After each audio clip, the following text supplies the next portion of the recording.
This episode of the Y-Files is brought to you by Factor. 3+15+00. Hey, thanks for clicking on a compilation. You probably don't realize this, but it really helps that you're watching this. YouTube says it doesn't punish creators for taking breaks. Well, they totally do. So the fact that you click on a compilation, even if you just let it run in the background, it really helps the channel. So today's topics are true stories. So that means stories that are legitimately true, like true crime, things like that. But also a couple of stories that I thought were fake and I thought were debunked, that it turned out they turned me into a believer. So those are interesting. And those were unsettling. It's weird to have a certain belief for your whole life, do some research, and then have your whole world turned on its ear. Anyway, I don't have my teleprompter when I do these, so I tend to ramble. But I do have some notes, so I know what episodes are coming up. Okay, first is episode... I'm spitting all over the microphone. You see, this is not a professional operation. First episode is 137.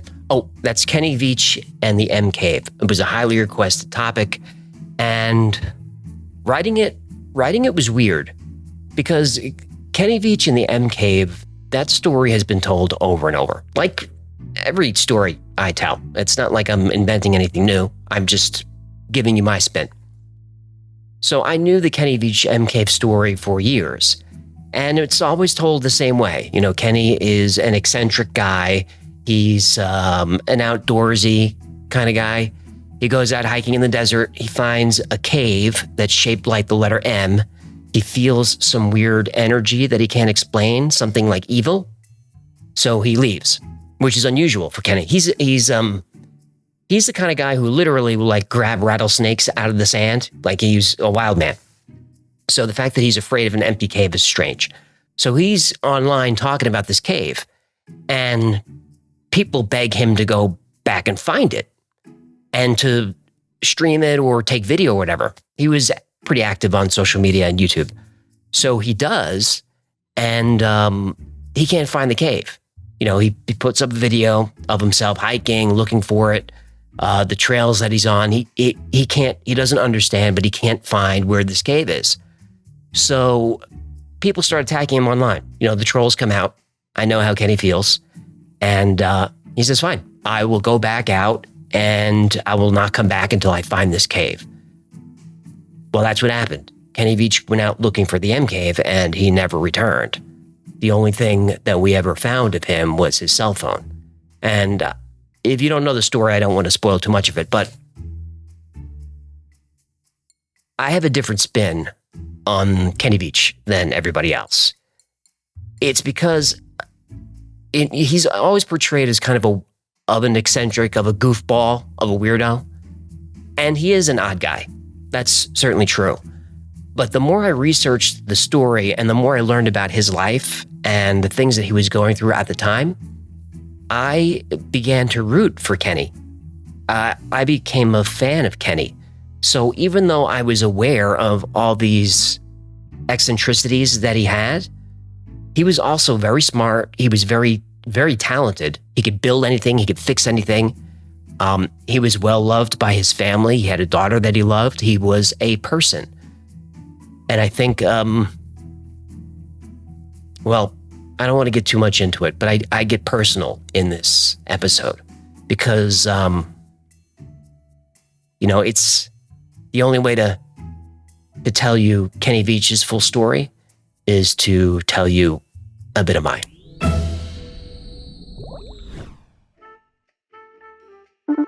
Yeah, human, good get in. Where are you? This Pulp Fiction theme party was your idea.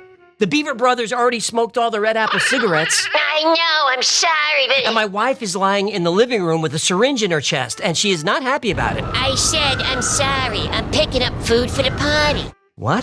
Say what again? Say what again? I dare ya. I double dare ya. Take it easy. You don't have to stop to pick up any food. Oh, here's a drive-thru.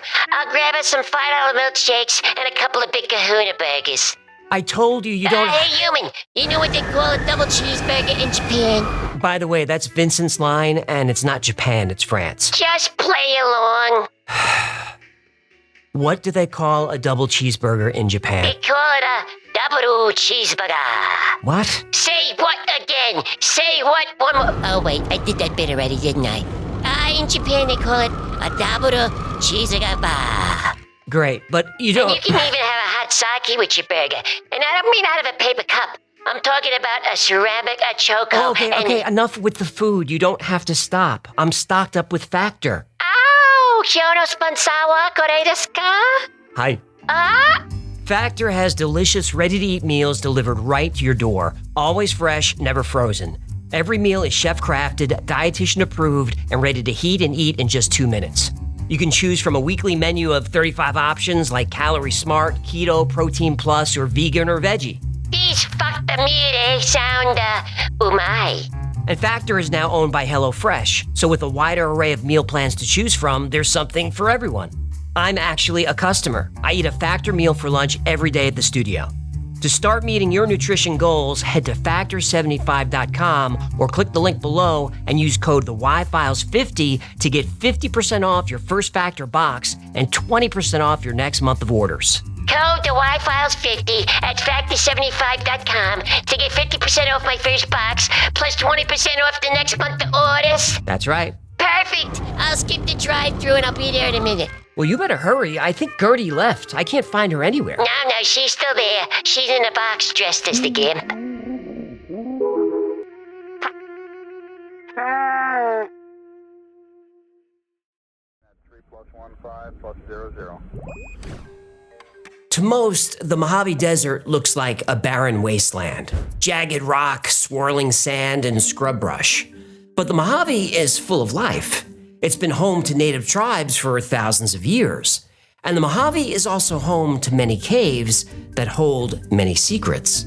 Some caves are reported to be secret entrances to underground bases, and not all of those bases are occupied by humans. Other caves are rumored to be portals to different places on Earth, or portals to different dimensions. There are caves in the desert that cause even the most experienced explorers to run away in fear.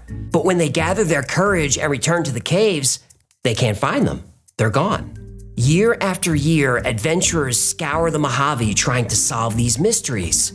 Some brave souls return with incredible stories, but others go out into the desert and they're never seen again.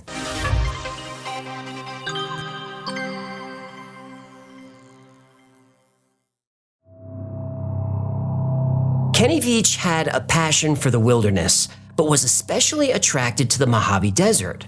Where most people see nothing but sand and scrub brush, Kenny saw a beautiful and vibrant ecosystem. And I just came across this fellow.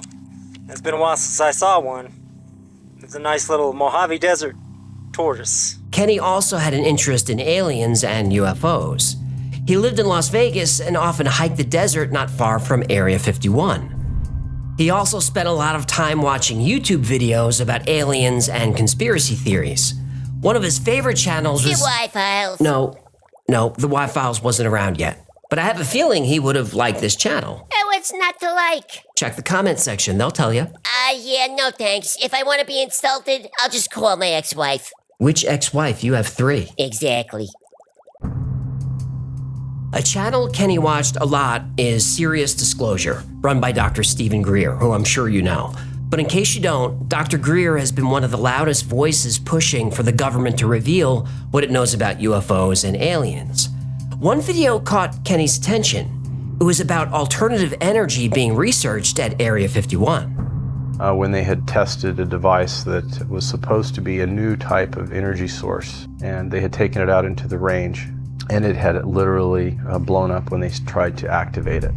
People in the comments exchanged stories about strange phenomena that they had experienced. Kenny also weighed in. This ain't nothing. I am a long-distance hiker. One time during one of my hikes out by Nellis Air Force Base, I found a hidden cave. The entrance to the cave was shaped like a perfect capital M. I always enter every cave I find, but as I began to enter this particular cave, my whole body began to vibrate. Whatever it was that Kenny was feeling seemed to be coming from inside the cave. The closer I got to the cave entrance, the worse the vibrating became. Suddenly, I became very scared and hightailed it out of there. That was one of the strangest things that ever happened to me. I'm sure it wasn't Kenny's intention, but he created one of the biggest internet mysteries in history, a rabbit hole known as the M Cave.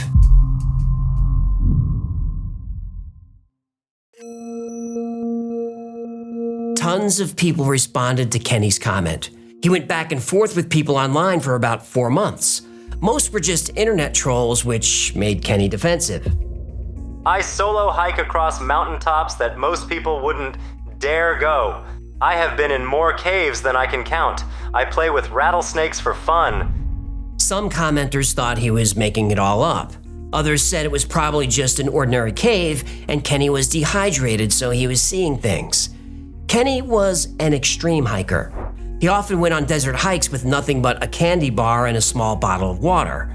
Now, this is very unwise and extremely dangerous, but Kenny was proud of his ability to survive the desert with minimal provisions. I started at 7 o'clock, but I'm thinking the sun might be down by the time I get back to my truck, because I didn't bring a whole lot of water and I only got like one candy bar to get me through, but I like roughing it that way. But Kenny insisted there was something really off about this cave. This one particular cave was beyond anything I had ever encountered. Someday I'll go back and I'll bring a weapon with me. All I had at the time was a knife and a wrist rocket. They challenged Kenny to go back and find this mysterious M Cave, if there even was such a thing. Kenny Veach could not back down from a challenge. He insisted the M Cave was real. Once the weather cooled down, Kenny was ready to try to relocate the M Cave. And, as promised, he brought his camera with him. He documented his search on his own YouTube channel. And I'm looking for a cave that I found, and I didn't have a sidearm when I was here before, and something about that cave just spooked me. Out of all the caves I've ever gone in, this one just made my body vibrate. The closer I got to it, the crazier my body felt, and I was like, all right, I'm not gonna go in there right now, but I'm coming back someday. The online community was thrilled. The search for the M Cave was on.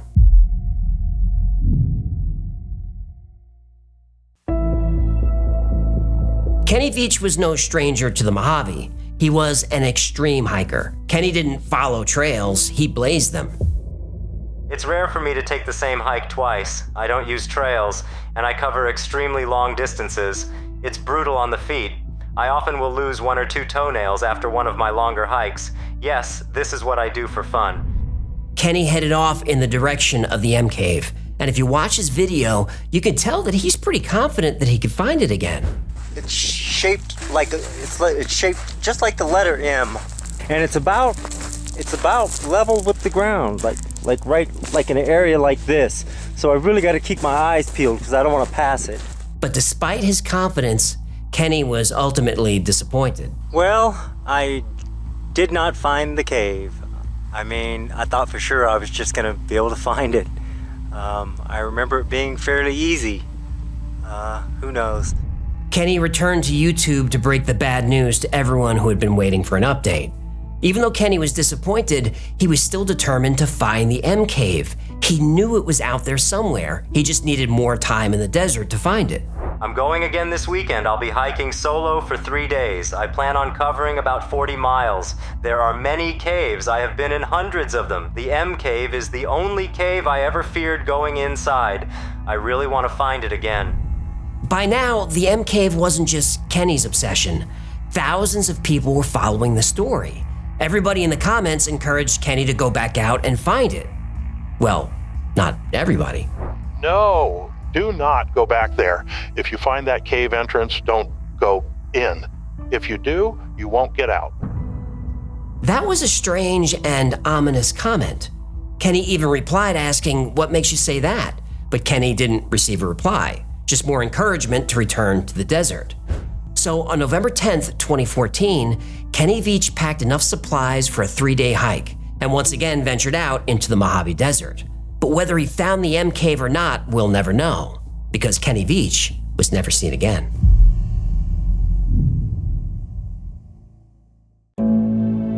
When Kenny Veach didn't return from his 3-day solo hike into the Mojave Desert, his girlfriend Sharon knew something was wrong.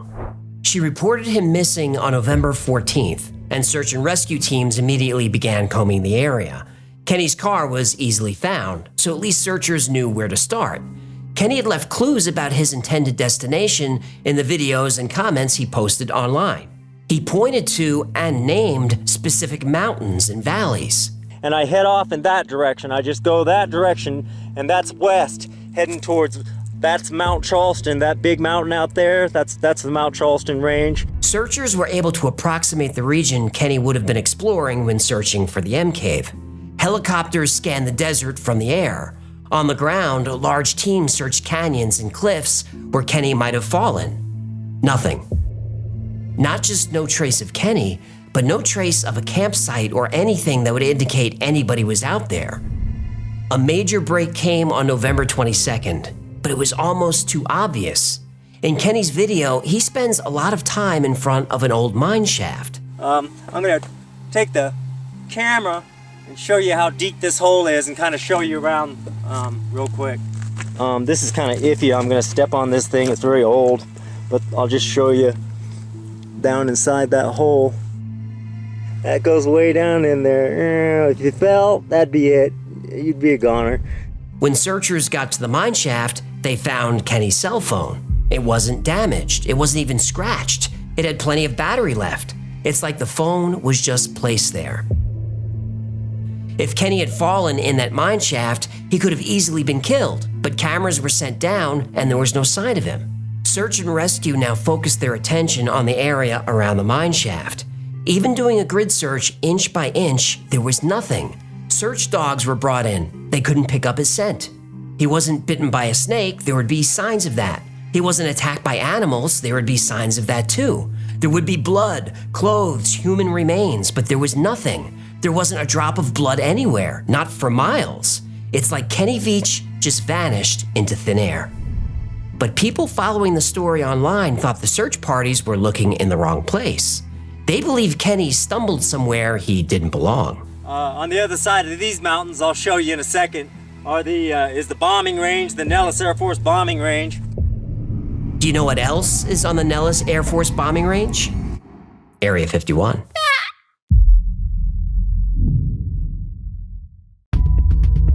The United States government owns most of the land in Nevada. In fact, it owns over 80% of the entire state. And corporations own 100% of the politicians. Look at this map. Only the areas in white are privately owned. The government owns the rest. So Kenny Veach was hiking and disappeared on government land. If we look at Kenny's last known location, it's not that far from Area 51. Now, it's fair to say that it's still really far to go on foot in the desert, but the government doesn't just guard Area 51, they guard all the land around it, and they will not let you get close. If you try, you'll start seeing black helicopters. Try to get closer, the infamous white pickup trucks will appear. The white trucks will watch and wait and make sure that you don't cross into a restricted area. They're watching us up there. See them up there? Yeah. Now, normally just the sight of the white truck is enough to scare people off, but once in a while, someone pushes their luck.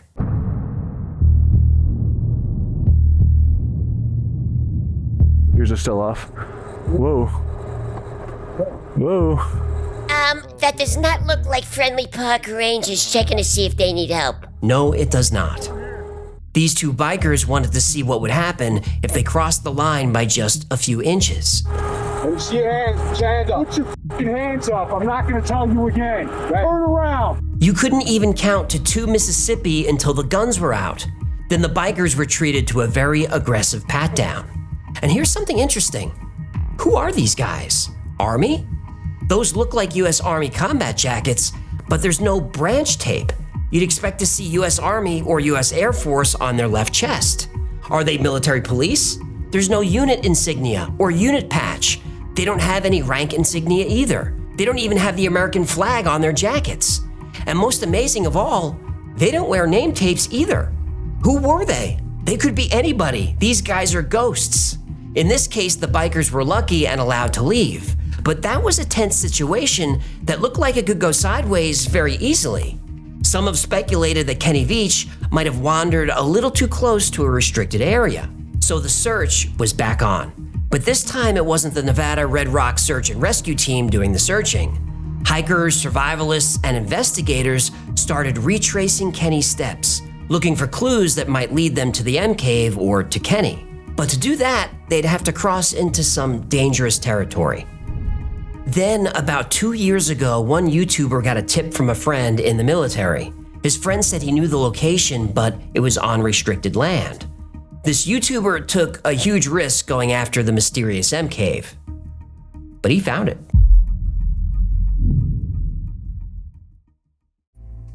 When Kenny Veach went missing without a trace, the internet exploded with theories. Did Kenny run into mobsters or drug dealers and became a witness to something nefarious? Or maybe he found a cave to seek shelter only to discover it was already occupied. There are a few people living off-grid in the desert, and those people want to be left alone. But Kenny was armed. Even if he did run into the wrong people, there would have been evidence of a struggle. If shots were fired, there would be brass, but there was nothing. The theories kept pointing to Kenny accidentally wandering too close to a military operation. His last known location was in between Nellis Air Force Base and Edwards, home of Area 51. And it's rumored that there are many underground entrances to these bases all over the desert. If Kenny stumbled upon one of those entrances, he might have gotten himself deleted. A couple of years ago, a YouTuber with the handle Abandoned Mines 11 set out to find the M Cave, and he wouldn't start at the mine shaft. He went right toward Area 51. After a long hike and following the tip he got from a friend in the military, he believed he found the M Cave. The first thing that looks out of place is the stacked rocks. Clearly someone piled those, but why? There's a bottle and some old pieces of wood strewn about, so somebody was definitely here at some point. People have speculated that some caves around the base have doors or hatches. There's no sign of that, but there are some strange scratch marks on one of the cave walls. We get a nice reverse angle that shows the entrance really is shaped like an M, and it's the right height. Kenny said it was less than 6 feet high. When I watched this video for the first time, it was interesting enough, but it didn't feel like the right cave. But then an old piece of metal is seen poking out from the rubble. Okay, Area 51. Whoa! Restricted area, no trespassing, use of deadly force authorized. Well, I think it's time for me to get out of here. Over the course of a year, that video got so many views that Abandoned Mines 11 decided to go back and film an update, but he couldn't. So some new developments here at the M Cave. It looks like they've installed a restricted area sign right there. The cave itself was now a restricted area. Some people online pointed out that this couldn't be the cave. The M Cave was becoming so well known and so many people were searching for it that if it existed, the government would cover it up. They'd wall it off or fill it in. They wouldn't leave the cave open. That's true, but a walled off cave with an M-shaped entrance? M Cave hunters didn't see that as a deterrent. They saw it as another clue. And that clue led to another M Cave. Almost as soon as Kenny Veach went missing, Sean Horlacher went searching. In the description, you'll find links to his channel and all the others that I've mentioned today. Over 4 years, Sean went on multiple hikes, sometimes overnight, and covered about 75 miles of desert. He used Kenny's videos for reference and retraced his tracks. Sean parks where Kenny parked. He walks through the same rugged canyon that Kenny walked. He keeps the mine shaft in sight as a point of reference. Sean follows the same path that Kenny took. He points out various rock formations that are clearly natural, but then he comes to a rock formation that looks very out of place. It's not an M-shaped cave, it's an M-shaped opening filled in with a different kind of rock. Sean finds holes that indicate there's something behind the rock. He finds a seam that looks too straight, too perfect. You have this seam that's running. It's almost like this is like a foundation almost. He feels that some of the rocks are loose. But that moves, which means this one right here will move too. And I can feel it. I can nudge it. Sean's pretty confident that he's found the M cave.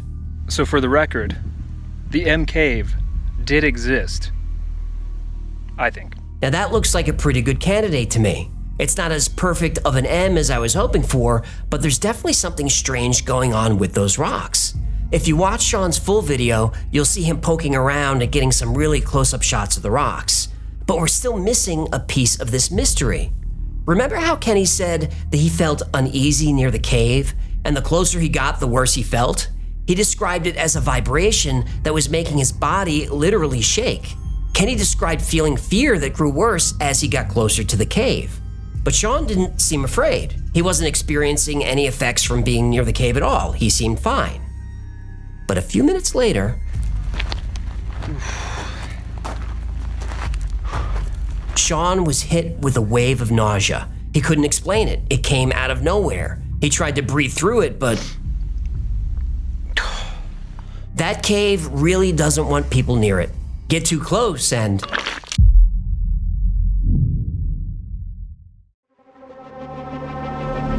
for about 4 straight minutes, Sean was vomiting and dry heaving. The further he got away from the cave, the better he felt. Please don't show it again. Don't show it again. I can't. I won't show anymore. Thank you. Oof. I shouldn't have had those burritos for lunch. Now they're not sitting so well. Oops. Pardon me. So Sean getting sick is another clue. There's a piece of military tech called an active denial system, or ADS. It's basically a heat ray. ADS emits high-frequency radiation that penetrates a fraction of an inch into the skin and heats it. It's similar to how a microwave heats food. But there is a way to protect yourself from an ADS attack. How? Aluminum cooking foil. A tinfoil hat is a heat ray helmet? Yep. The level of my genius grows with each passing day. Another piece of military tech that could have been used on Kenny and Sean is an infrasound weapon. The audio frequencies that can be heard by the human ear range from 20 hertz to 20,000 hertz.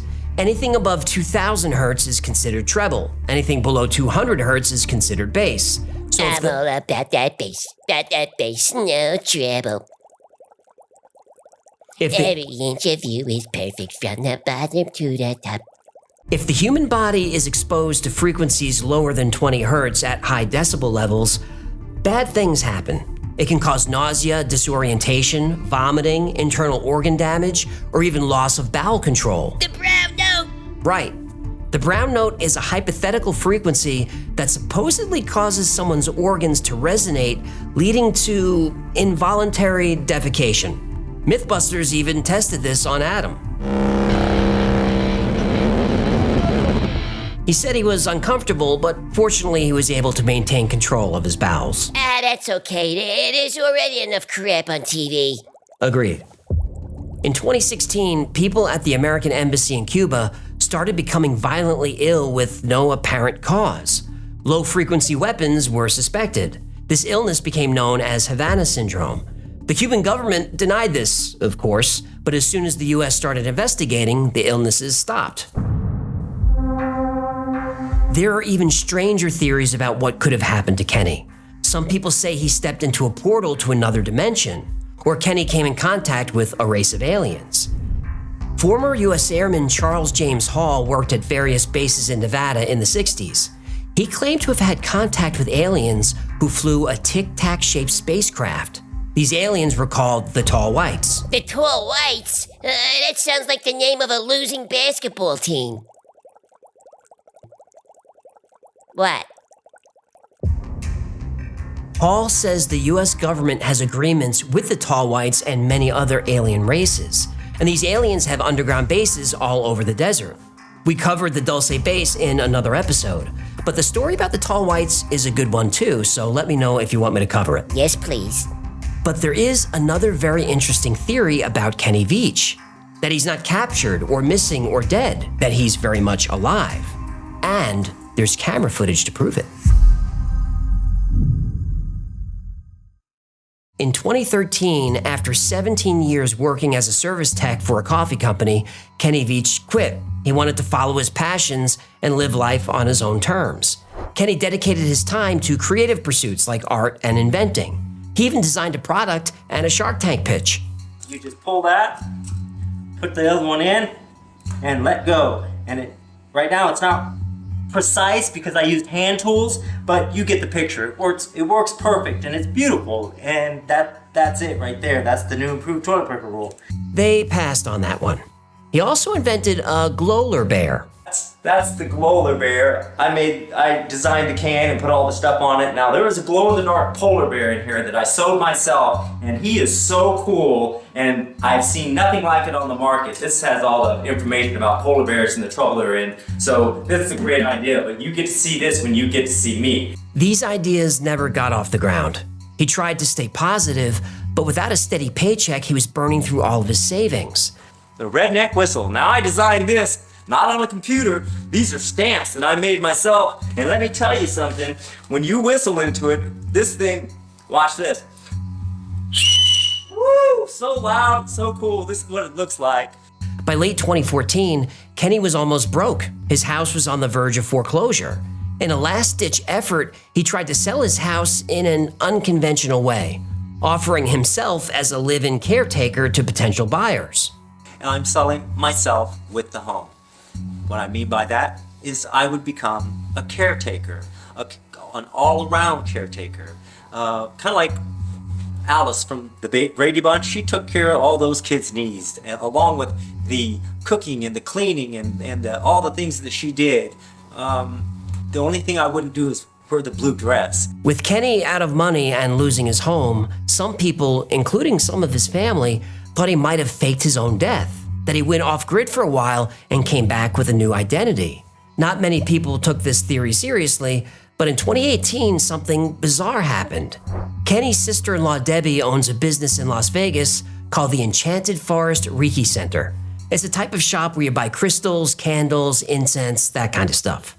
In 2018, someone broke into the shop. It's all on camera, and the guy who broke in, it looks like Kenny.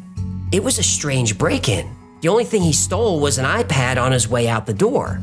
Kenny's mother, Susan, is convinced it's him. Is it Kenny? It's really hard to tell. Kenny's mother says it is. Kenny's daughter, Victoria, says it might be. Debbie and most other people, including the police, don't think it's him. But most of Kenny's family think that it's possible Kenny is still out there somewhere, that the financial stress was becoming too much. The failure of his inventions was demoralizing. So he packed up some gear and headed out to the Mojave Desert, and from there started a new life. They believe he intentionally left his cell phone by the mine shaft so he couldn't be tracked. The people posting on Kenny's and other YouTube channels didn't buy it. Kenny was such a positive guy, he wouldn't just leave. He has a daughter. He had people in his life that loved him. M-Cave fans just wouldn't accept that Kenny would intentionally disappear. They believed he went out in search of the M-Cave just like he said he would.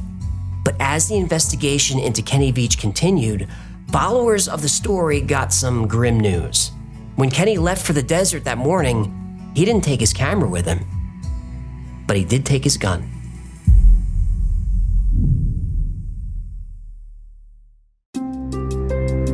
The mystery of Kenny Veach and the M-Cave is one of the most requested topics on this channel. Kenny disappeared almost 10 years ago, but the story still fascinates people, including me. The story has everything: the lure of the unknown, the M-Cave. There is an element of danger, the extreme conditions of the desert that put Kenny and anyone who followed him in constant risk. But how much of this mystery is true? Are there things that we can debunk? Well, there are, but there still are a lot of questions. That's another reason the story endures. There's no closure, there's no resolution. Until we get answers, this mystery will continue to captivate. So, what do we know? Were any of the caves we looked at today the M-Cave? Well, there's no way to tell. The people who discovered those caves say yes, they followed Kenny's directions to the letter. But even Kenny contradicts himself a little. And it's about as tall as I am and kind of narrow. And it's stuck on the side of a mountain. And it's about level with the ground, like in an area like this. So is the M-Cave stuck on the side of a mountain, or is it on ground level? If it's ground level, Kenny walked right past it and didn't notice. Look at this shot from Kenny's video. Now this shot from Sean's video. That's the same rock formation. If that's the M cave, even if it was covered up, wouldn't Kenny have noticed it?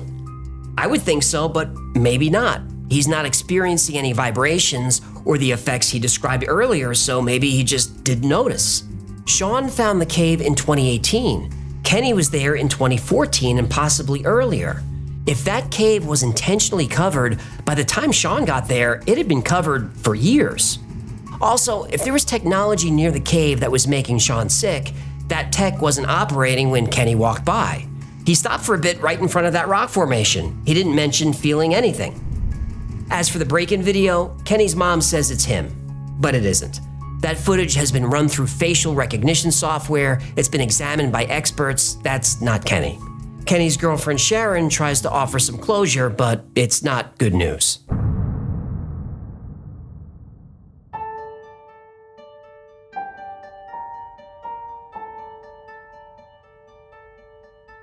Kenny had struggled with depression for many years, but he didn't want to talk to a therapist or try medication.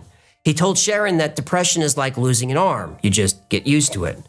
In the months leading up to his disappearance, Sharon noticed that Kenny was getting more withdrawn and seemed sad. Understandable considering his financial struggles and failing businesses. Eventually, Kenny told Sharon that his father had taken his own life, and he never really healed from it. When police searched Kenny's computer, they discovered he was reading a lot of dark topics about how to hurt himself. They also found an eerie and sad document. Kenny had written, "Help me," over and over and over again. Sharon believes Kenny went out into the desert with no intention of returning. She believes he left his cell phone so he couldn't be tracked. He then found a cave in a remote part of the desert and never came out. If that's true, it's such a sad ending to one of the best modern mysteries. But other people in Kenny's family, especially his daughter Victoria, resist the theory. Kenny had such a vibrant, adventurous spirit. To take his own life would be extremely out of character.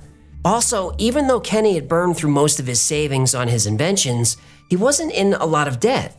He was intelligent, personable, and had a wide variety of skills. It would have been easy for Kenny to find work if he wanted to, but Sharon said he never wanted to work for anyone again. And Kenny also had a support structure. His mother, his brother, his daughter, and Sharon, they were all there for Kenny. He never had to be alone if he didn't want to be. But depression can be crippling. I have my own bouts with it. Nowhere near as severe as Kenny, but I've had days where it was almost impossible to get out of bed. So I understand why Kenny kept this to himself. It's embarrassing. He was fearless in the wilderness, but there was a part of his personality that was helpless. I'm embarrassed revealing my own struggles with depression. I wrote this part of the script 5 times and deleted it 4 times. But I'm keeping it in because if you're struggling, I want you to know that you're not alone. 1 in 5 people report depression symptoms at some point in their lives, and that number is going up. This is why the story of Kenny Veach endures. Yes, it has the mystery, the danger, and all the conspiracies, but at its core, the story of Kenny Veach is a story about a man who lived a simple life but wanted something more. He tried and failed. Then he tried again and failed again. And every time he reached out, life beat him back. He lost everything and tried again. I can relate to this, can't you? The story of Kenny Veach is the story of all of us. Sometimes life feels like an endless string of failures and disappointments, but you have to keep trying. There's that old saying, when you're going through hell, keep going. And there are people out in the desert right now searching for Kenny. They go out every day, and every day they fail. But they wake up the next morning, and they go out, and they try again. I have a ton of respect for these people. They don't care about the M Cave. They care about Kenny. And they believe, like I do, it's time for Kenny to come home.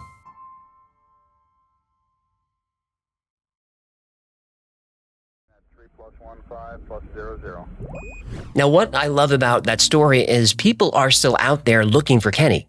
Every day, they go out hiking his trails, looking for him. And I think that's... Human, did you start already? Where have you been? We've been going after the government too hard. I'm being pursued by a 3-letter agency. CIA? No.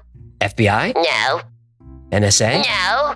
DHS? No. AARP. That's 4 letters, and they're 3 not... letters, 4 letters, what does it matter? They're trying to lure me into some experiment at Denny's. Denny's? It's a popular American restaurant chain with over 1,700 locations nationwide. I know what Denny's is. They're offering me free coffee refills and 20% off any Grand Slam breakfast. This is another MK Ultra, I know it. I bet the CIA puts LSD in the JOE. No, I'm sure they Well, 20% off Denny's isn't gonna work on me. I wouldn't eat there for free. It's just a membership offer. You are of a certain age, you know. Ah, how dare you, sir? I'm still in my prime. Yeah, that Botox isn't fooling anyone. I get that for my migraines. Anyway, no time for chit-chat. I'm having the Beaver Brothers build me a panic room. Whoa, hold on. Where are you going to build that? In your wife's closet. No, you better... Have to. The AARP is coming, and I gotta be ready. If you come home and I'm watching Matlock, you'll know they got to me. Sorry about that. That bit sounded a little punchier on paper. Anyway, I cover a lot of scary stories on the channel, so people ask me what scares me the most. And it's not nuclear war, it's not pandemic, it's not AI. What scares me the most is a solar event. Now, on this channel, the flood at the end of the Younger Dryas comes up a lot. That's where the polar ice caps melted and raised the sea level by a couple of 100 feet. We're talking tsunamis 1,000 feet high, moving at the speed of sound. So dramatic. The thing is, nobody really knows what caused that. The prevailing theory is that it was an impact. The big asteroid hit somewhere in North America, specifically Greenland, and that's what caused the ice sheets to melt. The thing is, there's no impact crater. Now, in the soil samples taken around that time, there is evidence of meteor activity, but it's not extreme. And there's no impact crater. When we look at the impact that killed the dinosaurs, that was, let me try and say it, Chicxulub. That impact was 65 million years ago and happened in the ocean, and we still see the crater. Younger Dryas is just 13,000 years ago. So if there's an impact, we should see a crater. We don't. So there are some people that believe that the ice sheets melted because of a massive solar event. And that's what scares me. We should all pay attention to solar weather. I don't know why more people don't. Maybe because once you start paying attention to it, it becomes kind of scary. So next episode is number 55, and it's about solar storms. Specifically about the Carrington Event. Happened about 100 years ago, 150 years ago. If something like that happened now, it could be the end of civilization. And I'm about to describe how it happens. On September 1st, 1859, a gold miner in Denver started his morning routine. He felt unusually tired, but shrugged it off as he prepared his coffee. He was used to waking up at sunrise, but noticed the sky was much brighter and redder than usual. Maybe a nearby fire, he wasn't sure. A few minutes later, his wife came downstairs and asked why he was up so early. Confused, he looked at the clock on the wall. It was 1 a.m. At the very same moment, the ship Southern Cross was sailing off the coast of South America when suddenly the seas turned violent. Waves lashed at the hull and hail pounded the deck. The water, reflecting the red sky above, seemed to turn to an ocean of blood. And that morning, an astronomer turned his telescope toward the sun and noticed something strange. And what happened next was terrifying. Let's find out why.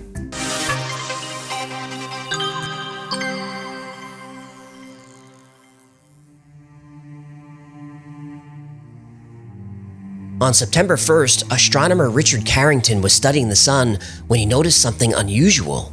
At about 11 a.m., he was observing a huge sunspot, about 10 times the size of the Earth.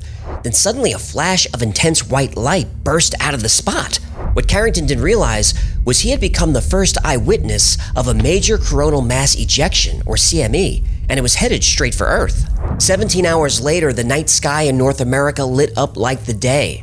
Aurora borealis, typically seen near the North Pole, were visible in Miami and Cuba and as far south as Colombia. In the southern hemisphere, aurora australis were visible north of Brisbane. A few hours later, on September 2nd, the most powerful solar storm ever recorded crashed into the Earth's atmosphere. Our magnetic field was immediately overpowered and created chaos around the world. Telegraph lines were shorting out in Europe and North America. Equipment was throwing sparks and some burst into flames. Telegraph operators were burned or jolted with electric shocks. The word went out to telegraph operators to shut down the equipment, and they did, but even disconnected from their power supplies, everything still worked. In fact, telegraphs were more powerful than ever. Nobody had ever seen anything like this before. This became known as the Carrington Event, and at the time, scientists thought this was a unique phenomenon. Well, was it unique? Nope. It's happened before, it's happened since, and it will happen again. And when it does, it could be the worst natural disaster in human history. In 1859, the connection between the sun and the Earth's magnetic field wasn't well understood. But at the same time Carrington saw the eruption, the Kew Observatory in London reported a large magnetic disturbance in the ionosphere. This allowed scientists to correctly link geomagnetic storms with solar activity like flares, solar wind, and coronal mass ejections. The sun's outer atmosphere, the corona, is structured by strong magnetic fields. Sometimes these fields become twisted, slowly building up energy like winding a spring. When these magnetic fields finally realign, that energy is released, which causes a solar flare or an ejection. And they're not the same things? Well, flares and CMEs can happen at the same time, but they aren't the same thing. A solar flare is basically a flash of light. They're relatively small and take place in the lower solar atmosphere. CMEs, on the other hand, are huge, sometimes bigger than the sun itself. A CME launches billions of tons of superheated plasma into space at several million miles per hour. CMEs happen all over the sun's surface, and most of the time they drift harmlessly into space. But sometimes CMEs come our way. Small ones we don't notice. On the ground, we're fine.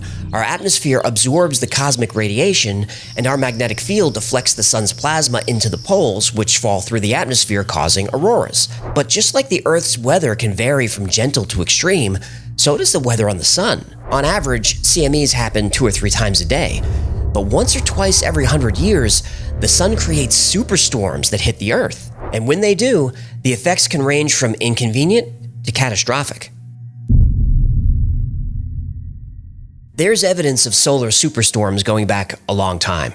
Ice core samples show powerful solar storms hit the Earth several times between 7000 and 5000 BC. In 774 AD, an extreme solar storm called the Miyake Event caused the largest rise in carbon-14 levels ever recorded. In 993 AD, a storm left evidence in tree trunks that archaeologists still use to date ancient wood materials.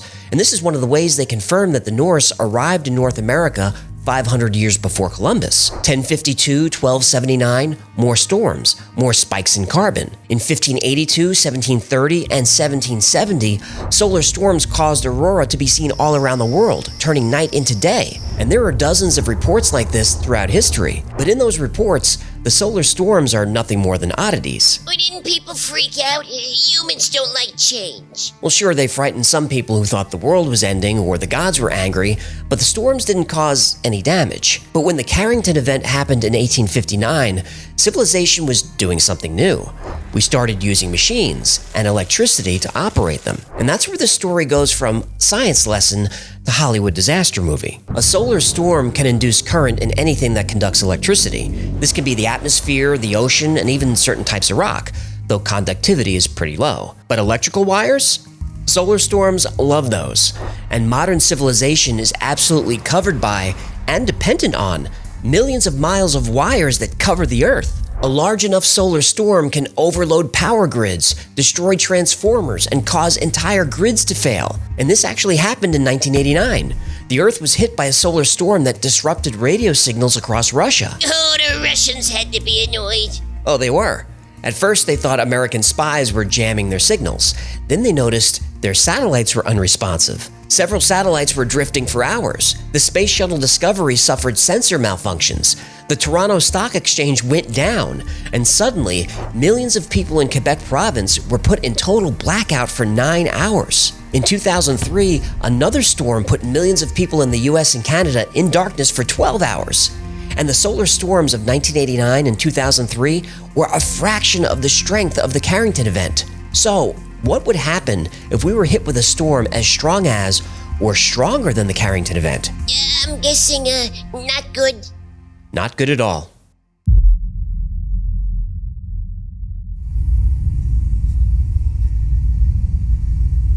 Picture this. You're on a family vacation driving across the country to see, Biggest ball of twine in Minnesota. biggest ball of twine in Minnesota. Fine. Minnesota. What? Might be Weird Al's best song. Anyway, you've got the radio on, but it starts to get staticky. This is how it begins. In the ionosphere, shortwave radio has become overwhelmed with electromagnetic interference. Signals aren't getting through. No VHF, no UHF. UHF might be Weird Al's best movie. You're a little obsessed. Yeah, I'm obsessed. Ship-to-shore communication is disrupted. Planes using VLF signals are knocked off course. Air traffic control goes dark, and planes go blind. Now, it's a good thing you're on a driving vacation because airline passengers flying high in the atmosphere just received over a year's dose of radiation in an instant. Astronauts in space receive an even higher dose. Chances of developing cancer increase tenfold as the radiation has already begun unwinding strands of their DNA. This was just the initial burst, called the precursor stage. These high-energy particles move at the speed of light, so there's not much warning. But a coronal mass ejection moves a little more slowly. It hasn't hit yet. The worst is yet to come. Solar radiation continues to pummel the Earth. The atmosphere is saturated by high-energy particles. The Earth's magnetic field stretches as the plasma tries to strip it away. You look at your dashboard. Your GPS is acting weird. It can't orient itself. Then it loses signal altogether. But this is happening to every GPS system everywhere around the world, as radiation tears through thousands of satellites in orbit, shorting out their circuits and frying their electronics. This is more than just an inconvenient glitch affecting your vacation. Global supply chains begin to fail, and within hours, they will crumble completely. Military communication, which relies on microwaves, fails. Radar is disrupted. Weapon systems become useless. And then, it gets worse.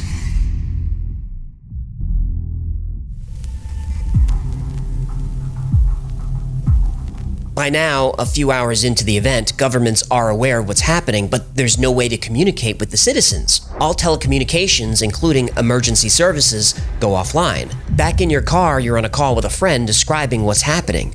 Your friend also reports weird technical issues and mentions the stock market just went offline, but you're having trouble hearing them. Your phone keeps losing the call. And as people around the world all experience these strange events simultaneously, they saturate cell towers. But it doesn't matter. Nobody's phone can get a signal.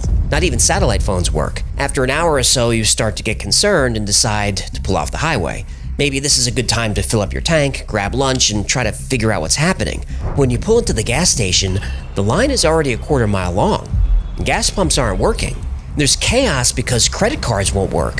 ATMs are offline. Well, can I use my Bitcoin? Nope. Your crypto wallet is dark. Hard drives around the world have been wiped clean. Bye-bye blockchain.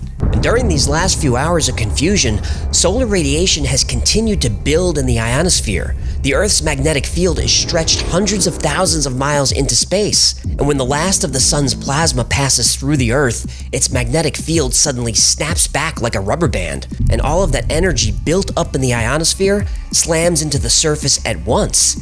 Then things get really bad. Power stations around the world are overwhelmed. The failures cascade through every country on Earth, leaving entire continents in darkness. Power lines and transformers are set ablaze. Network cables both above the ground and deep under the ocean go down all at once. The entire internet goes dark. Now, back at the gas station, someone from your family complains that the restroom water isn't working. Turns out water isn't running anywhere. Pumping stations and water treatment centers are offline. You hear a loud crash behind you. There's a 6-car collision where a traffic light stopped working. Looking down the street, you see that no traffic lights are working anywhere. Not here, not back at home, not anywhere. There's no power, no water, no fuel. And this is just the first few hours. From here, things get even worse. Worse? Far worse. There have been a number of studies outlining solar storm worst-case scenarios, and each study is scarier than the next. If the Carrington event, or worse, something stronger, happened now, it would take months or even years to get back to normal. It's been estimated that some power grids could take up to 10 years to repair. You could prioritize water facilities, hospitals, and emergency services, but you'd still have millions of people without power for months. Planes would have to be grounded. Trains, too, would have to wait. Some cars would be okay, but not all of them. Electric cars are great, but without charging stations, you'll miss that old gas guzzler. Still, there would be no traffic control system. Now, this might be okay in rural areas, but in a big city, it's a disaster. One study warned about how the destruction of the supply chain and lack of refrigeration would cause worldwide food riots. No heat, no air conditioning, no sewage disposal. Banking transactions require power, network access, and satellite uplink. Without these, the global financial system would be in ruins. Right now, there are over 19,000 satellites orbiting the Earth, and many of those would be adrift. Solar storms cause what's known as satellite drag, and this is where the Earth's atmosphere expands and starts tugging on low-orbiting objects. If we can't restore power to those, they would start falling back down to the Earth one by one. But a strong enough storm would burn out a satellite's circuit boards, so there's no way to save it. According to another study, a severe enough solar storm would cause a complete breakdown of society. Most governments would have to impose martial law immediately, and many governments would simply collapse. Remember those warnings of 2012? Oh yeah, the world was supposed to end. Well, in July, it almost did.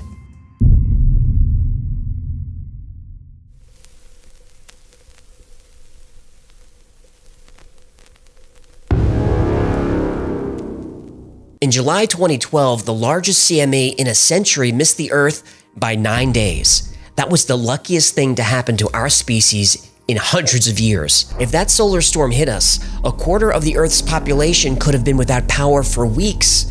160 million Americans would be in the dark for months. We would still be recovering from the aftermath today. Damage in the US alone would have cost trillions of dollars. And that storm happened in the middle of summer. How many thousands of people would die around the world without heat for an entire winter? 9 days. That's all that stood between us and an instant 200-year thrust backward in technology that would have changed all of our lives. Are we at the good news part of the video yet? This is getting stressful. Well, NASA's Solar Terrestrial Relations Observatory spacecraft, called STEREO, launched in 2006, and it can spot a CME almost immediately. Oh, good. But the STEREO spacecraft can't determine the CME's magnetic field. Turns out that's a key piece of data. If the CME's magnetic field is aligned with the Earth's, it just bounces off. Magnets repel when their poles are aligned. But you've heard the expression, opposites attract. If the magnetic fields of the CME and the Earth are not aligned, the CME strips away our protection, which means disaster. Now, the Advanced Composition Explorer sits about 900,000 miles from the Earth, and this satellite can detect the CME's magnetic field. Which gives us how much time to prepare? About half an hour. A half hour, that's it? That's it. That means we have 30 minutes for planes to be grounded, for satellites to be put into safe mode, and grids to be powered down. Everyone has to go dark, and then we just wait it out and hope for the best. Now, on average, there's a 4% chance of a severe solar storm in any given year, and a 0.7% chance of a Carrington-level event. But every 11 years, the sun enters a period of peak activity called a solar maximum. Then the odds get much worse. Well, when is the next solar maximum? Well, we're currently in solar cycle 25, which began in 2019 and is expected to peak in 2025. During the solar maximum, chances of a severe solar storm go to 28%, and chance of a Carrington superstorm go to 4%. Every year? Every year. A new roll of the dice. Now, despite the blackouts and chaos solar storms have caused in recent years, a 4% chance is just not scary enough for governments to take the necessary action. We need more resources diverted to research, more satellites, and a full overhaul of our power infrastructure. And those resources aren't coming anytime soon. Hey, didn't we just pass a big infrastructure bill? Yeah, I realized that was a stupid question as I was asking it. We can't count on the government. We absolutely cannot. Instead, we have to rely on ourselves and our local communities, just like we do before a hurricane or a tornado or an earthquake. Make sure your family has a readiness plan. Maintain a supply of food and water. You need thermal blankets, camp stoves, propane heaters in case the heat goes out. You need hygiene supplies, first aid kits, and a hand crank radio. Keep all these on hand all the time, just in case. So you're saying become a prepper? Well, if that's what you want to call it.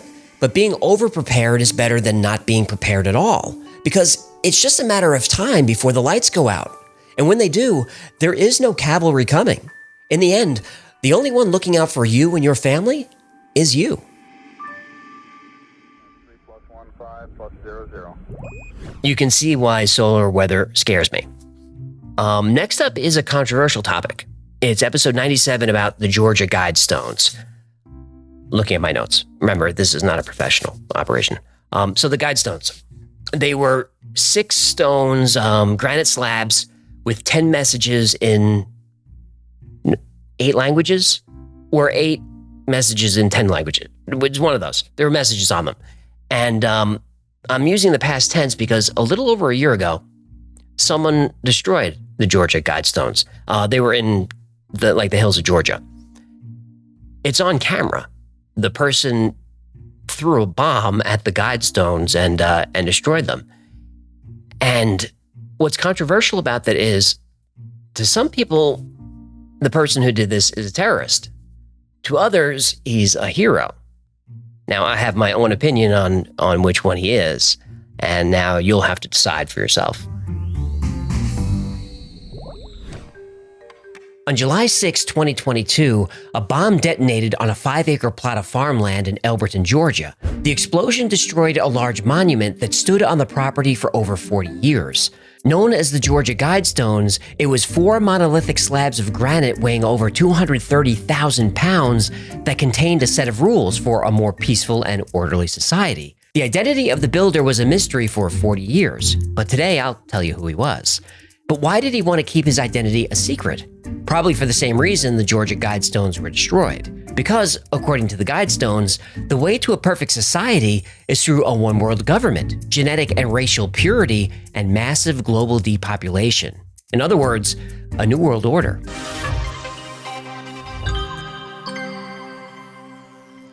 In June 1979, a well-dressed man using the pseudonym Robert C. Christian approached Joe Fenley, president of Elberton Granite Finishing Company. R.C. Christian wanted to build a monument to rival the magnitude and awe of Stonehenge. R.C. Christian had recently visited Stonehenge and was impressed, though he felt it was missing something, a message.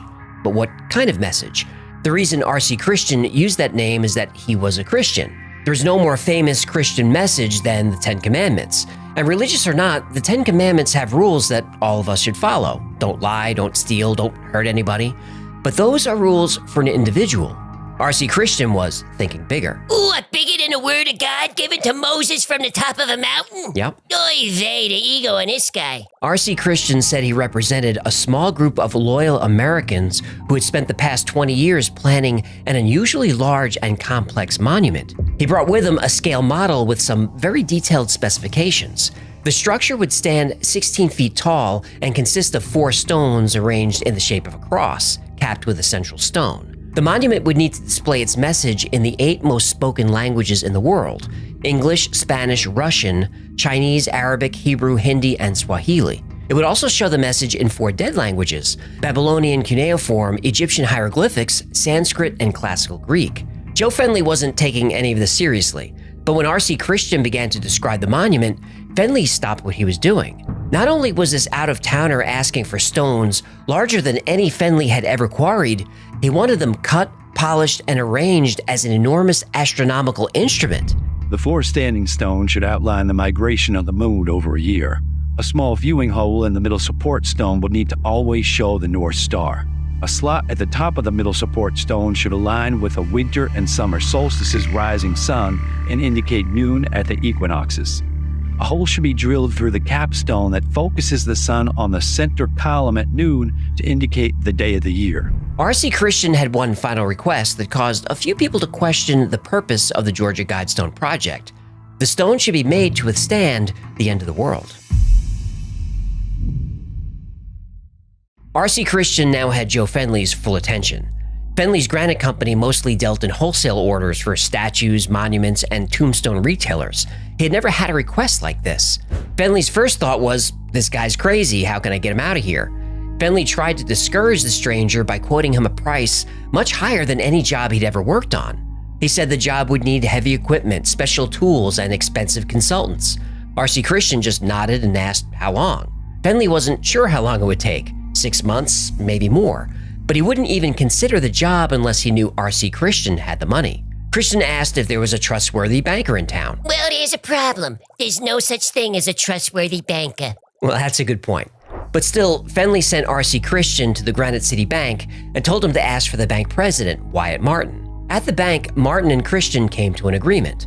Martin would help set up the bank account where funds could be transferred to pay for the Guidestones, but the account couldn't be set up under a false name. R.C. Christian understood and agreed to give Martin his real name, but only if he promised to never tell anyone who he really was or who he represented. No, but we know, right? We do. We're getting there. Fine, but don't take too long. The suspense is giving me agita. Wyatt Martin agreed and would be the only man to ever know R.C. Christian's true identity. Despite being hounded for years about this, Martin kept his word to his dying day. So R.C. Christian transferred the funds, purchased 5 acres of land in Elbert County, Georgia, and construction finally began. And just like that, R.C. Christian was gone, and nobody would ever see him again. The 5-acre plot of pasture was the highest point in Elbert County and visible from all directions, the ideal location. The Georgia Guidestones were erected and revealed to the public on March 22, 1980, the vernal equinox. What? It was erected.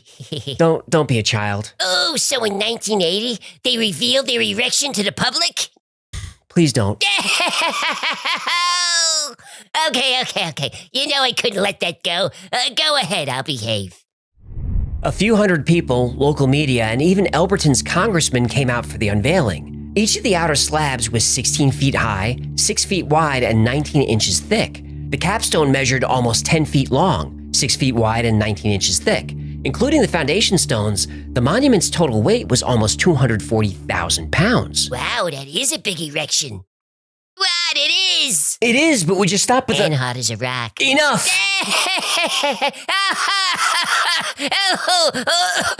I'm choking. I gotta pee. Okay, go ahead. Over the years, thousands of visitors from all over the world would come to see the Georgia Guidestones. But what was so special about the stones? It was more than just an impressively large granite construction. It was the new 10 Commandments, sandblasted in 4-inch high letters that R.C. Christian left to benefit humanity. Maintain humanity under 500 million in perpetual balance with nature. Guide reproduction wisely, improving fitness and diversity. Unite humanity with a living new language. Rule passion, faith, tradition, and all things with tempered reason. Protect people and nations with fair laws and just courts. Let all nations rule internally, resolving external disputes in a world court. Avoid petty laws and useless officials. Balance personal rights with social duties. Prize truth, beauty, love, seeking harmony with the infinite. Be not a cancer on the earth. Leave room for nature.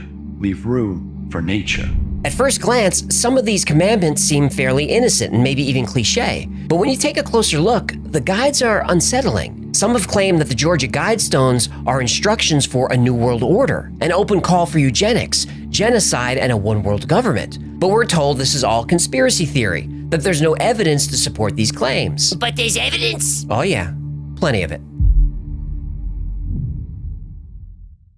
At first glance, the 10 rules on the Georgia Guidestone sounded like a cheesy New Age bumper sticker, but if you read them carefully, they're disturbing. Let's start with the first one. Maintain humanity under 500 million in perpetual balance with nature. The current population is just under 8 billion people. To achieve the Guidestone's ideal population means that roughly 94% of people on Earth would need to be eradicated. And there are many people and think tanks that support this. On this channel, we've covered the Club of Rome, that defines itself as a nonprofit, informal organization of intellectuals and business leaders whose goal is a critical discussion of pressing global issues. Fine. But what the Club of Rome doesn't advertise so openly is that it was created in 1968 by the Morgenthau Group during a secret meeting at Rockefeller's private estate Bellagio. Oh, here we go. In August 1980, just a few months after the Guidestones went up, Howard Odom, a member of the Club of Rome, said, "It's necessary that the U.S. cut its population by 2/3 within the next 50 years. He didn't mention how this should be accomplished, but there are theories. Ooh, I love theories. I know you do. But it does mean if you want the same standard of living, we're going to have to cut our population in the U.S., for example, certainly to 1/4. But that we have so many wasteful things, that won't be hard.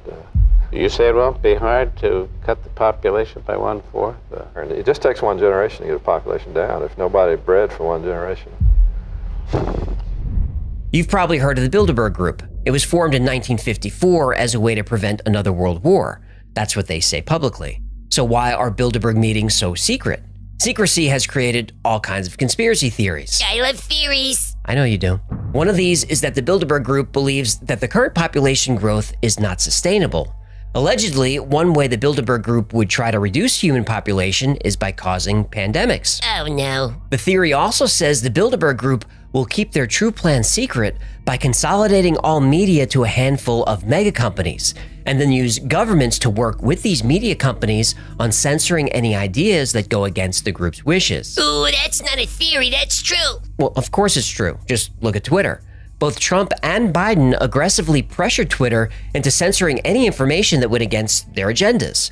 But whether the Bilderberg Group is behind this or not is unknown. Yeah, unknown only if you're a sheep. And guess who writes the foreign policy for the Bilderberg Group? The Club of Rome? The Club of Rome. Now, it's been alleged that the Club of Rome supports massive depopulation using any means necessary. Well, didn't we fight World War II over these ideas? Well, funny you should mention that. The founder of the Bilderberg Group was Prince Bernhard.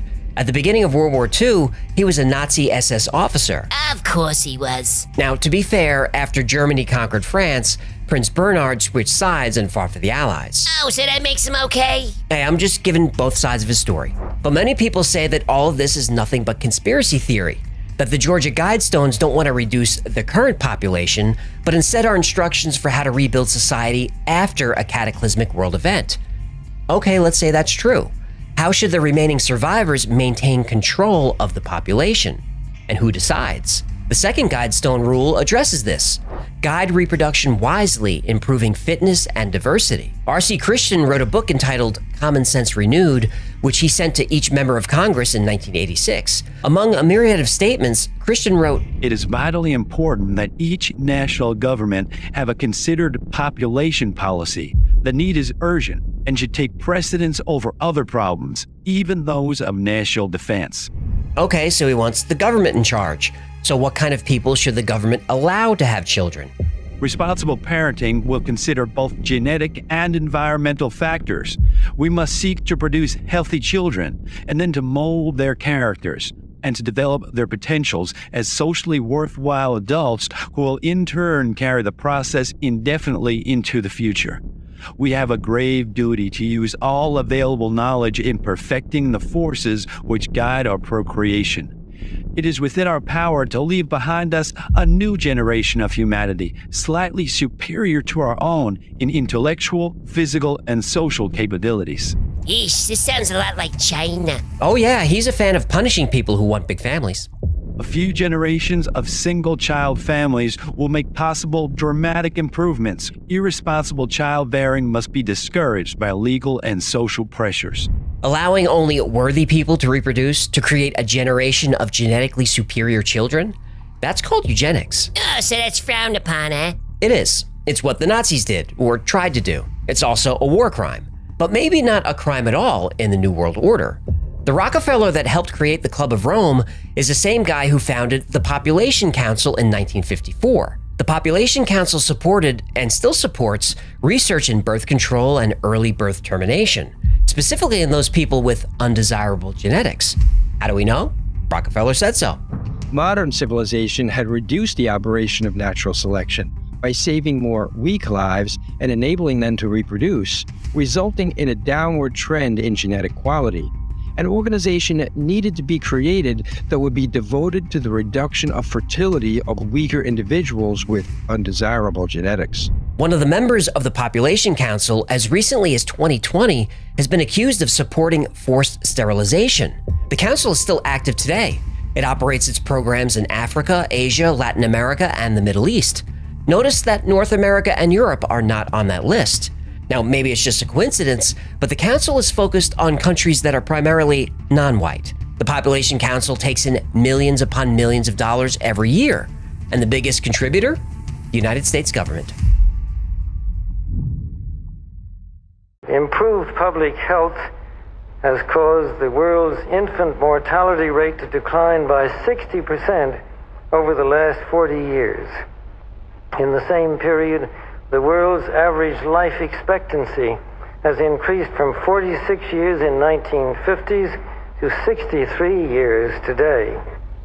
The negative impact of population growth on all of our planetary ecosystems is becoming appallingly evident. Guide number 1 was population control. Guide number 2 was breeding a superior society through eugenics. Guide numbers 3 and 5 are just as chilling. Unite humanity with a living new language. Let all nations rule internally, resolving external disputes in a world court. Uniting the world under a new single language and rectifying all disagreements in a world court, these are key to creating the New World Order. And local ministers pointed out that the Book of Revelations warned of a common tongue and a one-world government as the accomplishments of the Antichrist. And guide number 4, rule passion, faith, tradition, and all things with tempered reason. This also upset Christians who believe in faith above all. After all, it's the first commandment. God said, "You shall have no other gods before me." God wasn't down with tempered reason. These seemingly anti-faith messages made the Georgia Guidestones a location for alleged satanic worship, witchcraft, and pagan rituals. Elberton locals have reported seeing lights near the Guidestones. They've heard chanting. They found melted candles on the capstone. Now, no humans were sacrificed there, but I can't say the same for a few chickens who had a less than amazing visit to the Georgia Guidestones. Now, other theories suggest that the stones were built on native Hopi lands, and that the Hopi have a prophecy regarding the ushering in of a new world. Other theories say that the stones are set on ley lines along with other icons, like the Great Pyramids, Great Wall of China, and Stonehenge. And that's not even mentioning the proposed connections to the Order of the Rosy Cross, the Rosicrucians, who deserve their own episode. But the biggest mystery of all was, who funded this project? Well, it would take 35 years, but we finally have our answer. The planet can support something like 1 billion people. If you want more liberty and more consumption, you have to have fewer people. And conversely, you can have more people. I mean, we could even have 8 or 9 billion probably if we have a very strong dictatorship, which is smart. That's, unfortunately, you never have smart dictatorships. They're always stupid. So, but if you had a smart dictatorship and a low standard of living, you can have a, but we want to have freedom and we want to have a high sentence. So we're going to have 1 billion people. And we're now at 7, so we have to get back down. I hope that this can be slow, relatively slow, and that it can be done in a way which is relatively equal, so that people share the experience and you don't have a few rich, trying to force everybody else to deal with it. So those are my hopes. I mean, these are pretty pessimistic hopes, but I mean, that's what lies ahead. Over the years, internet detectives have had many theories about the true identity of R.C. Christian. Businessman and founder of CNN, Ted Turner, was a leading candidate. He had the money, his foundation was created to protect the environment, and he specifically said that the greatest threat to civilization is overpopulation. But Ted Turner can't be R.C. Christian. Why not? Because Ted Turner is still alive. Oh, this Christian guy's dead? Yep. Wyatt Martin, the bank owner who knew Christian's true identity, kept Christian's identity a secret. Christian and Martin exchanged letters at least twice a year until Christian's death. The letters were never sent from the same place, nor were the funds transferred from the same place twice. Martin passed away in December 2021, but he did drop some clues along the way, whether he meant to or not. Martin confirmed that Christian died after the year 2000. He mentioned that Christian had a daughter and that he was in basic training in Georgia before being deployed in World War II. Martin said that Christian was from the Midwest and at some point he worked in construction. Is that enough? Almost. What sealed the deal was something that took place in 2005, when a documentary crew was filming Dark Clouds over Elberton. Wyatt Martin had recently suffered a stroke and was in pretty bad health. The film crew pressured him to show them the letters that he received from R.C. Christian over the years. Martin was reluctant, but eventually agreed, though he was careful to hide his postmarks on the envelopes when he was showing them to the camera. But the cameraman was able to grab a close-up shot of an envelope in the box, which had a return address. Kind of a dick move to take advantage of the old timer, huh? I agree, but even though we may not like the way we came about this information, it doesn't change the fact that we have it. So using this information, people on the internet did what they do best. Ooh, leave nasty comments on videos about how your content sucks? No, they tracked down the address. Oh. The letters came from Dr. Herbert Hinsey Kirsten, a surgeon from Fort Dodge, Iowa. Kirsten is an old German form of the name Christian. He died after 2000, like the old timer said? Kirsten died in 2005. Yahtzee! Now, according to Kirsten's obituary, he served in World War II. He was a conservationist who loved nature and trees. He was a naturalist who was very involved in environmental and world population issues. Bingo, this is the guy! Kirsten also worked in construction when he was younger, and he had 2 sons and 2 daughters. Wait. The guy who wants to limit people to one rugrat had 4 of them? Yep. Rules for thee, but not for me, huh? You sure this guy wasn't in Congress? Well, I'm sure, but he did have a couple of famous friends. One of them was William Shockley. Shockley was a physicist and inventor. He actually won the Nobel Prize for Physics in 1956. Yeah, sounds like a good guy. Well, he was also known for being a racist who supported eugenics. Oh, I take back what I said. Now, Shockley argued that less intelligent people were having too many children and reducing the average intelligence of the population. He also believed some races were more intelligent than others. Clearly, Dr. Kirsten, aka R.C. Christian, shared similar views. Though the Georgia Guidestones aren't specifically racist, we know that Dr. Kirsten was a supporter of David Duke, former Grand Wizard of the KKK. Oof, maybe it's not so bad that somebody blew these things up, huh? Well, destruction of the Guidestones is the final piece of the story. Or is it? On July 6, 2022, just after 4 a.m., CCTV picked up an individual running to the stones carrying something. Seconds later, there's an explosion, and one of the 4 monoliths is destroyed. Less than a minute later, a car is captured on camera leaving the scene. What's strange is, within hours, heavy equipment was brought in to clean up the site. Shouldn't this have been a crime scene for longer than a few hours? ATF was on the scene almost immediately. Weren't they curious about what kind of explosive was used? What components it was made of? What kind of trigger device was employed? Modern forensics can give us all kinds of information, but all the evidence was quickly removed. The Guidestones were in a remote location. There's only one road in or out. There's no footage of this vehicle once it leaves the area. It's the middle of the night in northern Georgia. It would be one of the only cars on the road, but we don't have any new information. Government was in on it? Well, I'm not saying that. I'm just saying there are questions that can now never be answered because the site, along with any evidence, was cleaned up almost immediately. It's very possible this was carried out by someone who is very anti-government, or maybe someone who is just anti-hypocrisy. All these people that want us to live by the one-child policy seem to have plenty of children. Rockefeller had 6 kids. William Shockley had 3. R.C. Christian, aka Dr. Kirsten, had 4, but the rest of us are only allowed to have 1 child, and only if we're genetically fit.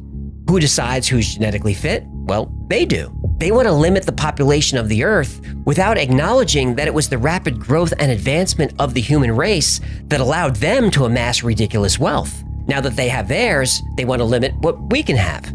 These same people are the ones who scream about climate change, fossil fuels, pollution. They want to decide who can own what kinds of vehicles and how much energy you can use to warm your house in the winter. But how did J.D. Rockefeller make his money? Oil. Aurelio Pache, who founded the Club of Rome, he made his fortune working for Fiat, a huge company that makes cars, trains, planes, tractors, and military equipment. When they were making their families rich and powerful, the climate wasn't as big a concern, but now it is. All the problems facing our planet can be solved like they've always been solved, through our collective innovation and cooperation. All of us. But the elites don't want cooperation. They want control. They don't see any problem with this. They have superior genetics. They don't believe we're intelligent enough to make these decisions for ourselves, so they'll make those decisions for us. It's very possible, and maybe even likely, that whoever destroyed the Georgia Guidestones was aware of this hypocrisy. Now look, I don't condone the destruction of property. I know why some monuments and statues are offensive to some people, but those people don't have the right to just decide on their own to tear them down. People should vote on what statues go up and what monuments come down. Anything else is vandalism and vigilantism. I don't like the fact that someone took the law into their own hands and destroyed the Georgia Guidestones. Now, I hope he's found and sent to prison for what he's done. But now that they're gone, I say good riddance. 3 + 1 5 + 0 0. So, what do you think? Terrorist? Hero? Terrorist? Hero!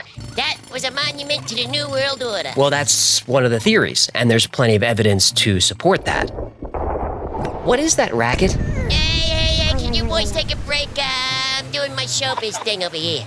Sorry. The panic room is really coming along. I told you to stay out of my wife's closet. You were serious? I thought you were kidding. No, I wasn't kidding. Where did you put all her stuff? Relax, there's plenty of room in the bunker. We don't have a bunker. Not yet, we don't. The bunker is phase 2. Whoa. You can't build that under my house. I know that, you moron. The beavers got the tunnel dug, but they hit a water pipe, so we gotta pump out the water. Thank goodness your wife has all these life vests in here. She doesn't have any life vests in there. Sure she does. They're puffy leather things that all say LV all over them. They're very buoyant. Those are not life vests. She is gonna kill me. All right, let me go. The boys gotta break through the cement foundation, so I gotta keep them moving. When your beaver's in the mood for a jackhammer, you gotta take advantage. Well, next up is episode 113, crop circles. This one was highly requested, and I refused to do it for like a year because I was convinced the crop circles were just made by guys with boards and rope. That there was nothing more to it than that. It's too obvious. But so many people wanted my take on it. So I started doing research, and I went from skeptic to believer. I'm convinced that 99.9% of crop circles are fake, but there's 0.1% that can't be debunked. They're scientifically proven to be something very, very strange. This is a long episode, but it's a fun one, so settle in. In 1974, a group of scientists beamed a message into space. The message, meant to be received by an intelligent alien species, described life on Earth. Written in simple binary code and using the most powerful radio telescope on the planet, the message was broadcast to a dense cluster of stars in the constellation of Hercules. This exercise was just ceremonial, a way to demonstrate new technology in radio astronomy. Nobody was really expected to receive it, and even if they did, it wouldn't be anytime soon. The nearest star in the direction of the broadcast is 25,000 light years away. So the telescope was tuned to 2380 megahertz, aimed at Hercules, and fired up. The scientists congratulated each other, shook hands, and went on with their lives. But 27 years later, something very unexpected happened with that message beamed into deep space. Someone wrote back.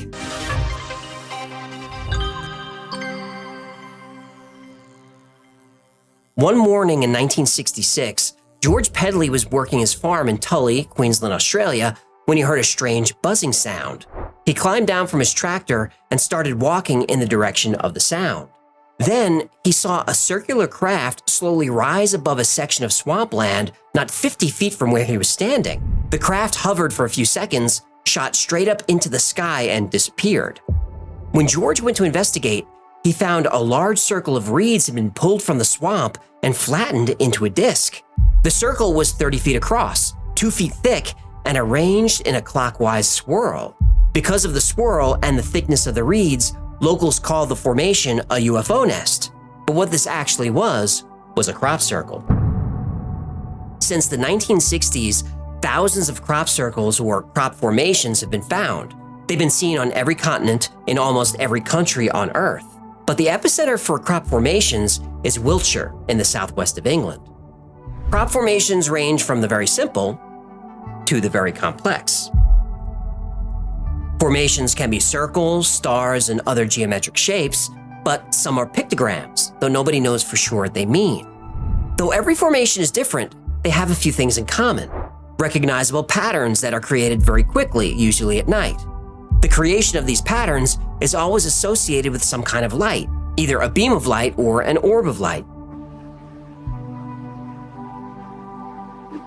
Whatever that is, that's moving on its own.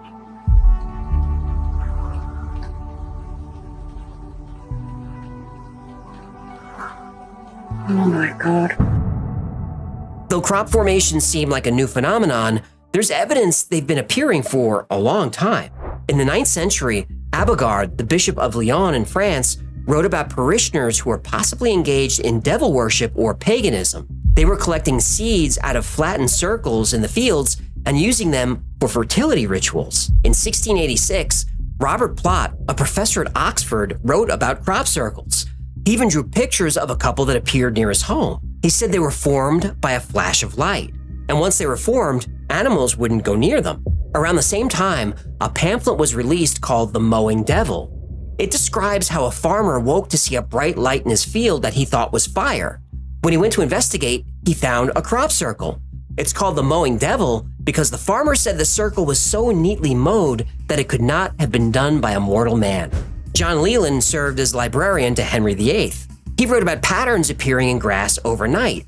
In 1937, a British science journal reported circles found in a field of barley and even included one of the first photos taken of a crop circle. In 1945, this photo was taken by a balloonist working for the RAF Parachute Training School. In 1952, the U.S. Air Force investigated circles found in Kansas. In 1963, Sir Patrick Moore, an astronomer writing for the New Scientist journal, investigated a formation in Charlton. In the wheat fields were features taking the form of circular or elliptical areas in which the wheat had been flattened.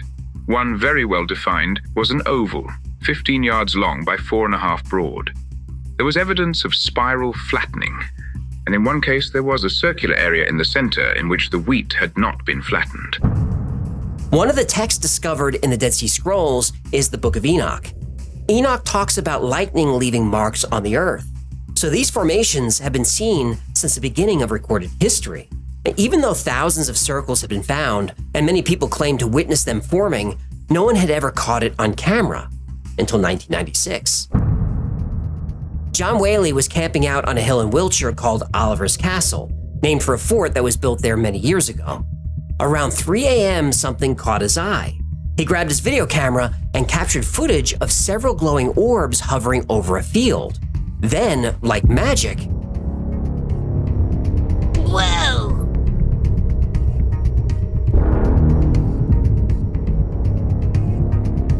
here's the formation from the air. Nobody can agree on what crop circles mean, though most people believe they're messages. Now, this is frustrating to many researchers. They say, whoever's making these, why don't they just speak English? Well, in 2001, they did. Intelligently controlled.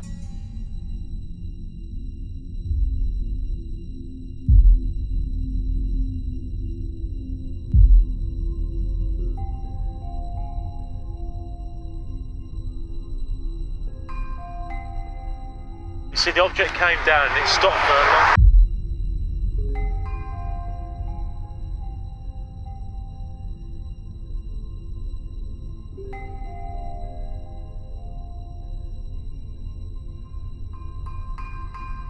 Nothing random about it. There's no movement in the prevailing wind.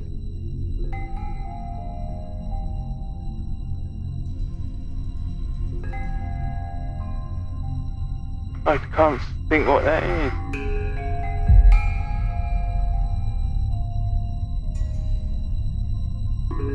The definitive piece of evidence.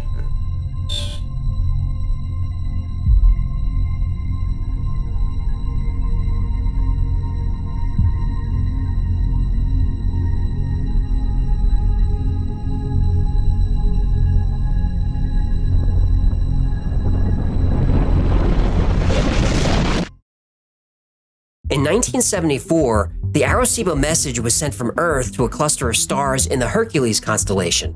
It's called the Arecibo message because that was the name of the giant radio telescope used to transmit it. The team that created the message was led by Dr. Frank Drake with assistance from Carl Sagan. The message was 1,679 binary digits that could be converted to an image, designed to convey information about civilization on Earth. It starts with a representation of the numbers 1 through 10.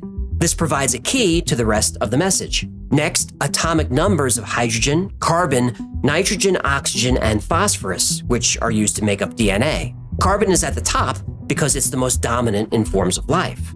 The message shows more information about DNA, including the double helix structure. Toward the bottom, a figure of a human, its average height, and the population of the Earth, which was a little over 4 billion at the time. Next, our solar system, starting with the Sun and moving out to Pluto. The Earth is shifted up to identify the planet sending the signal.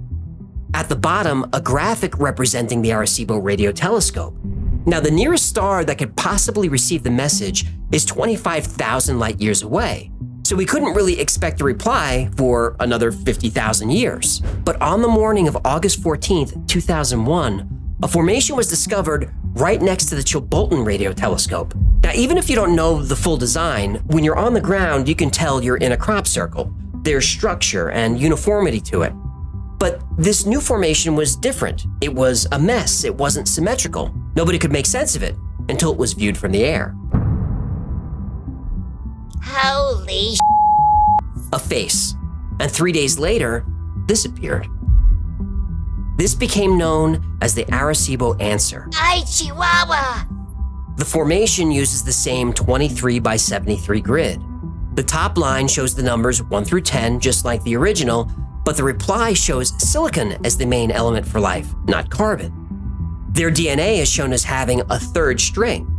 In the center is a humanoid figure about 4 feet tall with a large head, and their population is about 21 billion. Below the figure is their solar system. They appear to occupy 3 objects in the system, the 3rd and 4th planets, and then there's another shape that could mean a planet or some other object or structure.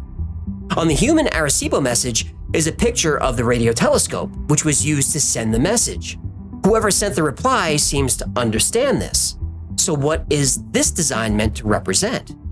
Well, just a year earlier, this formation appeared in the same place. Is this the same object? Is this crop formation a representation of a machine used to communicate through space? Again, frustrated researchers and skeptics agree on something. Why don't they just speak English? Well, almost exactly 1 year later, this formation appeared. My brain just exploded. Once again, we see a face, but that's not a human face. And just like the Arecibo message was broadcast in binary code, the disk formation also contains binary code. And for the first time, we get an actual, literal message. The code was translated to letters using ASCII, the encoding standard for electronic communication. Beware the bearers of false gifts and their broken promises. Much pain, but still time. Believe. There is good out there. We oppose deception. Conduit close. Whoever it is that wants to communicate with us is using many different means. In 2004, Robert Ridge was deer hunting a few miles outside of Roswell, New Mexico. Half buried in the dirt, he found a strange rock. On the rock is a geometric carving. Robert grabbed it and didn't think it was anything more than a cool rock someone lost at some point. But he didn't keep it a secret. He showed it to friends and anyone who was curious about it. It didn't take long before strange discoveries were made about the rock. For one, it's magnetized lodestone, which is not a kind of rock found in that area. And under a microscope, the Roswell rock is extremely smooth. There's no carving marks or indication of sandblasting. But the most fascinating discovery is that in 1996, 8 years before the Roswell rock was found, this crop formation appeared. The designs match up. Some people think this design is a message. Others think it's a map. Still, others think the Roswell rock, the Arecibo Answer, and all crop circles are nothing but a hoax. But who would create such elaborate hoaxes, and why? Well, in 1991, we would get the answer when a British newspaper ran a front-page story with the headline, "The Men Who Con the World." Oh no. On September 9th, 1991, 2 retirees in their 60s confessed to starting the crop circle phenomenon in 1978. Doug Bauer said the idea came to him one night in a pub. He was living in Queensland in 1966 when the Tully UFO left behind that circle of reeds. Doug thought it would be fun to trick people into thinking UFOs were landing in wheat fields in southern England. He enlisted the help of his friend Dave Chorley. All they needed to make a crop circle was a wood plank, a bit of rope, and a twisted piece of wire. At first, their designs were simple and crude, but over time they became more and more complex. And you could center this through this ring, walk straight towards it, and lo and behold, you got the lovely straight line that you could wish for. International media picked up the story, and the mystery was solved. Crop circles were nothing more than a couple of amiable old fellows playing a prank, and that was that. That's it? End of story? It's kind of disappointing. Oh, we're just getting started. Oh, go on. Doug and Dave might have created a few crop circles, but their story has a lot of holes. They demonstrated their circle-making technique, and the results were janky. Most crop formations, even back then, were much more precise. Doug and Dave's formations were out of alignment every time. The more complicated the design, the worse the formations were. During one demonstration for a news crew, Doug attempted to reproduce one of his circles and accidentally made it twice as big as it should have been. Then he just gave up on making it. And their story changed over time. They said they started making circles in 1976. Then it was 1975. Then it was 1978. In fact, they never could agree on the year they actually started. Now, they claimed to have created certain circles and then later said they didn't, but they helped people who did. And Doug and Dave said they created this famous crop circle in 1983 called the Cheesefoot Head Circle. Doug showed a diagram of it, but his diagram had footpaths in it. The circle had no paths. It had no disturbances of any kind. When asked how they created the circle without making tracks in the crop, Doug said they pole vaulted into the field. Whoa. Did you just say pole vaulted? Yep. He said in an interview that you should have seen us running through the fields with our sticks sailing over the corn. Yeah, I would like to see that, actually. Oh, me too, pal. Apparently, these men, in their 60s, pole vaulted into fields carrying their wood boards. They laid down a perfect crop formation and pole vaulted out again. Now, Doug looks pretty fit for an older guy, but he's getting winded walking in a circle. Pole vaulting seems a little outside of his athletic range.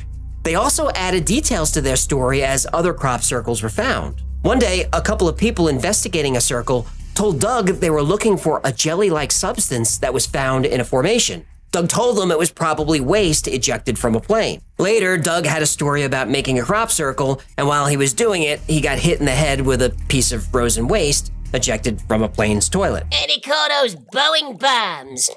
Right. Yeah, big old frozen chunk of poopy. He stumbled back to his car, dazed, with blood trickling down his face. The problem is, planes don't dump waste over that area. It would be illegal, dangerous, and disgusting. Another story came out about people finding bits of metal thought to be meteorites at crop formations. Soon after that, Doug and Dave's crop circles had little bits of iron scattered all around. So, a few things. Did Doug Bauer and Dave Chorley create some crop circles?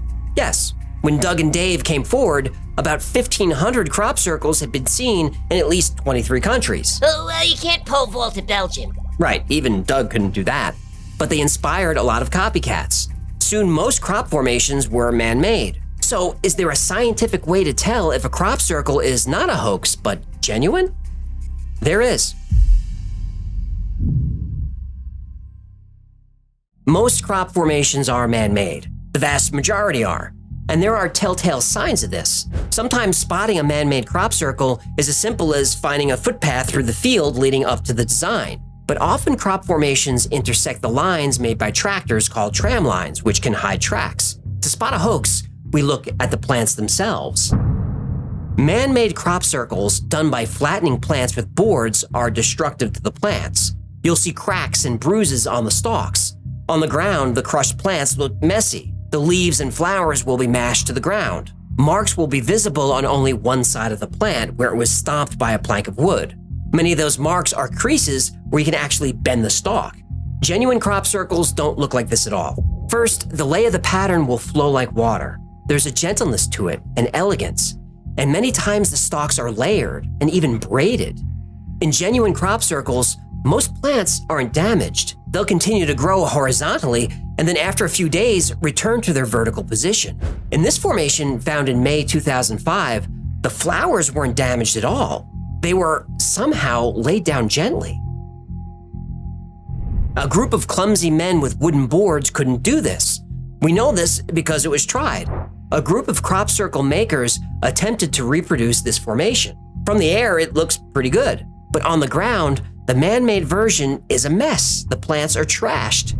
A formation in 2003 was especially puzzling. In parts of the design, the plants weren't completely flattened.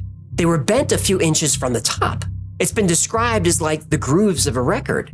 How do you make this with planks and rope? You don't. You don't.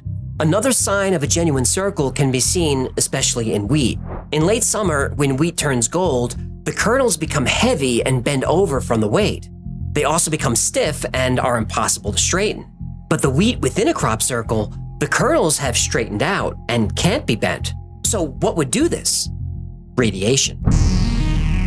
Wheat stalks are separated by structures called apical nodes. These are like the knuckles on your fingers.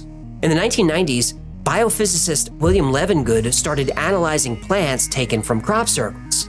His team found the nodes in crop circle wheat were elongated, and in many cases they were ruptured. Oh, a rupture on an elongated node? I think they make a cream for that. This rupture is called an expulsion cavity.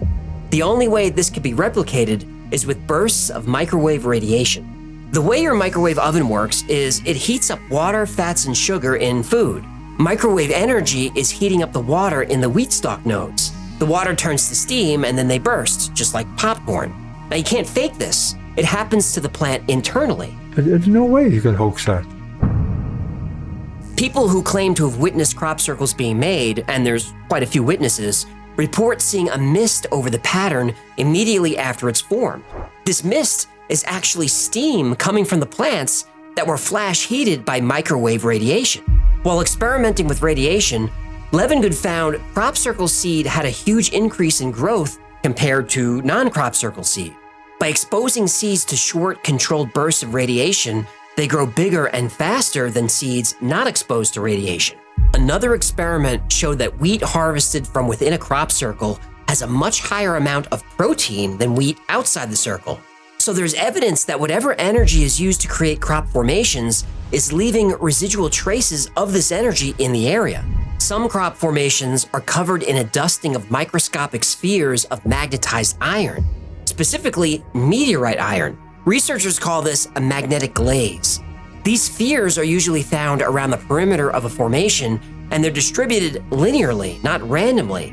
Because the iron particles are magnetized perfect spheres, it means they were melted and formed within a highly energetic magnetic field. When people are inside crop formations, many are affected by electromagnetic radiation. Just look at this. Ja, jeg har rød.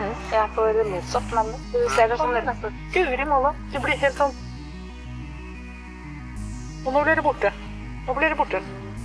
Da blir det vanlig. Nå blir det vanlig. Ja, visst. As part of an experiment, a woman with an enlarged thyroid sat in a crop formation for 2.5 hours. While being monitored by a doctor, her thyroid shrunk by 40%. Often cameras, watches, and other electronic devices stop working inside a crop circle. In fact, pregnant women and people with pacemakers are discouraged from going near one. Now, to skeptics, all this talk about energy sounds woo-woo, but I just showed you the real effects on plants and people.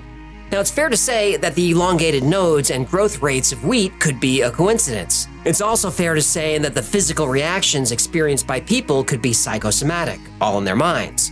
But skeptics, how do you explain this? These are called ghost formations, or ghost circles. This is when the design of a crop formation is still visible after the field has been plowed.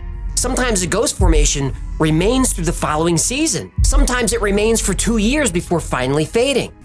But this doesn't happen with all crop formations. Nobody knows why, but it could have something to do with where the patterns are found.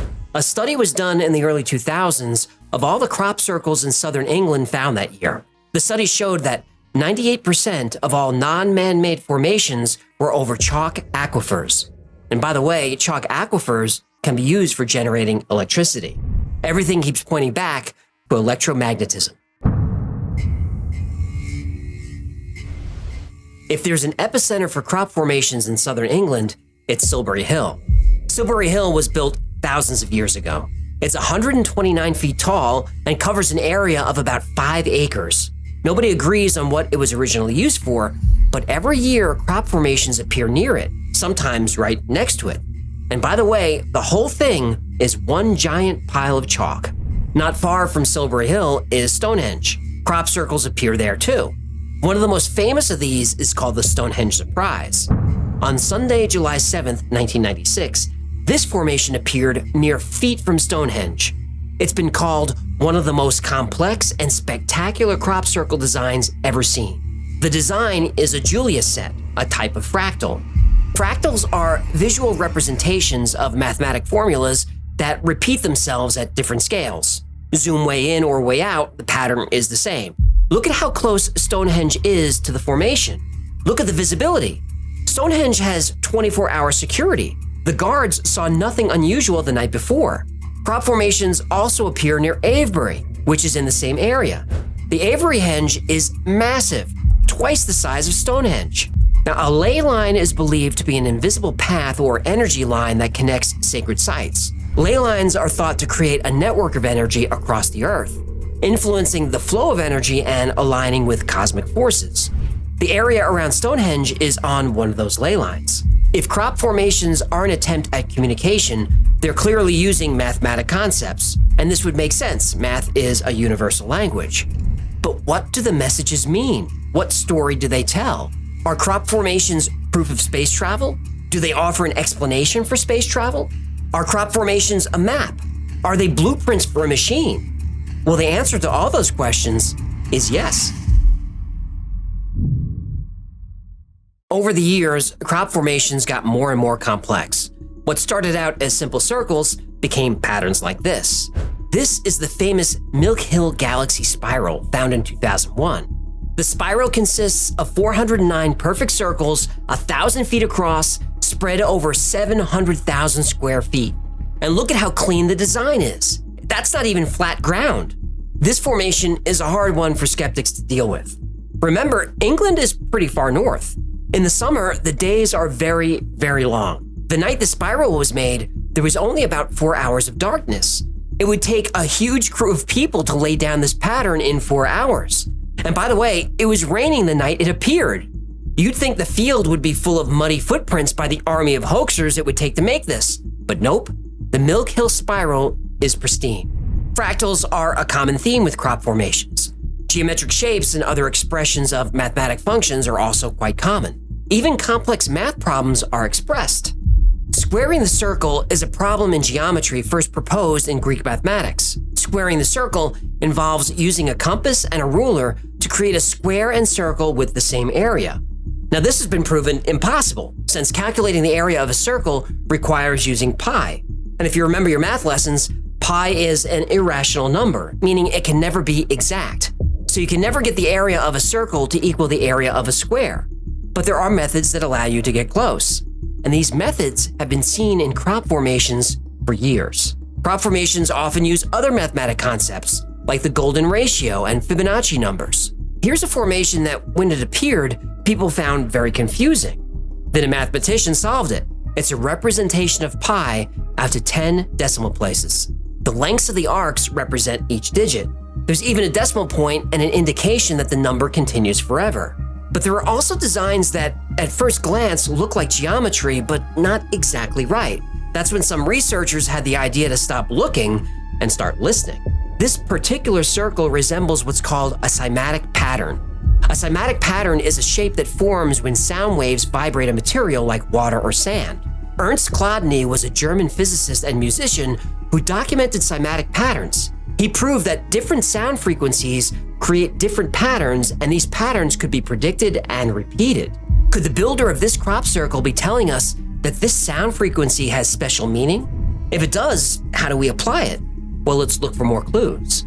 In 2011, this double spiral formation appeared on Windmill Hill, the location of another ancient site. The same day, another double spiral appeared near Stonehenge, just a few miles away. Dr. Jerry Croth thought these formations could represent neutron stars. And although it's very rare, sometimes neutron stars collide and form a magnetar. What makes magnetars unique is their incredibly strong magnetic fields, which are among the strongest known in the universe. These magnetic fields are thousands to billions of times stronger than those of neutron stars. A magnetar's gravity is so strong that it dramatically warps space-time around it. In theory, this warping of space-time could lead to an Einstein-Rosen bridge, better known as a wormhole.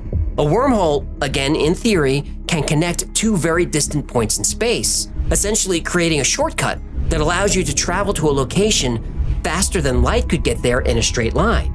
Now, I'm aware this is a lot of in theory and possibly and maybe regarding these crop formations. After all, magnetars are so rare that in the entire galaxy, only 10 have ever been found. Well, 11. Because the following day, literally the day after these crop formations appeared, a new magnetar appeared. I don't mean it was always there and was just discovered. I mean it wasn't there yesterday and it's there today. Then in 2022, this crop formation appears. 2 sections of concentric rings connected by a line. It's been theorized that this represents a wormhole. It shows 2 points in space surrounded by warped space-time and then a portal between. The outer ring represents the bending of space-time. Now maybe this crop formation is just a design with no special meaning, but that would be rare. Almost all crop formations have a message or purpose. So let's assume, for fun, that all these messages are puzzle pieces, that when the pieces are fit together, they show proof of a wormhole and a map of how to get to it.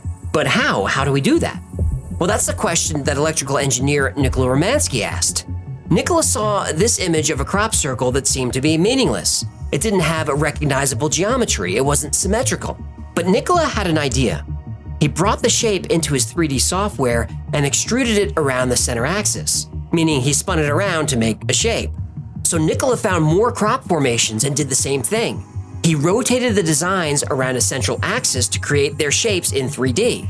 And after a while, he had a collection of what appeared to be blueprints, instructions on how to create some kind of machine.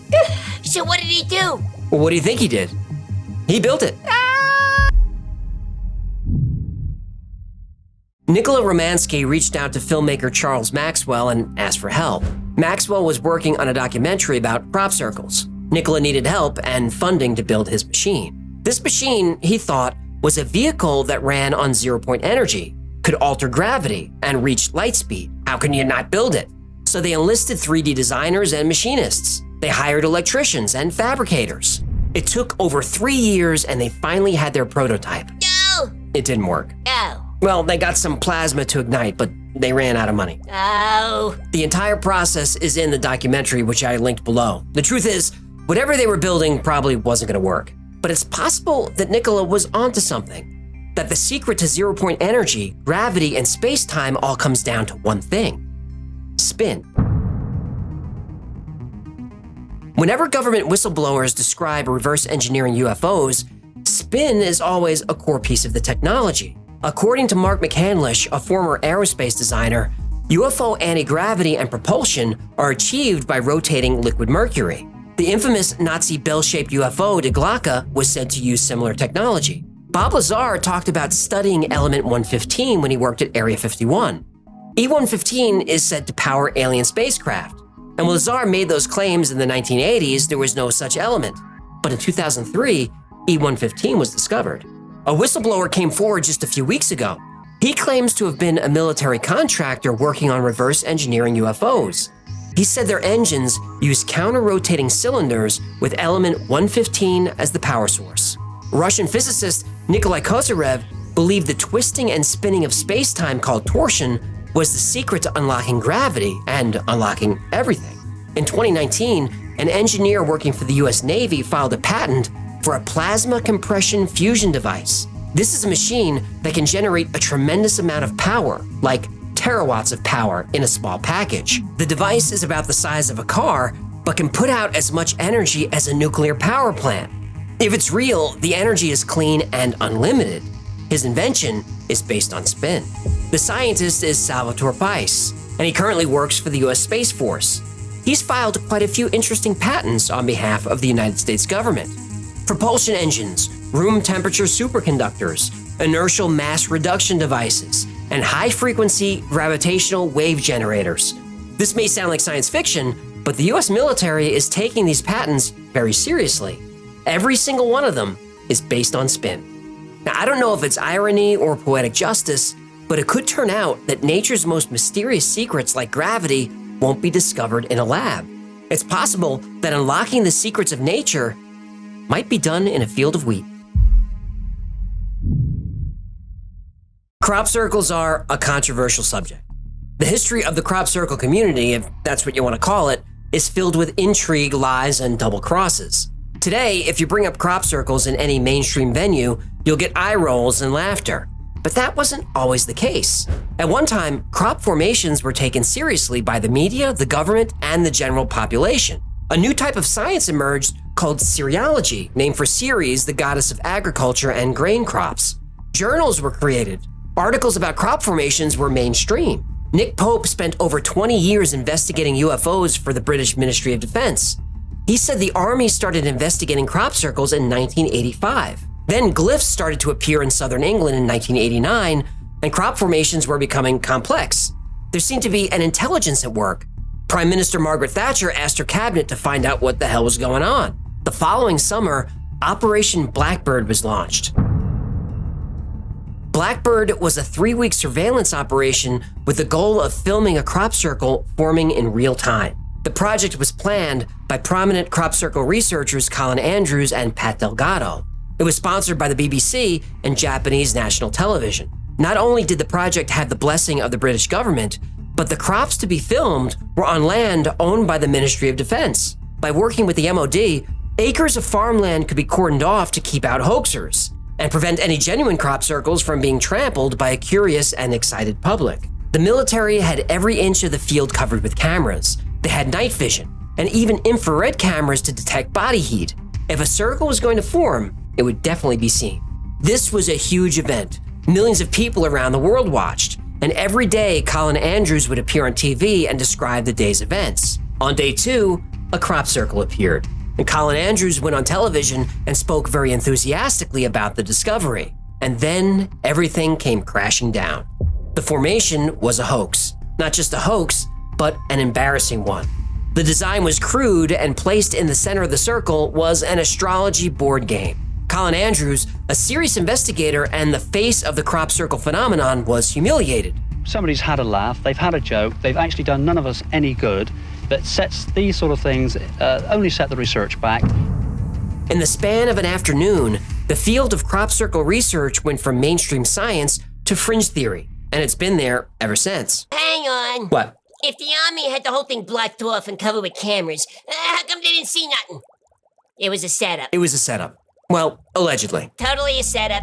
Colin Andrews believes, and I think there's plenty of evidence to support his theory, that the Army intentionally wanted to discredit him and the entire crop circle phenomenon. That doesn't mean the military didn't believe in crop formations. Quite the opposite.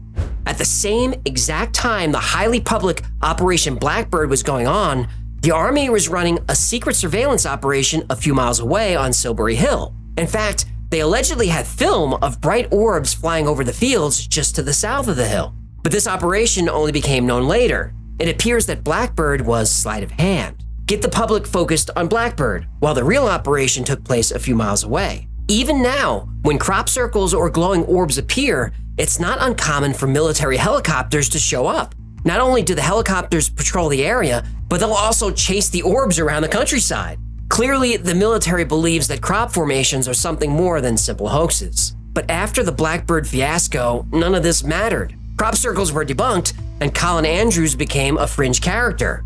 Colin's partner, Pat Delgado, was so disheartened by the Blackbird hoax that he retired and gave up his research. Sounds like Deep State wins again, eh? But that's not the end of the story. Go on. Colin Andrews may have become fringe in the public's eye, but he was a serious investigator, and crop circles were a real phenomenon. Even without mainstream support, he continued his work, and plenty of people supported him. Believers in crop circles were now fringe believers, but they still believed. This could be a problem for the government. They couldn't allow crop circles back into the mainstream. So British intelligence began a disinformation campaign. And to help them spread disinformation, they brought in the best. CIA. In his 1999 book, Cosmic Top Secret, The Unseen Agenda, author John King got Colin Andrews to sit for an interview. Colin knew that the only way hoaxers could get onto that field during Blackbird was if it was an inside job. When Colin made the announcement that a crop circle appeared, he hadn't even seen it yet. It was pitch black. He was pressured to make the announcement, so he did. He didn't report what he had seen with his own eyes. He reported what was described to him by the Army. As soon as the sun came up, he knew it was a hoax, but there was nothing he could do. He had a deal with the military that they would provide people, equipment, and land, but he had to cooperate with them. Big mistake. You shake hands with the military-industrial complex, you're making a deal with the devil. Yep. According to Colin, phase 1 of the disinformation campaign was to debunk crop circles with Operation Blackbird. Phase 2 was Doug and Dave, who showed up a year later. Doug Bauer and Dave Chorley admitted to being the makers of crop circles, and to this day, that's the official explanation. Colin doesn't think they're part of the intelligence community, but he believes they were used by and compensated by people in the IC. They were paid? Oh yeah, they were paid thousands of dollars for their story. We know this for a fact because they were only paid half up front. They had to sue for the other half. Deal with the devil. Next came phase 3. A freelance journalist named Jim Schnabel arrived on the scene. According to Colin Andrews, Schnabel was CIA. Now, James Schnabel was not an official CIA officer, but he certainly could have been an agent. If you search his name in the CIA database, you'll get plenty of hits. And Schnabel's name is always connected to paranormal cases like crop circles and remote viewing.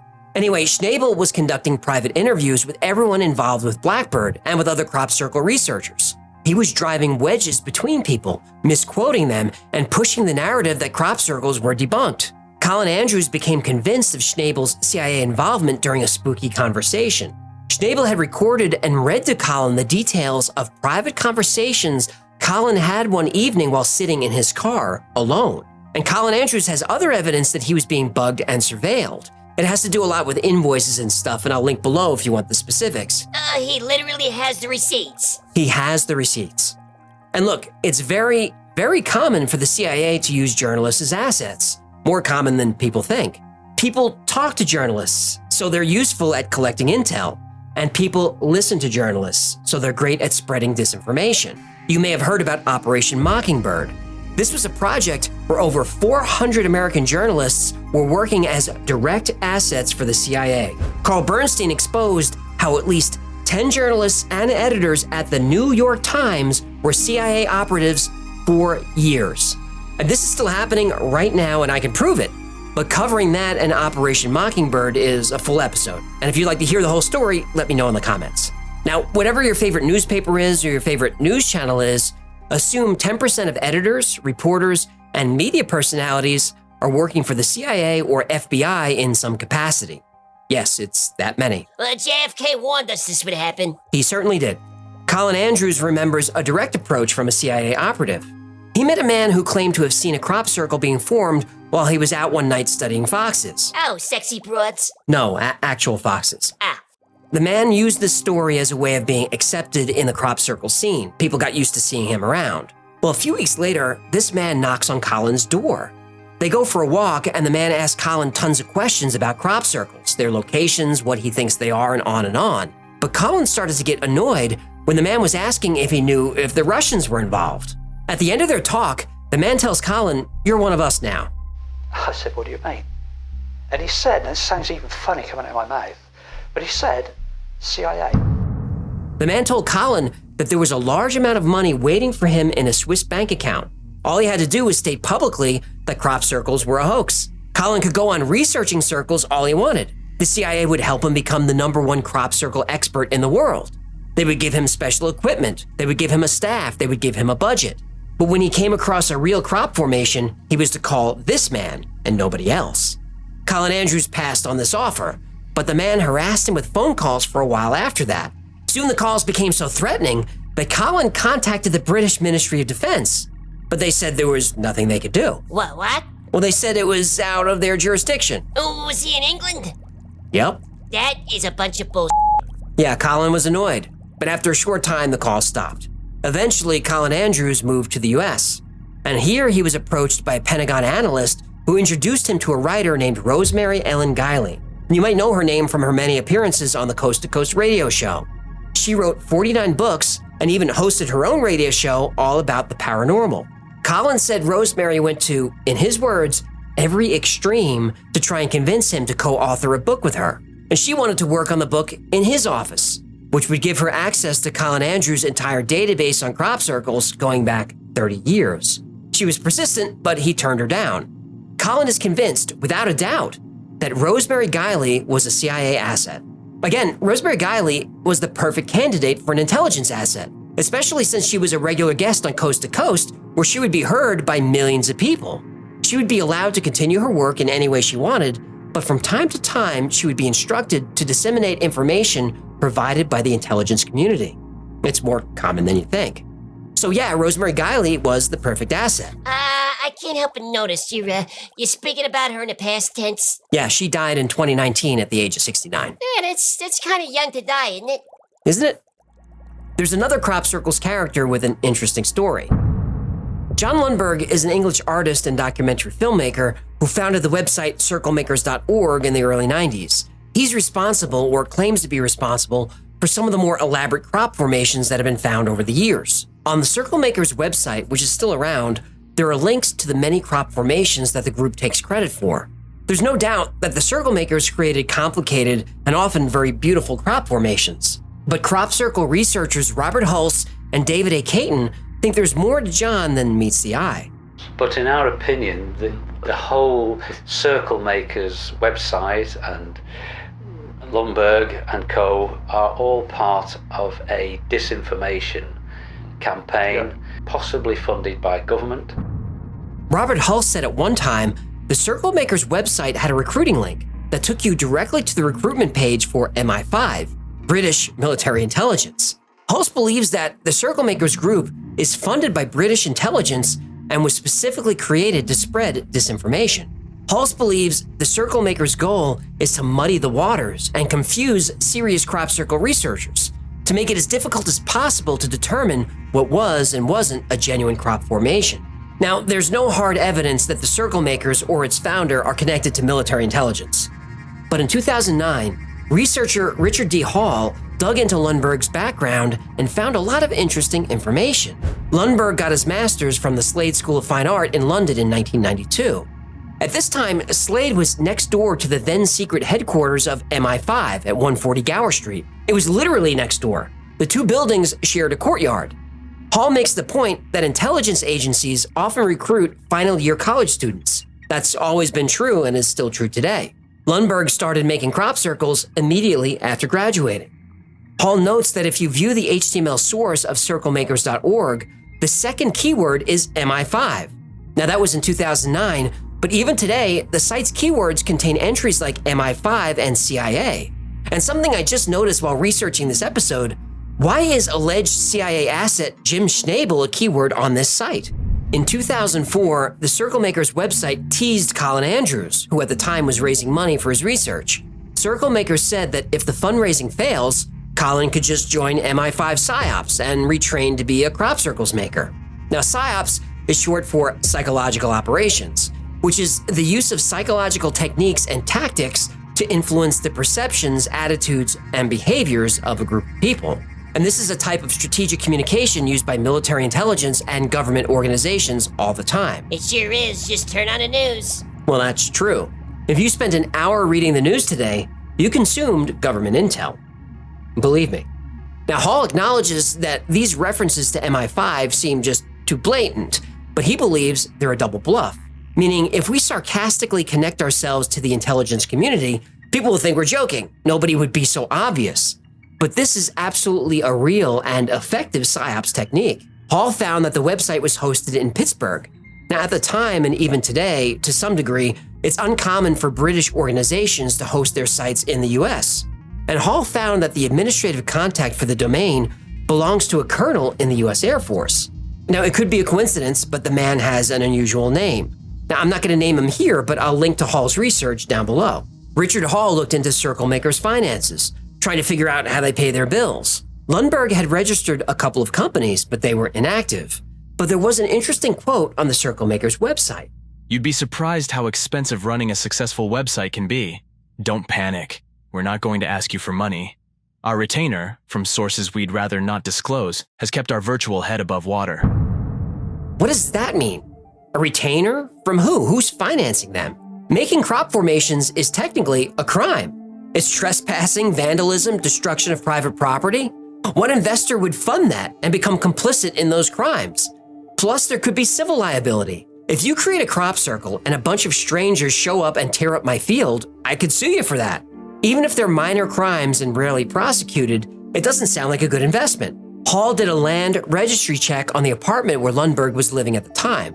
He found that technically there are no apartments listed on the deed. Hall dug further and found that there are 4 apartments, including Lundberg's, that have their rents paid by the local government. So, did Richard Hall reveal that John Lundberg is, in fact, an asset working in media whose job is to spread disinformation about crop circles? Well, the evidence Hall provides is purely circumstantial and coincidental, so there's no way to know for sure. In fact, some of Hall's evidence is so far-fetched, I left it out of this episode. But a few years after Richard Hall conducted his research, Lundberg directed a documentary that I've referred to multiple times on this channel. It's called Mirage Men. Mirage Men covers Richard Doty, a retired special agent who worked for OSI, the United States Air Force Office of Special Investigation, Air Force Intelligence. Richard Doty is, according to Mirage Men, one of the chief architects of the military's campaign to disseminate lies to the UFO community. In other words, to spread disinformation. Doty's job was to muddy the waters, so UFO researchers wouldn't know what sightings were real and what were hoaxes. Now this is, according to Hall, Hulse, Caton, and many others, exactly what the Circle Makers have done and have been doing to the crop circles community for years. There's a reason why John Lundberg would make a great intelligence asset, and Rosemary Guiley, and James Schnabel, and countless other writers, journalists, and media figures. They already work in the paranormal community. They're trusted by that community. They continue to do their work, but every so often they spread a little bit of disinformation to that community, a little nugget to steer people away from the truth. This is why you shouldn't trust anyone in the media. Whether it's your favorite news anchor, TV show host, podcaster, blogger, or writer, be wary of anyone with influence. These media personalities may seem trustworthy. They may seem like they have your best interests in mind, but some of that is just a performance. Not all of it, but some of it is a performance designed to sway your opinion or even alter your entire belief system. The intelligence community does not want you to know the truth about crop circles, UFOs, secret space programs, or alien technology. That's a fact. Millions, perhaps billions of dollars are put into black budget programs designed to distract and confuse you from the truth. When CIA needs to spread disinformation, they look for trustworthy people with large audiences to deliver their message. So keep your eye out for clues. An intelligence operative, an agent, an asset could be anyone. 3+15+00. Yep, that one turned me into a believer. And here's another one. This one coming up is in the Moon compilation, but I have to put it here too, because this is another story that at first I thought the theory was crazy, just bonkers, that the moon is a hollow spaceship brought here from another part of the galaxy. That was insane. So I started researching it, and about halfway through the episode, I was thinking, something's up with the moon.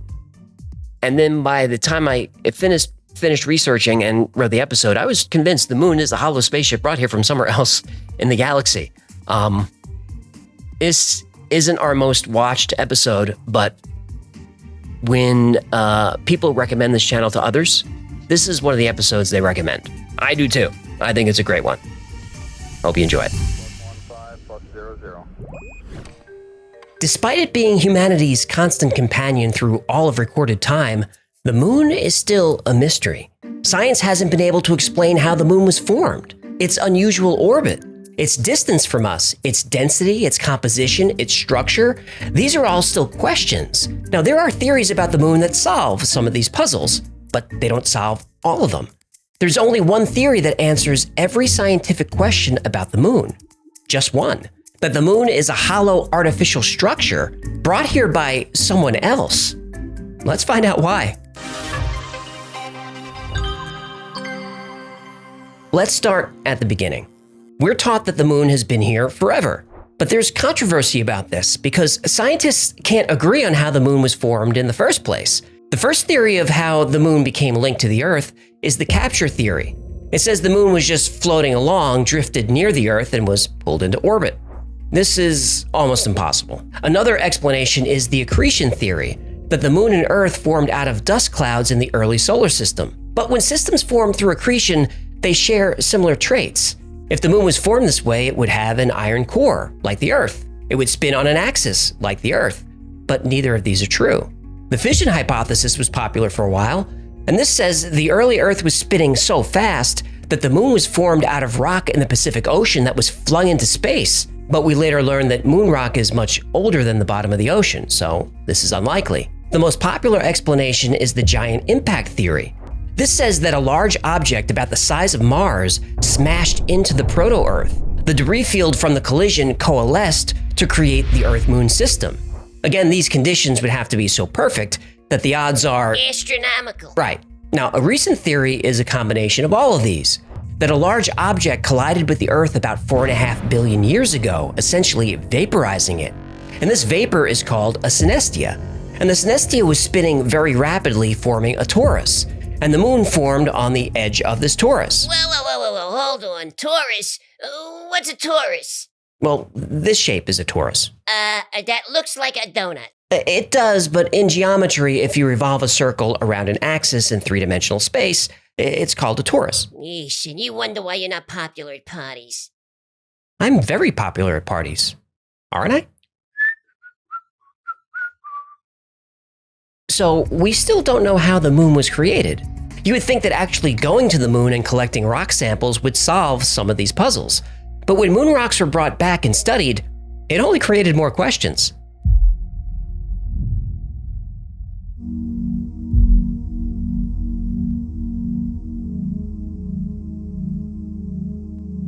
Since landing on the moon in 1969, The moon landing was as fake as a teenager's Instagram. I knew you were going to do this. Look, do you like the idea that the moon is a hollow spaceship? Well, yeah, I gotta admit, I do kind of like this idea. Okay, so for us to explore this theory, you need to concede that we went to the moon. Fine, I will concede we went to the moon. Thank you. But those were unmanned missions. The landings were actually filmed in a studio in Burbank, California. Fine, I'll take what I can get. Moon rocks and soil samples brought back from the moon are strange. On Earth, the newest rocks are at the surface, and the rock gets older as you go deeper. Now, this is obvious and logical.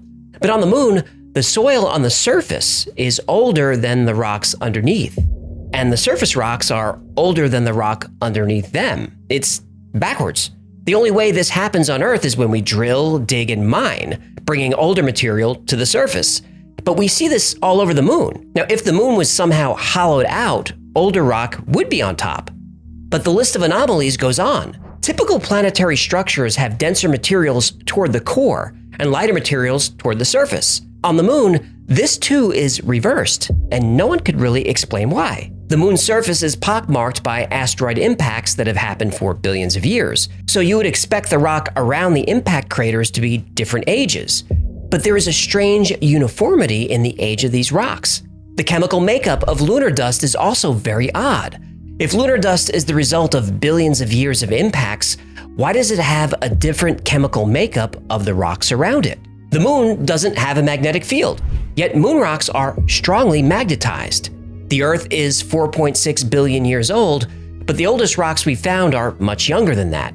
Moon rocks are older, much older. Some rocks have been dated to the very beginning of the solar system, and some are said to be even older than that.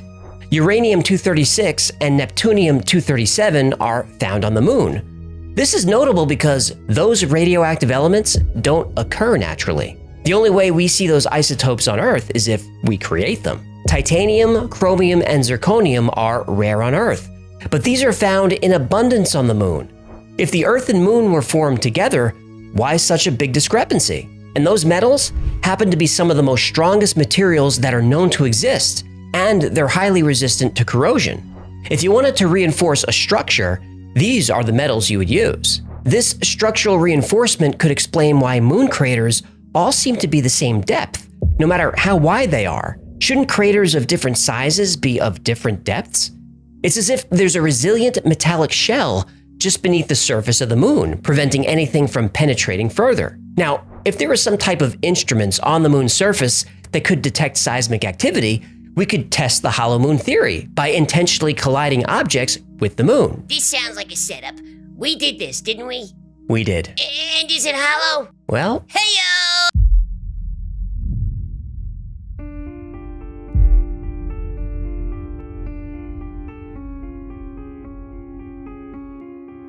after returning to the command module, the Apollo 12 crew intentionally released the lunar lander, crashing it into the moon's surface. Then something very unexpected happened. Seismic measurements showed that the moon rang like a bell and reverberated for more than an hour. This was with a very small object compared to the size of the moon, so during Apollo 13, an even heavier object was crashed into the surface.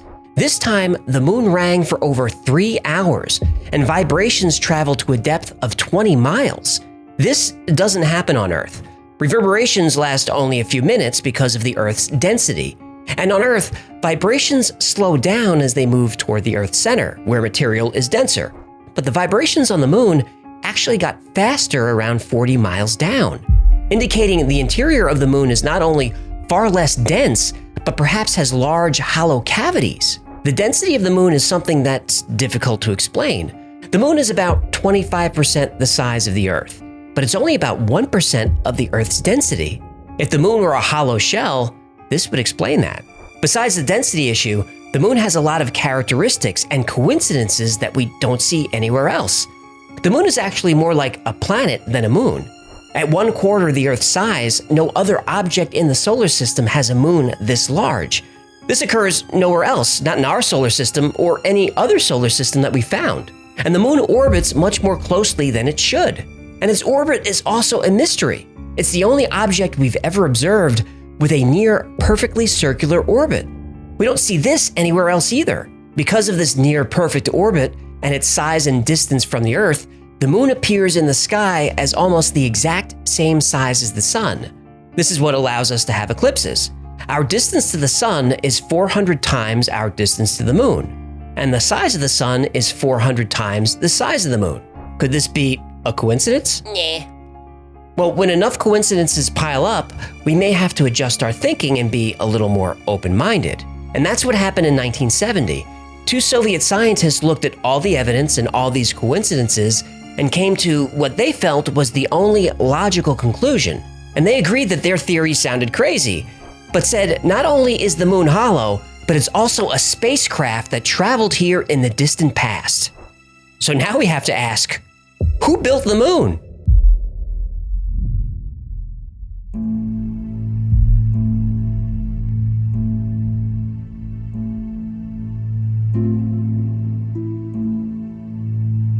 Every ancient culture on Earth has stories about the moon, but it's interesting that the further back you go, the fewer stories there are. And if you go back far enough, there are stories that talk about a sky before the moon arrived. Roman and Greek authors in the 5th century BC have stories about the Proselynes, and they lived in an area called Arcadia. And they said they've been here since before there was a moon in the heavens. Now, on the other side of the world, the ancient culture of Tiwanaku in Bolivia also refers to a time when there was no moon. The Tiwanaku claim the moon arrived between 11,500 and 13,000 years ago. If you're into ancient theories as much as I am, you'll recognize that this time coincides perfectly with a period called the Younger Dryas. And all kinds of myths and mysteries are said to have happened during the Younger Dryas, and we'll cover them on this channel. Now, going back to Africa, there are Zulu legends that specifically say the moon is hollow, and living inside is an intelligent race of reptilian extraterrestrials. Lizard people? Yup. Lizard people built the moon! That's what they believe. Lizard people are very industrious. They seem to be. The Zulu believe the moon was put into orbit by 2 brothers who were gods, and this legend is similar to what the Sumerians believed. The Sumerians also had a legend of 2 brothers, Enki and Enlil, who were called Anunnaki. Yup, Anunnaki. the extraterrestrial gods who created mankind. Everything is falling into place with this one. Oh, you ain't seen nothing yet. How about this?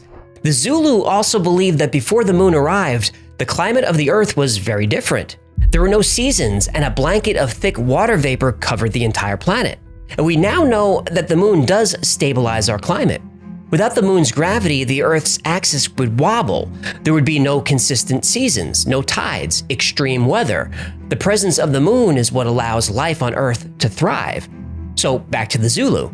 The Earth was covered by a thick layer of water vapor, and you could only see the sun through this hazy mist. When the moon was finally placed into orbit, all this water vapor fell at once, and it created a cataclysmic global flood. Always a flood. Always, every time.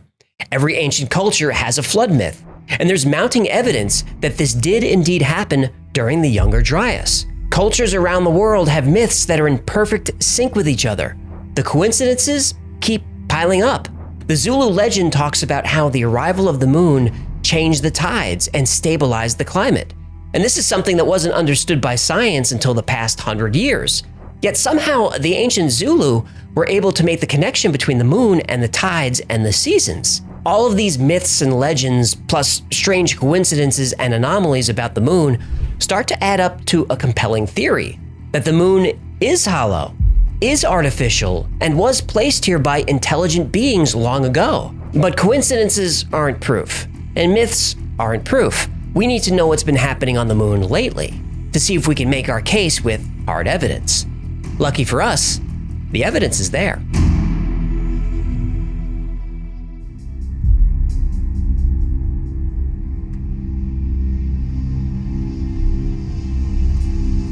Science tells us that the moon is a cold, lifeless place. It has no atmosphere. There hasn't been seismic activity for millions of years. Its core, unlike the Earth's, is cold.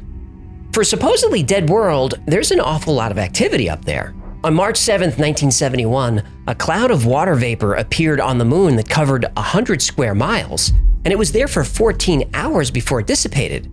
There's not supposed to be atmosphere on the moon, but for those 14 hours, there was.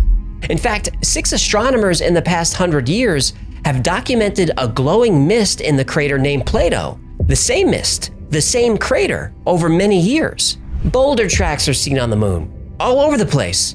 And that's weird enough, but how do boulders roll for miles and then go uphill, like in this photo? And since the days of Aristotle, astronomers have seen strange lights appear on the surface of the moon, sometimes visible with the naked eye. NASA even reported that between the years 1540 and 1967, there were 570 sightings of light flashes on the moon that couldn't be explained. Sightings of strange lights continue to this day. The Aristarchus crater was photographed in 1992, and it shows a glowing blue light, now called the Blue Gem. And this anomaly has been seen by Earth-based telescopes every few years since. Some have even speculated it's a fusion reactor. And these events of mysterious light and mist happen so frequently that there's even a name for them, transient lunar phenomena, or TLPs. But things get even more weird. There are plenty of photographs of what appear to be artificial objects on the surface of the moon. Towers that reach several miles high, pyramids, symmetrical structures. These have been photographed by astronomers, probes, even the astronauts themselves. And the biggest anomaly of all? Why haven't we gone back to the moon? Sergeant Carl Wolf was working as a technician for the Air Force, and he was repairing equipment that transferred images from a lunar satellite. Those photos, according to Sergeant Wolf, showed artificial structures on the moon, what he described as a base. And this is corroborated by another technician working with Wolf. And Wolf wasn't a UFO, ET, moon theory guy. He was just a tech. He said he was excited to see the pictures on the news and have NASA explain what they were. He was surprised when the photos never turned up. The photos were found in a very early release from NASA. These structures are very large and very tall. You can even see they cast shadows. And these are photos I'd like to learn more about, but I can't. They no longer exist. Now, almost immediately after landing on the moon, the Apollo 11 crew said they saw something that shook them up. Watch the press conference they gave when they returned. These men aren't acting like they made history or had a life-changing experience. It's a beginning of a new age.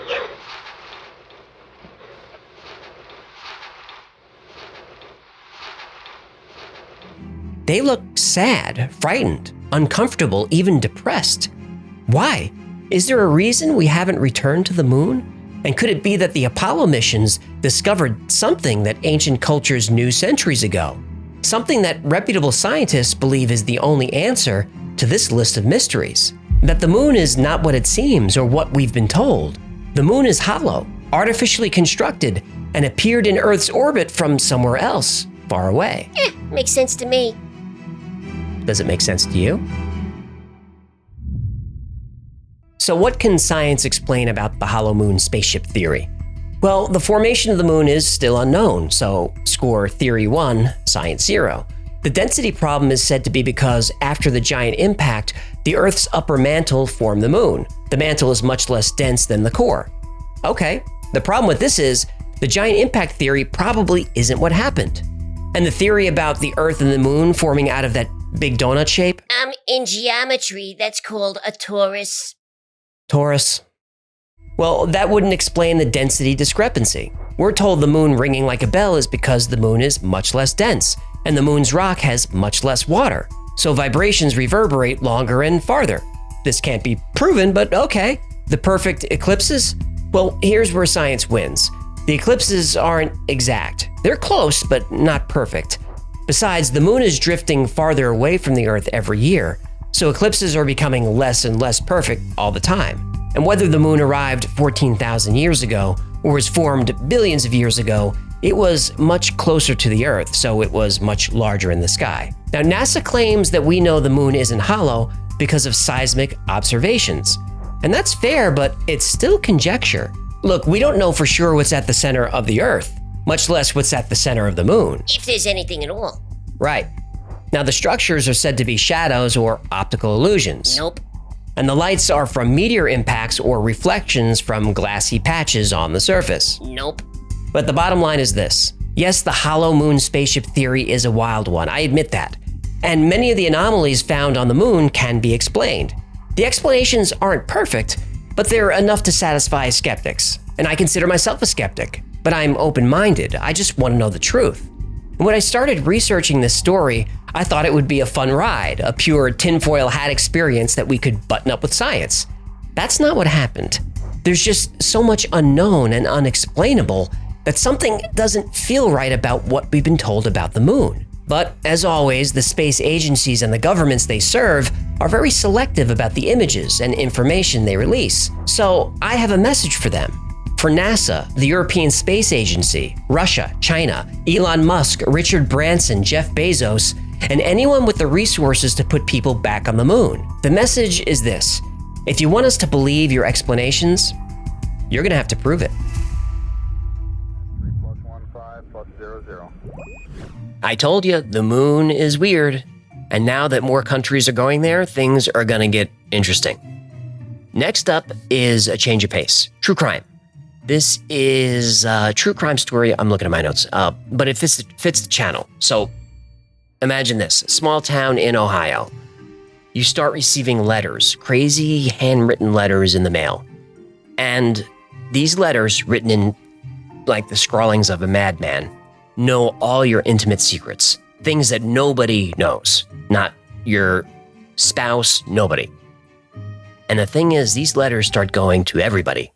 Everyone in the neighborhood is getting these crazy letters with all their secrets. And then the letters start revealing secrets to the other neighbors.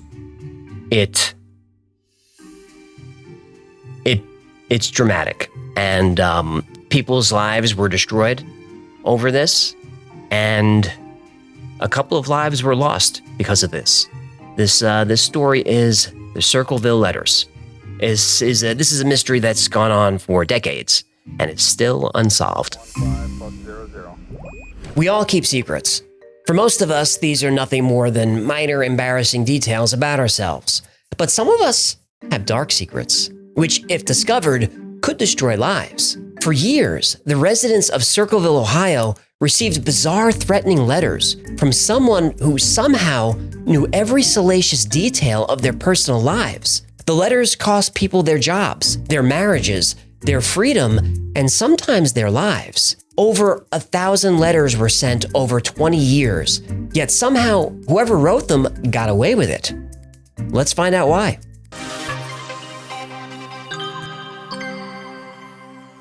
Circleville, Ohio is about 25 miles south of Columbus. In the late 70s, it was the typical small American rural town. With a population of 13,000, Circleville has been described using cliches like nobody locks their doors and everybody knows everybody. A problem with small towns is that it's hard to keep secrets. This story begins in 1976. Circleville residents started receiving anonymous letters, postmarked from Columbus, handwritten in strange block letters, and the letters were full of details of their private lives. There was never a return address, but the writer was clearly someone with intimate knowledge of the town's residents and their secrets. Gordon Massey was the superintendent of Westfall Schools in Circleville. When he got to work on the morning of March 3rd, 1977, there was a letter waiting for him. Dear sir, according to my GF, you have asked her to go out many times, and have asked the other female bus drivers too. This must stop at once for the good of the school and families.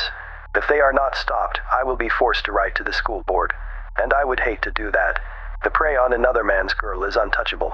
I suggest you find yourself a pimple-faced whore and start up with her, and leave my girls alone. And more letters followed, each with escalating threats. One even said they would cut the brake line in his car if he didn't stop sleeping with his employees. That same day, a letter arrived for the school board describing how Massey approached, assaulted, and sometimes carried on extramarital affairs with the female bus drivers. The writer demanded Massey be fired. He wasn't. He denied everything, and there was no proof of any wrongdoing. But a couple of weeks later, the school's vice principal received a letter. Dear school, talk to Gordon Massey about his affairs. I shall warn you, I know the truth. I want to protect your school. It has a good reputation. You should keep it like that. I shall send you proof about driver number 62917. She has a child in school there now. I shall prove this shortly. I expect him then to be discharged. You'll see that I am telling the truth. That letter was oddly specific. Though he didn't name anyone, he used an employee number. Only someone with intimate knowledge of the school and its employees would have that information. They looked up the number 62917. It belonged to bus driver Mary Gillespie.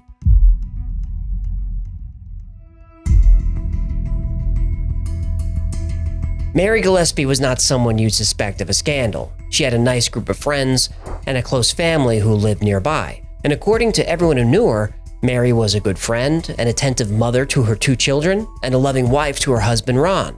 Mary led a quiet life. But that would all change in March 1977. Mary opened her mailbox and found a strange anonymous letter, handwritten in eerie block letters. Stay away from Massey. Don't lie when questioned about knowing him. I know where you live and have been observing your house and know you have children. This is no joke. Please take it serious. Everyone concerned has been notified and everything will be over soon. Now, this is upsetting, but rather than tell her husband Ron, she kept this to herself. And over the next few weeks, more and more letters came in, and each one was more threatening than the last, and each revealing more personal information. The writer obviously knew where she lived, but also what bus she drove, and the names of her husband and her children. Still, she ignored the letters. So the writer raised the stakes. He wrote directly to Mary's husband, Ron Gillespie. The Circleville letter was gaining confidence. The letter to Ron described his wife's affair with Massey and threatened to kill him if he did nothing about it. The writer claimed to know where Ron worked and described his vehicle, a red and white pickup truck. Ron and Mary were definitely being watched. And when Ron confronted Mary about the letter, she denied having an affair with Gordon Massey, but she admitted she'd been receiving similar letters for a few weeks. They decided once again to ignore them, but 2 weeks later, Ron received another. The letter writer had now changed the handwriting to be even blockier, probably to make it harder to trace. And this letter informed Ron that he knew that he had done nothing about Mary's affair with Massey, and if she didn't admit the truth, the writer threatened to put up signs and billboards and broadcast the truth on CB. CB? Radio? Yeah, the buses communicated with each other with CB. Wow, CB takes me back. It does? Oh yeah, I used to drive truck in the 80s. Really?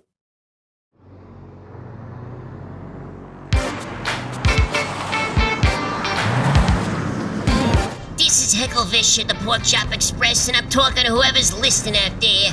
It's like I told my last wife. I says, honey, I never drive faster than I can see. Besides that, it's all in the reflexes. Yeah, cult classic. That was a good one. Anyway, besides the letters, Mary and Ron started getting phone calls from the person they believed was writing them. They didn't know what to do or who to tell about the threatening letters and calls, so they went to the people they trusted the most, their family. This turned out to be a huge mistake.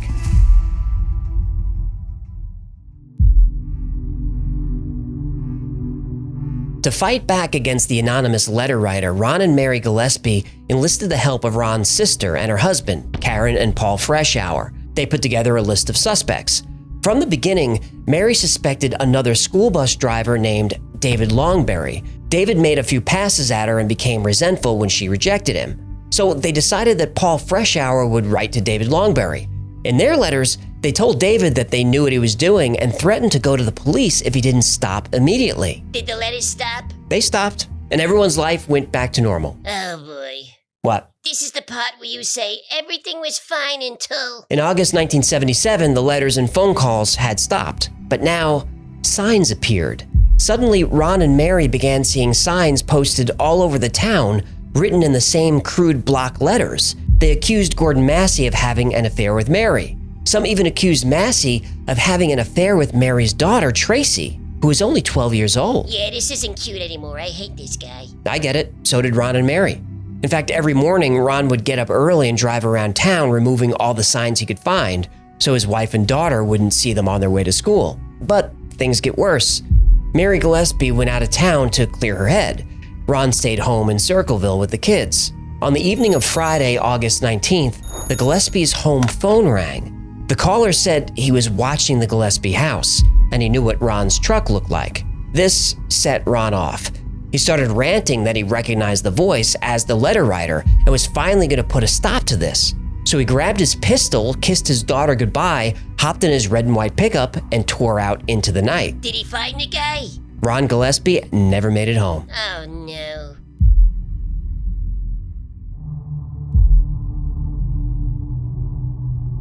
Around 10:25 p.m., just a few minutes after Ron Gillespie left his house on his way to confront the letter writer, his red and white 1971 Ford pickup crashed into a tree.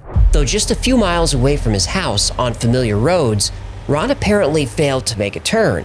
He was partially thrown from the truck and declared dead on arrival at the hospital. When Pickaway County Sheriff Dwight Radcliffe arrived at the scene, something looked strange. A bullet had been fired from Ron's gun, but there was no bullet hole anywhere and no actual bullet, just an empty casing. The Gillespie family was convinced this was no accident. They believed Ron had caught up with the letter writer, took a shot at him, and lost control of his truck while in pursuit. Or they thought maybe Ron was run off the road. But an autopsy showed Ron's blood alcohol level was 0.16, twice the legal limit. As far as the sheriff was concerned, this was the answer. Ron had too much to drink, left the house in a rage, and lost control of his vehicle. Case closed. The Gillespie family wasn't having it. Ron wasn't much of a drinker, and he wouldn't leave his kids in the house alone unless he was dealing with something urgent. They wanted the sheriff to investigate further, but he wouldn't. Sheriff Radcliffe called the whole thing an accident. Ron's family demanded to look at the truck, but they couldn't. It was sent to a junkyard and crushed just days after the incident. It was later learned that there was a suspect in custody, but they passed a polygraph test. It's assumed the suspect was David Longberry, but his name was never released. The town now had more questions than answers. Why did the sheriff suddenly change his mind? Who was the suspect? Why was the car quickly disposed of? And why is the sheriff refusing to investigate? The town of Circleville now had a conspiracy on its hands, and the letters kept coming. Now people were receiving letters claiming the sheriff was covering up the truth. Nobody was more vocal about this than Paul Freshour, Ron's brother-in-law. But Sheriff Radcliffe wouldn't budge. And 2 years later, we get a twist.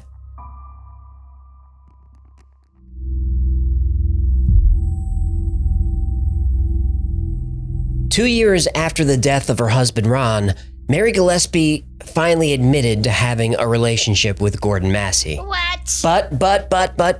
But she said the affair started in 1979 after receiving the letters. Oh, come on. She said the stress and the trauma brought them together. Look, I ain't buying whatever she's shoveling. Hey, that's what she said. Well, she did the time, might as well do the crime, eh?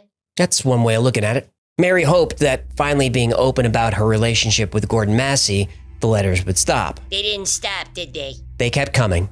Over the next 7 years, Mary Gillespie received almost 40 letters. She was called a cheater, a homewrecker, a murderer. Some letters threatened the lives of her children. The signs continued too. Graphic images and vulgar language about her were posted all over town, specifically placed on her bus route so she and her children would see them. In 1983, Mary had enough. She was driving her school bus near the intersection where her husband Ron died a few years earlier. There she saw a sign posted that talked about Massey and an inappropriate relationship with Mary's daughter, using very obscene language. She stopped the bus and went to grab the sign. Then she noticed a piece of string connecting the sign to a box about the size of a shoebox. And inside the box was a handgun propped up by styrofoam blocks, and the string was connected to the trigger. When the police examined it, they told her the gun was loaded and set to fire. If Mary had pulled on the sign by standing in front of it, she would have been shot in the face or chest point blank. The Circleville letter writer was no longer just a nuisance. He wanted to trade ink for blood. But whose gun was this? Don't tell me. The serial number was filed off. It was, but one of the forensics technicians was able to recover it. The gun belonged to a man named Wes Wesley. Who the hell is Wes Wesley? Wesley worked at Anheuser-Busch in Columbus. When police asked him about the gun, he said yes, it was his, but he recently sold it to his supervisor at work. Who's a supervisor? Paul Freshour. What?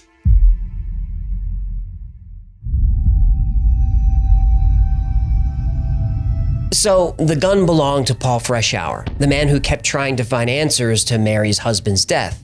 The man Mary and Ron first went to help with the letter writer. When the police questioned Ron Freshour about the gun, he freely admitted that it was his, but it had been stolen a few weeks earlier.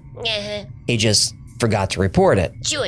According to company records, Paul had taken the day off the day the trap was placed, but he had an alibi. Still, the sheriff brought him in for questioning. Paul insisted he was being framed, and the letter writer was behind everything. And if the sheriff had done his job and caught whoever was writing the letters, Mary would have never been in danger and Ron would still be alive. Well, the sheriff showed Paul Freshour a few of the Circleville letters. He asked Paul to copy them as best as he could, which he did. He then asked Paul to write a few sentences using that same handwriting if he could, so Paul did.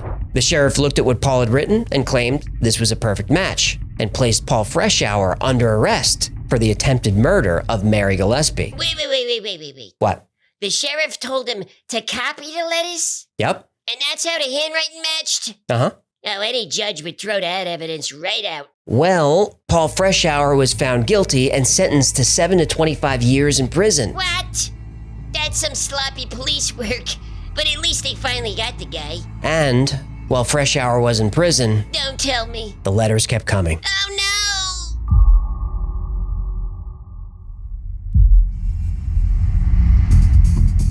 While in prison, Paul Freshour continued to claim that he was innocent.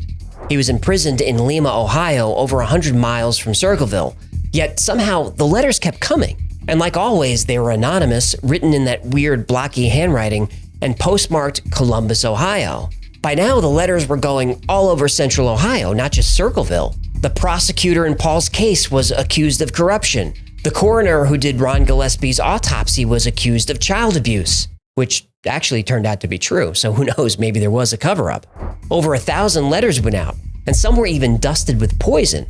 Sheriff Radcliffe demanded that the warden get Paul Freshour under control. The warden insisted there was no way Paul could be writing these. Not even putting Paul in solitary confinement stopped the letters.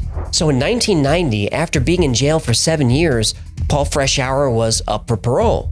The parole board said that his ongoing campaign of hate mail proves he's not ready to enter society. The warden even spoke up for Paul and said he was a model prisoner and absolutely could not be writing the letters. Still, his parole was denied, and shortly after that, Paul received a letter of his own. Freshour. Now when are you going to believe you aren't getting out of there? I told you 2 years ago, when we set them up, they stay set up. Don't you listen at all. No one wants you out, no one. The joke is on you. Hell no one of this letter. I saw the paper. Great news. Great. The sheriff loved it. Ha ha. Do you believe it now? Do you? Wait. Did they say when we set him up? Yeah, it did. Interesting. Isn't it? They finally released Paul Freshour from prison in 1993 after 10 years. He proclaimed his innocence until his death in 2012. Around the same time Paul was released from prison, the Circleville Letters stopped, and there hasn't been one since. When Paul Freshour was arrested, this case was officially closed. But there are so many unanswered questions that even after all these years, the case is still fascinating. Every major true crime TV show, blog, and podcast have covered the Circleville Letters case. Even the show Unsolved Mysteries did 2 episodes on it. In 2021, the CBS program 48 Hours had 2 FBI experts examine the letters. One said Paul definitely wrote them. The other said Paul definitely didn't write them. So let's look at the evidence and see if we can figure out who done it.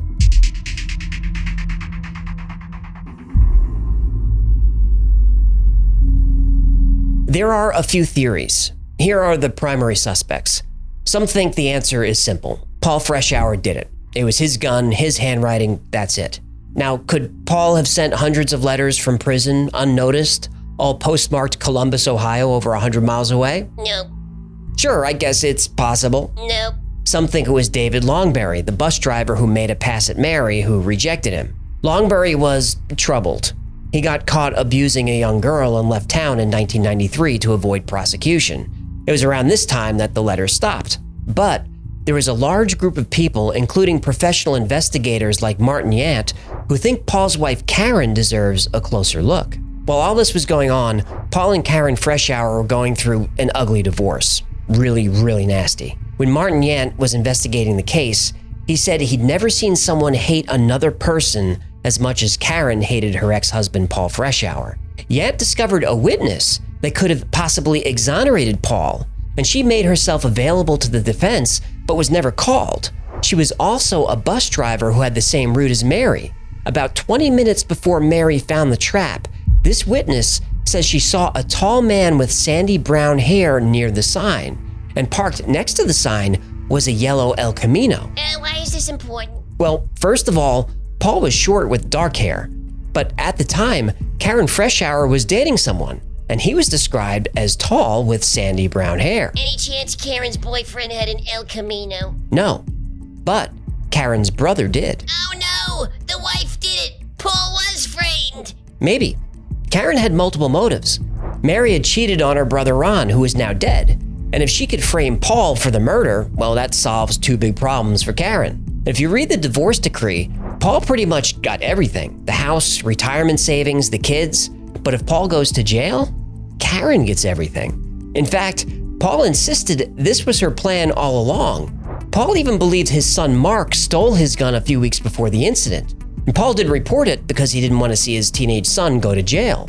And Paul's son Mark became severely depressed and took his own life in 2002. And some have speculated that he just couldn't deal with the guilt anymore. And Karen testified against Paul that she had found dozens of letters in her home that she claimed Paul wrote. When the court asked her to produce those, she said she threw them away. Also, during the divorce proceedings, Karen visited Paul's sister and asked to borrow a typewriter. And Paul's sister thought this was an odd request. Yet at about the same time, the Circleville Letters were no longer handwritten. They came typed. Martin Yant does not paint a very nice picture of Karen Freshour. But others come to her defense, saying she was a victim of domestic abuse and that Paul was the culprit all along. Okay, so who did it? Well, nobody really knows. But I think it started with Gordon Massey's son, William, and potentially David Longberry. The early letters were very specific and contained details that you'd only know or even care about if you worked in the school district. Karen and Paul Freshour knew Mary, but they wouldn't know her employee number. And once Mary and Ron Gillespie shared the letters with the Freshours, I think the Freshours found a way to wage an anonymous war against each other while going through their bitter divorce. Things quickly got out of control, as they tend to do, and lots of people got hurt. But I can understand why all the players in this story are portrayed the way they are.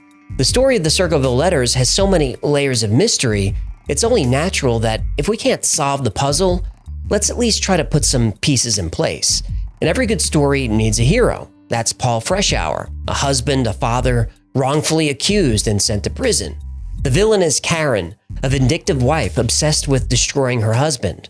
Mary is cast as deceitful and unfaithful, who had an affair that set the entire story in motion. Ron is a victim, a man trying to protect his family who had the courage to confront his attacker and, whether by accident or not, was killed. But the more you look into the story, and I encourage you to do so, there is a ton of material about it, you'll see that each of these characters is not so black and white. Everyone is a shade of gray. Now, I have a hard time believing Paul Freshour was the only letter writer, but also, he wasn't the saint that a lot of the podcasts claim him to be. And Karen isn't as awful as is widely reported. In my opinion, the Circleville mystery has no villains. It also has no heroes. All the story has is victims.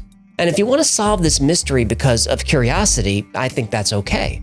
Everyone loves a puzzle. But there are some people who want to solve the Circleville Letters because they think justice wasn't served and they want someone to pay. I'd encourage those people to really think about what these families and the community endured for 20 years. And before demanding punishment, they should ask themselves, haven't these people been through enough? 3+1 5+0 0. Now keep an eye out for The What Files. That's going to be another channel that we're launching that's going to be all true crime. And don't worry, I'm not hosting that. Ewan, great news! We got the pipe fixed. Well, good, but what does that sound? What did you think? We'd get rid of the water with buckets? We're not savages. We're using a diesel-powered water pump. Yeah, but where are you sending the water? Your swimming pool. I don't have a swimming pool. Consider it an early Christmas gift. I don't... Hang on, let me do this. Next video is Operation Mincemeat. This is where a single corpse determined the fate of World War II. British intelligence, using nothing more than a dead body and a briefcase full of lies, tried to deceive Hitler. But the consequences of this operation rippled far beyond the 1940s. It's a fun one. 5+0 0. On April 30th, 1943, in the middle of World War II, a body washed up on the shore of Huelva, Spain. The deceased man was wearing a British military uniform. There was a briefcase strapped to his body containing British and American military secrets. The man was Major William Martin, a Royal Marine who was the single victim of a fatal plane crash at sea. He had just returned from temporary leave in London, where he had gone to the theater and purchased an engagement ring for his fiancée Pam. But there was something very strange about Major William Martin. He didn't exist.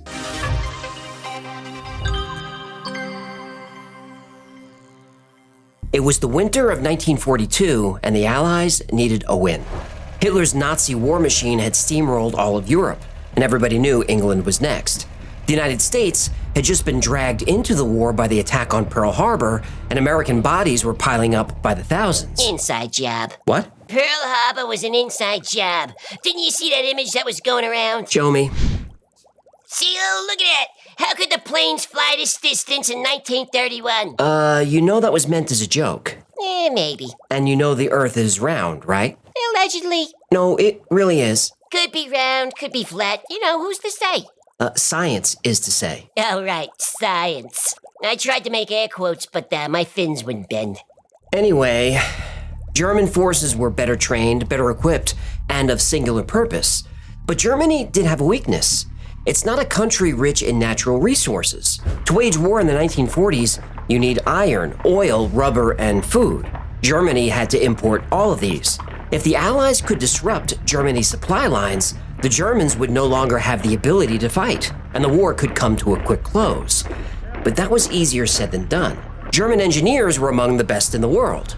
Every time the German army seized an inch of land, it was quickly fortified. Any Allied advance on mainland Europe would be repelled and would result in catastrophic losses. But the coastline of the Mediterranean was not as heavily fortified. UK Prime Minister Winston Churchill called this the soft underbelly of Europe. The key to taking back Europe was Italy, and the key to taking Italy was Sicily. Unfortunately, the Germans understood the strategic importance of Sicily as well. They were fully expecting the Allies to attack it. and if the Allies had any hope of winning, they'd need the element of surprise. MI5, Britain's intelligence agency, was tasked with tricking the Germans into thinking the Allies would attack Greece instead. If the Germans bought the ruse, they would divert forces from Sicily to Greece, leaving Sicily unprotected and ensuring an easy win for the Allies. One of the British intelligence officers working on crafting this deception was Charles Chumley. Hang on. What? Chumley, that's not what it says on the screen. Yeah, I know, that's how he pronounced his name. Well, he pronounced it wrong.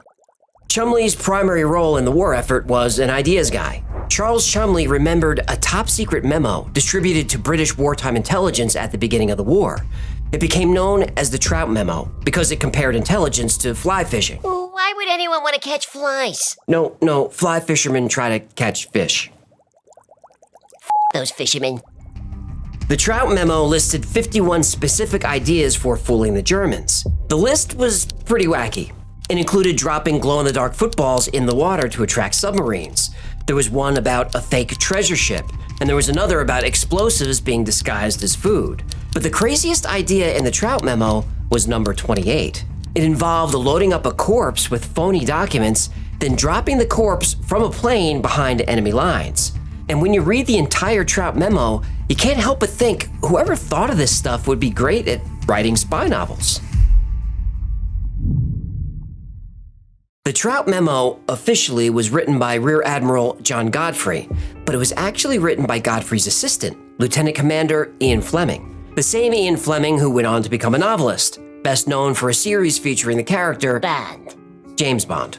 Idea number 28 on Ian Fleming's Trout Memo was titled A Suggestion, and not a very nice one.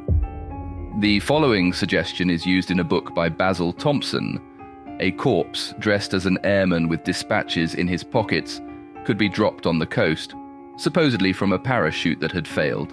I understand there is no difficulty in obtaining corpses at the Naval Hospital, but of course, it would have to be a fresh one. The idea was so crazy that Chumley thought it might be just the way to fool the Germans into believing the Allies were planning to attack Greece instead of Sicily. He presented it to his superiors, and they assigned a naval officer named Ewan Montague to help him develop the plan. Before the war, Ewan Montague was a lawyer. He came from an extremely wealthy family of bankers, and when the war broke out, he was too old for active service, but found himself rising through the ranks of naval intelligence. I noticed that people from wealthy families tend to rise through the ranks rather quickly. Yeah, that does seem to be the case.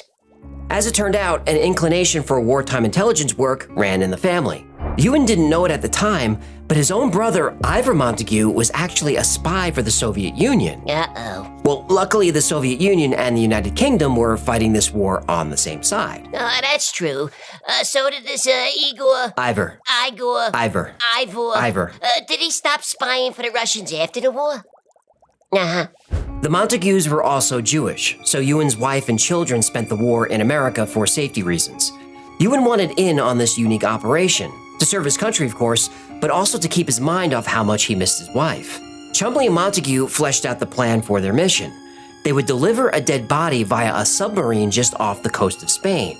The body would be carrying information identifying him as a Royal Marine, and most importantly, falsified documents regarding an upcoming military offensive in Greece. Spain was the ideal country to find the body because, though they were officially neutral, they were in close communication with the Germans. And if military secrets washed up on the Spanish shores, there was a good chance those secrets would end up in the hands of the Germans. Chumley and Montague had the plan. Now they just needed a dead body. But not just any dead body. It had to be male and of military age. The cause of death needed to line up with the story of a plane crash at sea. So drowning, exposure, shock, or traumatic injury. And the man shouldn't have any pesky family members who might not appreciate their loved one's corpse being dressed up as someone else and taken out of the country. Ewan Montague was friendly with a local coroner who agreed to keep an eye out for just such a body. It's good to have a corpse guy. It is. And on January 26, 1943, the coroner called Montague and told him, "I got one." Glender Michael had a hard life. His father attempted suicide by stabbing himself in the neck with a knife. He was taken to a mental hospital where he caught influenza and later died. His mother struggled to care for the family on her own. They were often homeless and there was never enough food. Shortly before the war, she died of a heart attack. Glender was declared ineligible for military service, though it's not clear why. It could have been for poor physical health, poor mental health, or both. He eventually became homeless and wandered the streets of London. On January 26, 1943, Glender Michael consumed rat poison in an abandoned warehouse. It could have been suicide, but most likely he was starving and found some bread. The bread had been laced with rat poison, and Glender died 2 days later. Death by rat poison is a rough way to go. But considering the forensic technology available at the time, dying from rat poisoning could pass for drowning. Chumley and Montague now had a body. Not for long, though. Montague's coroner buddy Corpse guy is Corpse Guy stressed that Glender's body was already starting to decompose. He could keep him on ice, but he needed to be deployed within the next 3 months. At this point, Chumley and Montague's mission had also been given an official code name, Operation Mincemeat. And this was a dark joke. Mincemeat is a recipe combining chopped meat or animal fat with fruit and spices and whatever you've got lying around. And when those things you've got lying around include sugar and alcohol, it's a good way to preserve meat. At this time in the UK, people needed to preserve meat to make their rations last longer. But this time, the meat was a man. It turned out that acquiring a highly specific dead body was the easy part. It's good to have a corpse guy. Now, Montague and Chumley needed to create a new identity from thin air, and it had to stand up to German scrutiny. He needed to be a military officer if it was going to be believable that he had possession of sensitive documents. They chose the Royal Marines because it was a common uniform and easy to get. To avoid the uniform looking too new, Chumley wore it every day for the next 3 months. Now they needed a name. Montague and Chumley looked through the list of servicemen and found several Royal Marines named William Martin who were around the rank of captain. The Germans likely had access to the same list of names, but not their postings. So Montague and Chumley borrowed the name. The fictional William Martin also needed identification.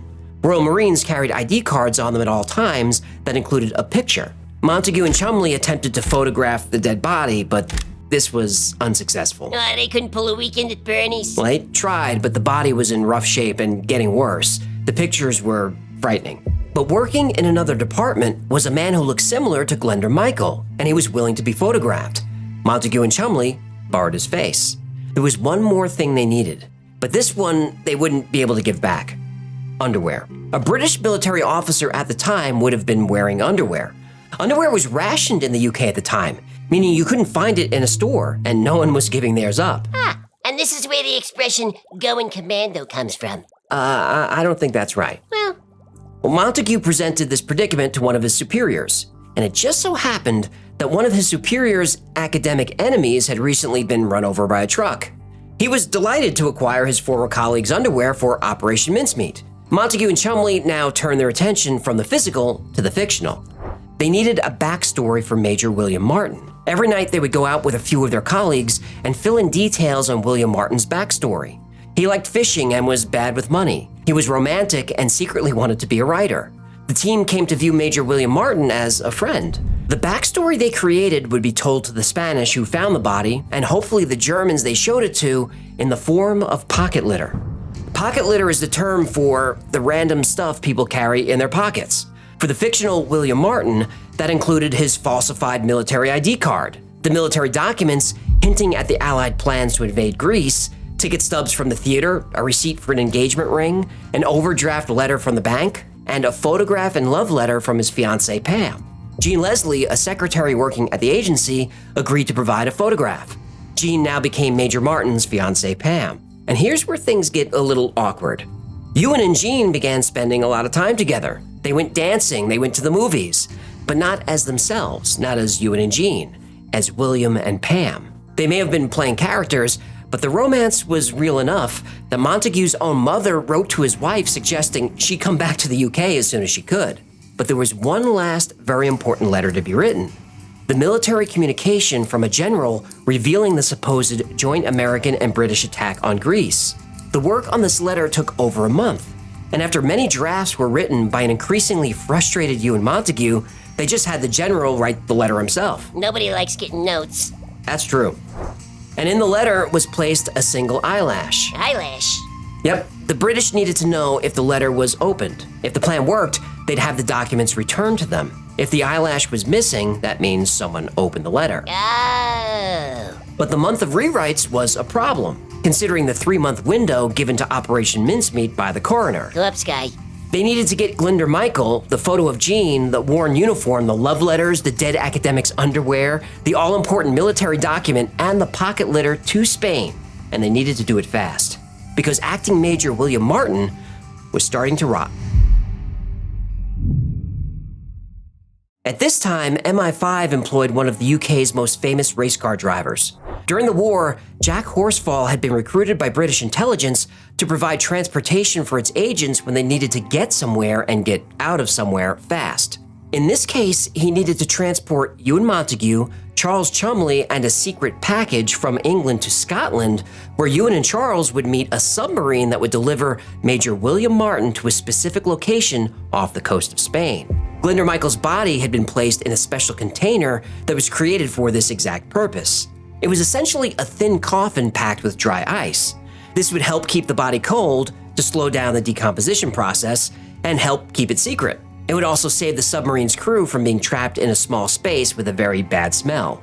They decided to travel overnight to risk being seen, but the UK was under a strict blackout at the time. Every night, entire cities went dark to make them harder for German bombers to identify from overhead. This meant all streetlights were out, and all vehicle headlights had to be covered. So Montague and Chumley were going to be driven at high speed by a race car driver in pitch darkness. And by the way, Jack Horsfall was legally blind and refused to wear glasses. Kind of badass. Well, maybe, or stupid.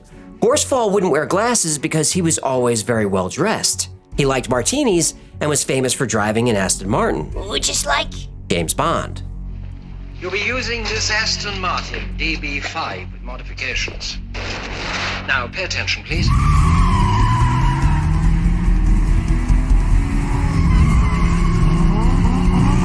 James Bond was a composite character based on real people that Ian Fleming knew, including Jack Horsfall. The overnight road trip from England to Scotland was crazy and included a couple of close calls, but they made it to Scotland on time.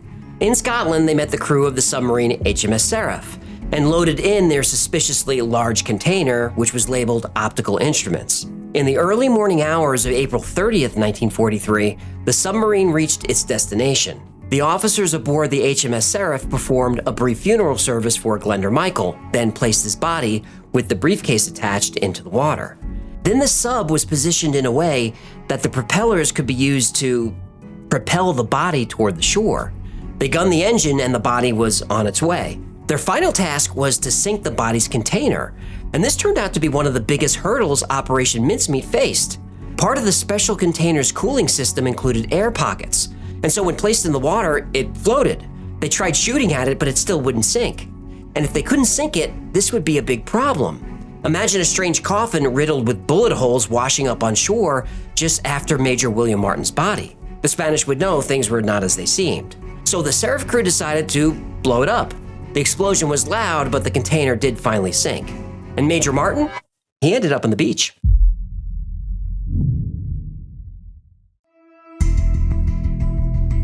At around 9:30 on the morning of April 30th, 1943, the body of Royal Marine Acting Major William Martin was discovered by a fisherman in Huelva, Spain. This was chosen as the drop-off site because of one specific Huelva resident, Adolf Klaus. That's the most German name I ever heard. Klaus was a notorious German spy who was the key to making sure the falsified documents were seen by the Germans. The fisherman who found the body notified the Spanish authorities, who informed the British consulate in Spain.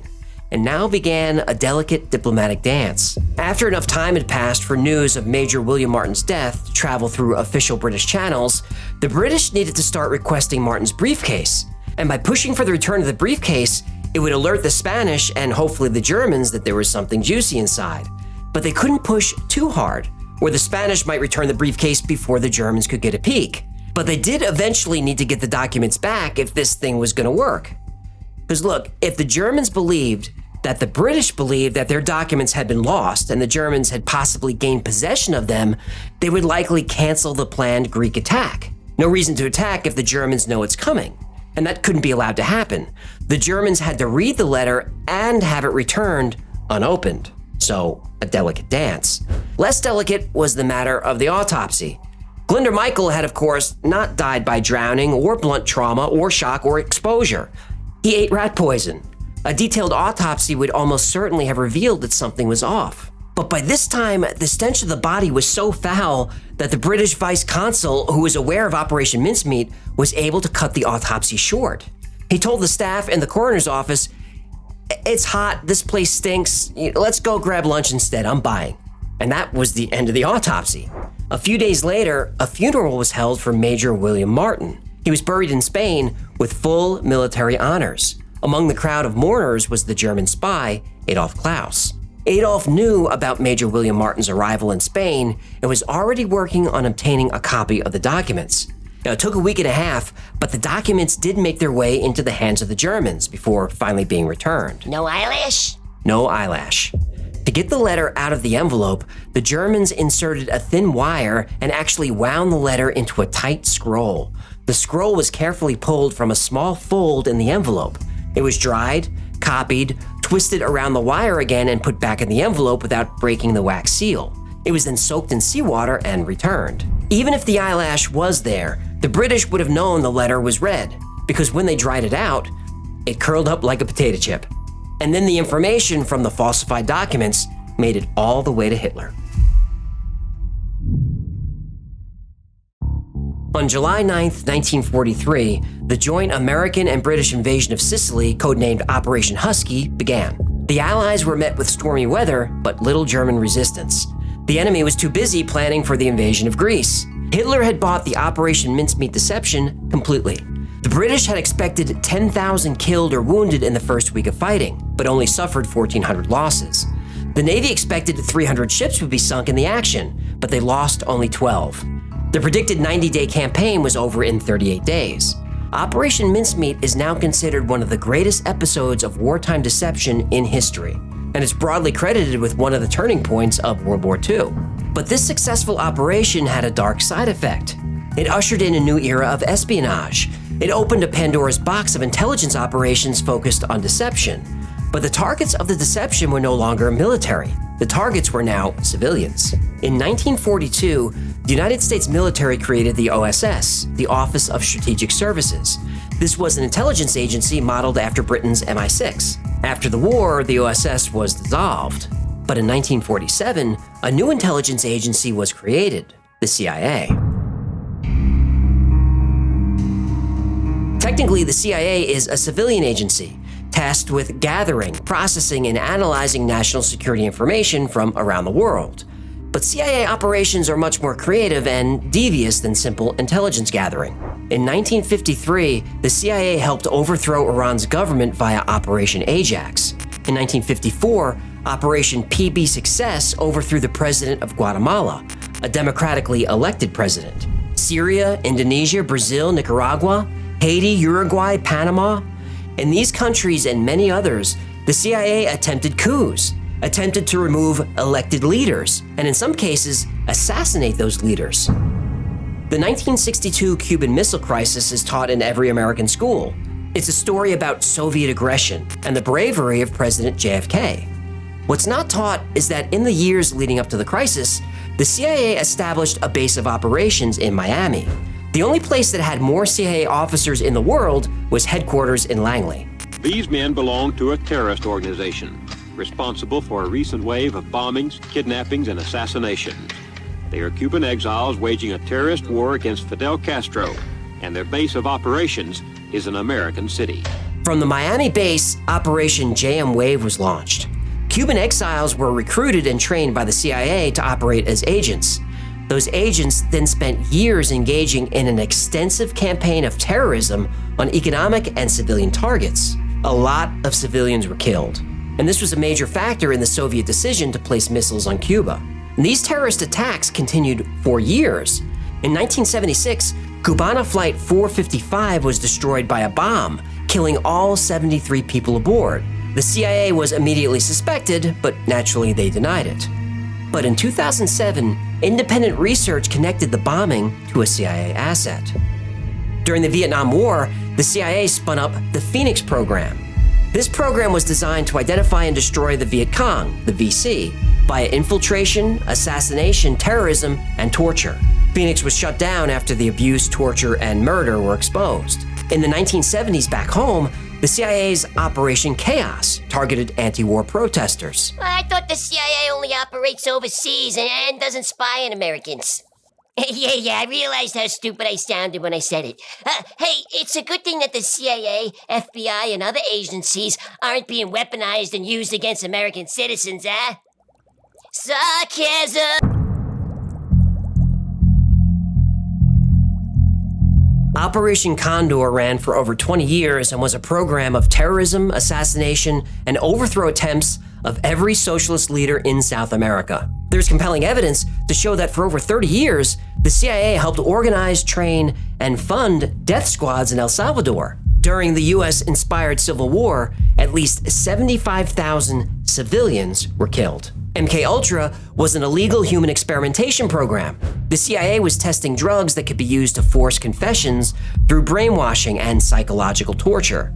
The program ran for 20 years before being exposed. Through the 80s and 90s, the CIA was the biggest illegal drug trafficking and money laundering operation in the world, though this is only alleged.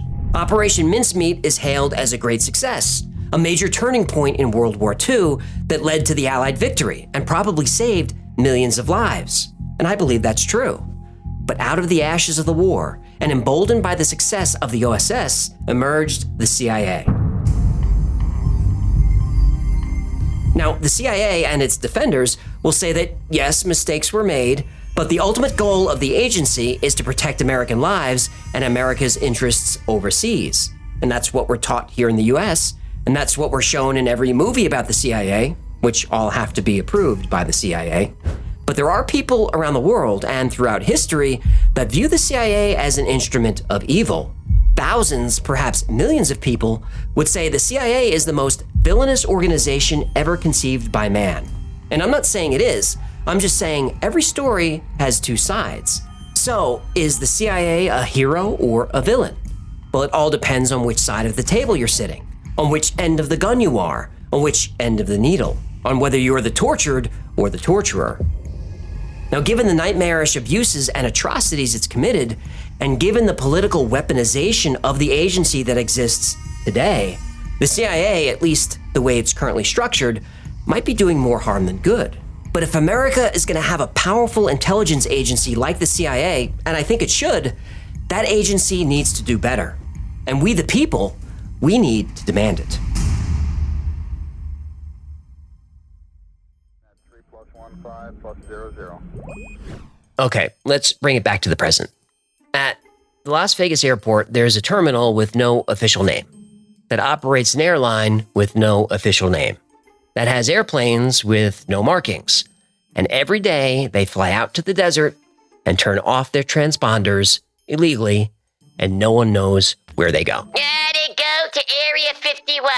Why would you spoil the ending? I knew you were talking about Area 51. You weren't exactly subtle with your clues. Anyway, next up is Janet Airlines. JANET, just another non-existent terminal.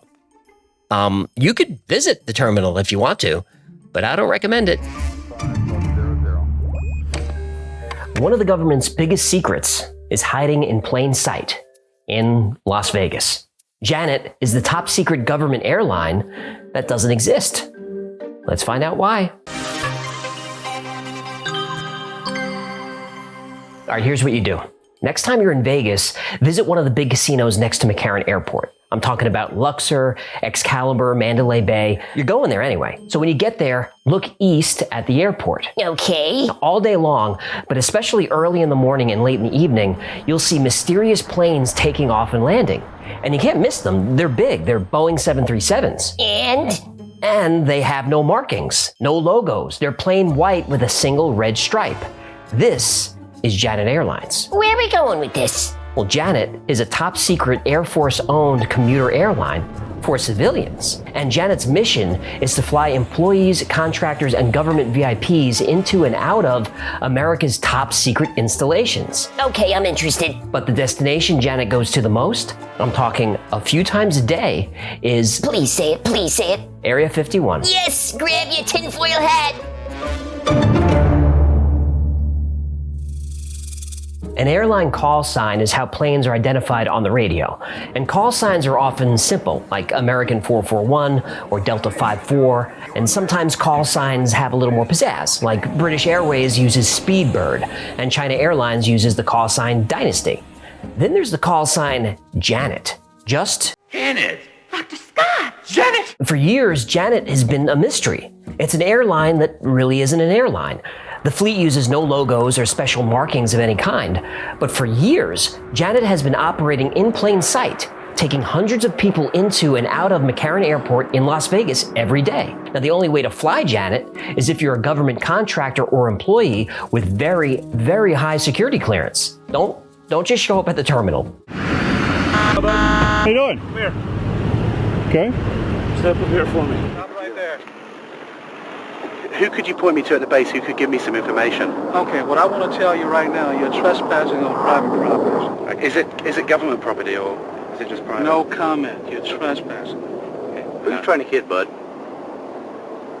I just trying to me and quit it. Janet isn't even the airline's real name. It officially doesn't have one, though people have said it stands for Joint Air Network for Employee Transportation or just another non-existent terminal. Ooh, creepy. Now, if you didn't know any better, day-to-day activity at the Janet terminal looks completely normal. Overnight, there are only 20 or 30 cars in the parking lot, but during the day, there are hundreds of cars parked there. People show up in civilian clothing, they get on the planes, they go to work. Most of the passengers fit on 4 737s. They're gone all day, they come back in the evening, get in their cars, and they go home. Just no big whoop. But where do these people actually go every day? Well, the government won't tell us. In fact, the government hasn't acknowledged that Janet even exists. Naturally. So let's do some digging. Janet planes have airline codes and flight numbers just like regular commercial planes. And just like typical planes, Janet's planes are equipped with transponders that allow them to be tracked. Using a few websites, linked below, you can track almost every flight in the world. But something strange happens when you track a Janet flight. As soon as it gets about 20 minutes north of Las Vegas, the plane vanishes. Whoa! You know what's up there? Area 51! The government officially calls it Homey Airport or Groom Lake, but yeah, that's Area 51. Well, how do we know? Well, first of all, unless it's an emergency, planes are required to keep their transponders on. But when a Janet airline enters Area 51 airspace, it turns off its transponder every time. And second of all, the airspace around Area 51 is highly restricted. I mean, if you try to fly in without permission, best case scenario is you'll be escorted out by fighter jets. Worst case scenario, you'll be turned into scrap metal by fighter jets. Either way, there's fighter jets. Janet also flies to Air Force Plant 42, the Tonopah Military Test Range, and the China Lake Weapons Testing Facility. Now, these are the most restricted airspaces in the world, but somehow, every day, Janet Airlines fly in and out of them without a problem. Okay, so here's the current Janet fleet. Hey, should we be showing this? What, this is public information? Yeah, that wasn't my question. What was that? Do you hear that?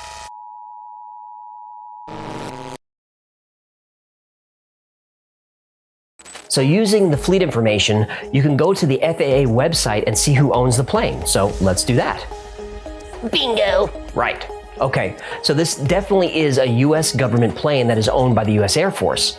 Considering the patterns of the flights, it's safe to conclude that the planes are definitely taking government employees to the facilities where they work. But the destinations are also classified. Frequently, a Janet flight will tell the tower it's going to one place, but actually go somewhere completely different. The government lies. Well, you can knock me over with a feather. But Janet is not technically operated by the government. It operates like a civilian airline. Okay, so if the Air Force owns the airline but doesn't operate it, who does?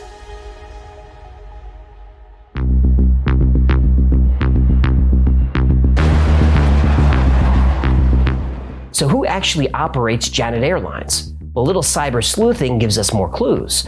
Area 51 was originally established by the CIA as a secure airport for testing advanced aircraft. And testing other things. In the early 70s, authority of the base transferred from the CIA to the Air Force. Now, at that time, employees were either bussed in or they took shuttle flights from Lockheed Martin in Burbank, California. Lockheed Martin again. Yep. And for you guys that are new to this channel, it seems like we can't get through a single conspiracy video without Lockheed Martin coming up. This is not an accident. Doesn't seem to be. A few years later, Janet operation was transferred to defense contractor EG&G, and EG&G was one of the companies who helped develop the atomic bomb. So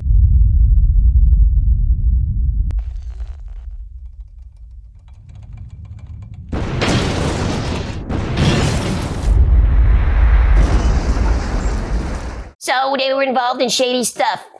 they were. EG&G bought a few used planes from China, transitioned the fleet to Boeing 737s, and moved the op to Gold Coast Terminal in Las Vegas.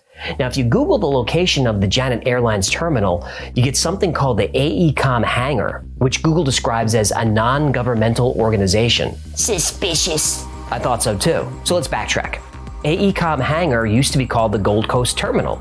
The original operator of the Gold Coast was defense contractor EG&G. How do we know it was EG&G? Well, they posted a job listing saying so, and I'll link it below. Now, EG&G was acquired by the Carlyle Group in 1999, which was acquired by the URS Corporation in 2002, which was acquired by AECOM in 2014, so AECOM hangar. That's a huckleberry. Yep. So what does AECOM do? Well, the company describes itself very vaguely as a global network of design, engineering, construction, and management professionals partnering with clients to imagine and deliver a better world. Word salad. With revenues of $18 billion. Word salad with government contracts. Yep, and there's more. AECOM recently posted a job opening for a first officer / co-pilot in Las Vegas, Nevada. The preferred qualifications include Boeing 737 experience, and high performance and or jet aircraft experience. The job listing doesn't make any reference to Janet, but candidates must qualify for and maintain a top secret government security clearance. Yep, that's Janet. Definitely Janet. This week we've heard the contention of UFO researchers that there's a secret government within our government. While that may be hard to believe coming from the UFO perspective, we've certainly learned in Watergate and the Iran-Contra scandal that factions within our government can and do pursue their own hidden agendas outside of the law, outside the control of Congress, or the knowledge of the American people. Area 51 is inside the Nevada Test and Training Range, which is made up of smaller, distinct areas with different purposes. And many sections are designated Area X. So, yes, there is an Area 49, an Area 50, an Area 52, and so on. Now, surrounding Area 51 is Nellis Air Force Range, which covers a huge amount of southern Nevada. Now, at various points in time, Area 51 has been called the Watertown Strip, Dreamland, Paradise Ranch, Homey Airport, the area, the remote location, or out of town. Isn't that cute? Or sometimes it's simply referred to as nowhere. Nowhere? It's a place. We've been there. It sucks. Area 51 has been home to some of America's most highly secret aviation programs. Among other things. This is where the U-2 spy plane and Lockheed A-12 were secretly tested, where the F-117 Nighthawk stealth attack aircraft was developed before being deployed to the Gulf. And now, who really knows what's hiding in the hangars? They're unidentified. But we do know that on average, about 1,000 people a day take Janet planes from Vegas to Area 51 and back. Could they be working on the Lockheed SR-72, a spy plane capable of Mach 6 or 4,600 miles an hour? Or are they working on the B-21 Raider, a new generation of stealth bomber that can deliver a nuclear weapon anywhere in the world? Or... He says he was hired to work at an area called S4, which is a few miles south of Groom Lake. At S4, he says, are flying saucers, antimatter reactors, and other working examples of technology that is seemingly beyond human capabilities. Right, this came from somewhere else. I mean, as bizarre as that is to believe, but I mean, it's there, I saw it. I know what the current state of the art is in physics, and it can't be done. Could these people be commuting from Las Vegas on a secret airline to work on extraterrestrial spacecraft? I think so. It's possible. Nobody really knows, but every year we seem to get closer to some kind of reveal. For years, the government denied Area 51 even existed, but finally admitted it in 2013. And after years of denial, the CIA just released a bunch of UFO documents acknowledging they exist. And a full document dump is happening later this year. Air Force and Navy pilots are coming forward with stories and footage. Major news organizations are covering UFOs as legitimate stories. Every day for at least a couple of years. Wait a minute, every day for a couple of years? Mm-hmm. UFOs aren't fringe anymore. People, regular, normal people, want to know what's going on. The US government won't acknowledge that Janet Airlines exists, but that's okay. We know that it does, Considering the ubiquity of information today and the speed at which it travels, it's becoming more and more difficult for governments to keep secrets from its citizens. And overall, that's a good thing. 3+15+00. Now, I live in Las Vegas and I work pretty close to the airport, and I see those planes all the time. Human, we got a problem. We hit something during the dig. I don't like the sound of that. Do we have a code brown? Sewer? No, we learned our lesson last time. We know where every sewer pipe in the neighborhood is. Oosh, that was a mess. You eat a lot of corn, you know that? Just tell me, what did you find? Bones. Bones like a body? No, dinosaur bones. Are you sure they're dinosaur bones? 100%. Morgan has a master's in paleontology. He says it's an Allosaurus. Allosaurus? It's a large carnivorous theropod that lived during the late Jurassic period. I know what... Wait, well, what's the problem? Oh, well, that fuzzy moron sent the picture to his buddy at the Natural History Museum. Now the whole friggin' neighborhood knows. Our entire property is cordoned off and declared an archaeological site. Now we gotta find an Airbnb for about 3 months. 3 months? And the president of the HOA stopped by. He wants a word. I told you not to... And they sent the building inspector from the city. We got fines of the wazoo over here. Apparently our paddock room, bunker, and bowling alley are not up to code. Did you just say bowling alley? And the tax assessor said your property taxes are going up because of the swimming pool. Great. Oh, don't worry. I put him in his place and told him taxes are theft. Oh, I'm sure he loved that. He did not. You're being audited this year. Great. Thanks. Let me wrap this up and I will get over there. I lost my place. I'm out of sorts. Last episode for today is one of my favorite internet mysteries. Cicada 3301. One day, out of nowhere, an image appears on 4chan. The picture of a duck. Nobody knows what it is. Some people do some digging and realize the image contains a secret message. And that leads to a series of puzzles that become more and more difficult to solve. And that leads to an international scavenger hunt with all these puzzles and mysteries to solve. And it spans a couple of years. And the thing is, nobody knows who's behind Cicada 3301. But it all seems very deliberate. 15+00. Early in the morning of January 4th, 2012, a strange message appeared on the internet. Just a few lines of text on a black background posted anonymously. Hello. We are looking for highly intelligent individuals. To find them, we have devised a test. There is a message hidden in this image. Find it, and it will lead you on the road to finding us. We look forward to meeting the few that will make it all the way through. Good luck. 3301. Many speculated that it was a recruiting tool for the NSA, the CIA, MI6, or even the Masons. But who was really behind this, and what was its purpose? And did it even have a purpose? Whether it did or not, it didn't matter, because when you post a puzzle on the internet looking for highly intelligent people, that's a challenge that's simply impossible to resist. So the hunt for Cicada 3301 was on.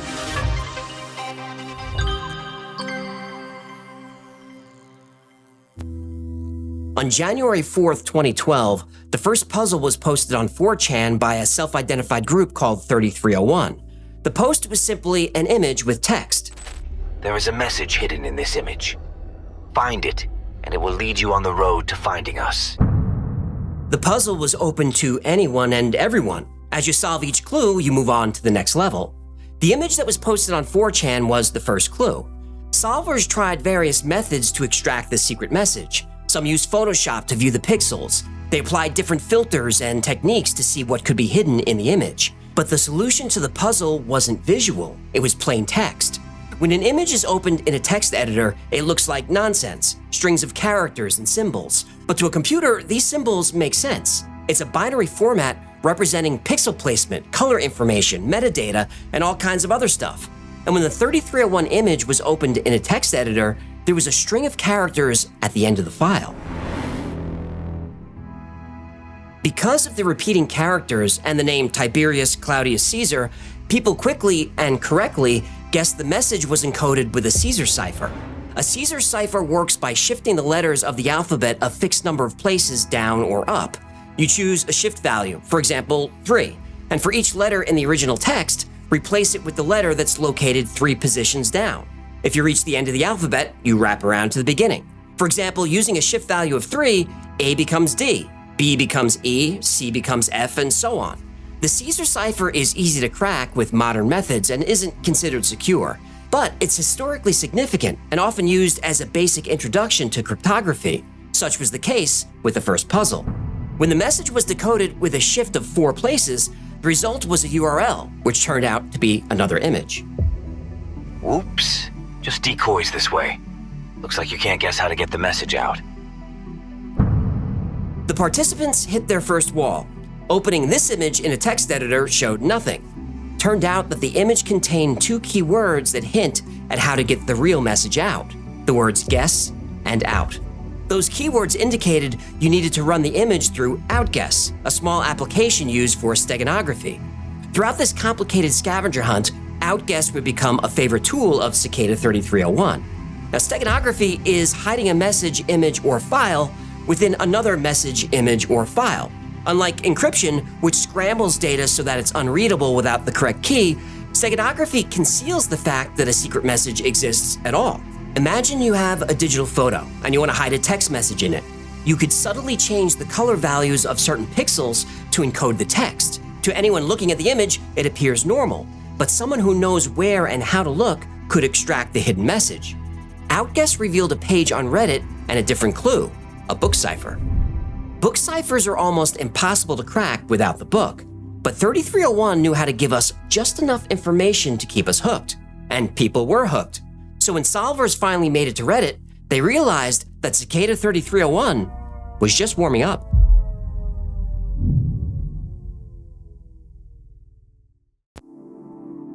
When the image of the duck was processed with OutGuess, it revealed a URL and a book cipher.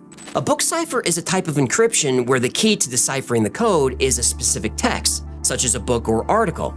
Each word or letter in the secret message is replaced by a coordinate that points to its location in the chosen text.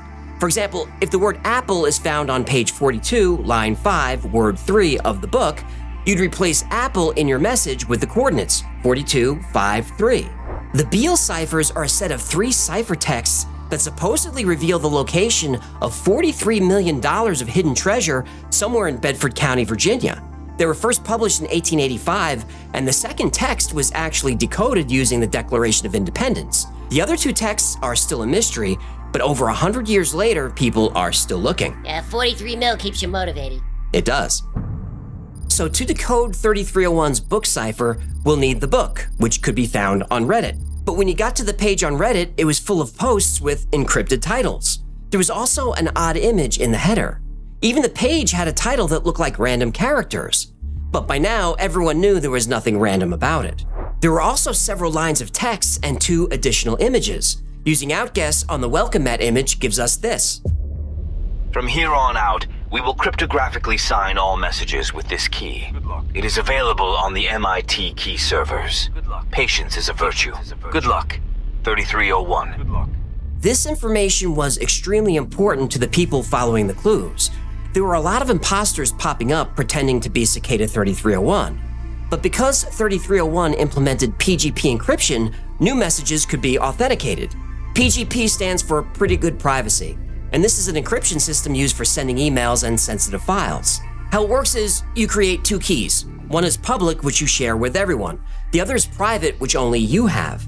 So if someone wants to send you a secure message, they encrypt it with the public key that you shared, and then you use your private key to decode the message. 3301 would encrypt all their clues going forward, like the clue hidden in the second image, which was a stereogram, which is an optical illusion that creates a 3D image when viewed in a specific way. This stereogram kind of looked like the Holy Grail. Cute. And this image also contained a secret message. The key has always been right in front of your eyes. This isn't the quest for the Holy Grail. Stop making it more difficult than it is. Good luck. 3301. Holy Grail. The subreddit also contained many lines of what appeared to be encrypted text. The question that everyone faced was, which cipher method had to be used, and how do you find the key? The hidden message provided a hint. The key was literally in front of your eyes. It was the image in the header. those symbols are actually Mayan numbers. The title translates to... Kokis Mira Thosat Nabka. What are you talking about? The clue. I'm gonna solve this one. Okay, what is it? Kokis Mira Thosat Nabka. Yeah. That's a Mayan word for something, right? A Mayan word for goat kiss? No. The letters make up a... The Mayan word for lettuce? No, they make up The Mayan word for makeup? No, it's a key. The Mayan word for key? It's not a Mayan word. It's an encryption key. Okay. Don't get your panties in a wad. Key to what? Remember the subreddit was full of posts with encrypted titles? It was determined that they were encoded with a Vigenère cipher, which is another letter-shifting encryption technique. Vigenère encoded text needs a key. The string of letters made from the Mayan numbers was that key. Without the key, decoding a Vigenère encrypted message is almost impossible. Even with the key, it would take a long time. And if you miss just one letter, you end up with meaningless text. So your translation has to be perfect. But there's no reason to do it manually. It takes a lot of processing power, but computers can eventually guess most Vigenère keys. But if you already have the key, computers can easily decode the message. There are even websites to help you do this. The decoded text was from Thomas Bulfinch's Mythology. This was a classic work based on the tales of King Arthur, the Knights of the Round Table, and their hunt for the Holy Grail. So now the solvers knew the book that was needed to decode the book cipher. But this time it wasn't a message or a web page or an image. It was a phone number.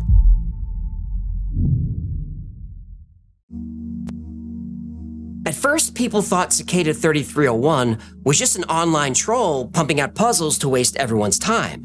But there was just too much work put into it. Whoever was behind the puzzles was someone with computer skills and advanced knowledge in cryptography. So the duck image led to a book code and a page on Reddit. And the page on Reddit led to 2 more images, Mayan numbers, and the book cipher. And the book was about King Arthur's quest for the Holy Grail. Get on with it. Yes, get on with it! Now we can use the book code mentioned in the outguessed message from the initial image. A book code encodes each letter with 2 numbers, the line number and the character index in the line. By applying the book code to the text, we get the following text string. Call us. Telephone number 214-390-9608. When the book cipher revealed a phone number in Austin, Texas, codebreakers thought they'd finally learn who was behind Cicada 3301.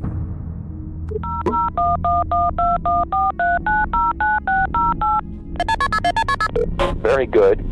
You have done well. There are 3 prime numbers associated with the original final.jpg image.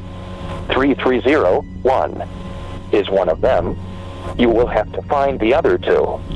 Multiply all 3 of these numbers together and add a .com on the end to find the next step. Good luck. Goodbye. No answers, just another clue. Cicada 3301 was a series of intricately woven puzzles. Each puzzle got progressively more complex, but future puzzles often referred back to earlier ones, indicating this entire process was thought out well in advance. The length of the scavenger hunt also weeded out casual participants. Only those with patience would continue. It was natural selection. Solvers went back to the original image, looking for anything that would indicate a prime number. Outguess revealed nothing. Scanning the image with Photoshop and other forensic tools also provided no help. People counted the characters and the spaces in the text. They converted the characters to ASCII. They ran the text through every cryptography algorithm you can think of, and still nothing. But like many of the Cicada puzzles, the answer was hidden in plain sight. The original image looks like a square, but keen observers noticed it wasn't a perfect square. The image was actually 509 pixels wide by 503 pixels tall. 509 and 503 are prime numbers. Multiply 509 by 503 by 3301, and you get 845145127. Add a .com just like the voicemail said, and that's where we see the infamous Cicada image for the first time. Under the image was a timer, and it was counting down. When the countdown reached 0, the timer was replaced with a list of coordinates. 14 locations in 5 countries all over the world, with an invitation to find the location nearest you. Up until now, the puzzles existed exclusively on the internet, but now Cicada 3301 was going out into the real world.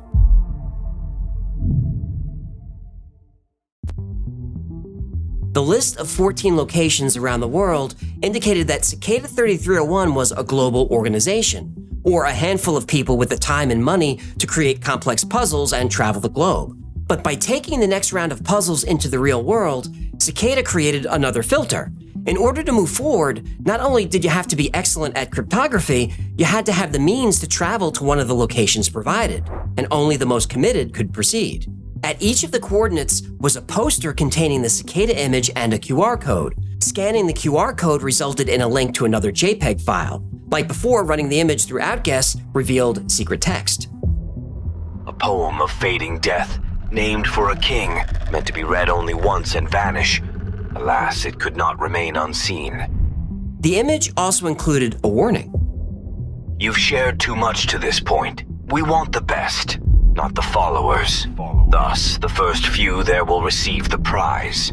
Good luck, 3301. Considering the difficulty of the puzzles and the mystery surrounding them, it was only natural that people were talking and sharing information and collaborating. If you didn't live near one of the Cicada locations, you almost had no choice but to ask for help. But Cicada 3301 was clearly watching, and if you got caught teaming up, you'd be out. And it didn't take long to identify the text referred to by the last clue. It was the poem Agrippa by cyberpunk novelist William Gibson. Agrippa is a very Cicada type of poem. It was originally distributed on floppy disk, and after you read the poem, it encrypted itself.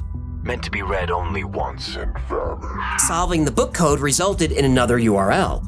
But this one was different, a .onion extension. Onion routing makes the data's source and destination untraceable by encrypting the data multiple times, like the layers of an onion.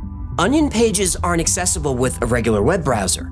You need a specialized browser designed specifically to access pages hosted on the Onion Router network, or Tor network. In other words, the dark web.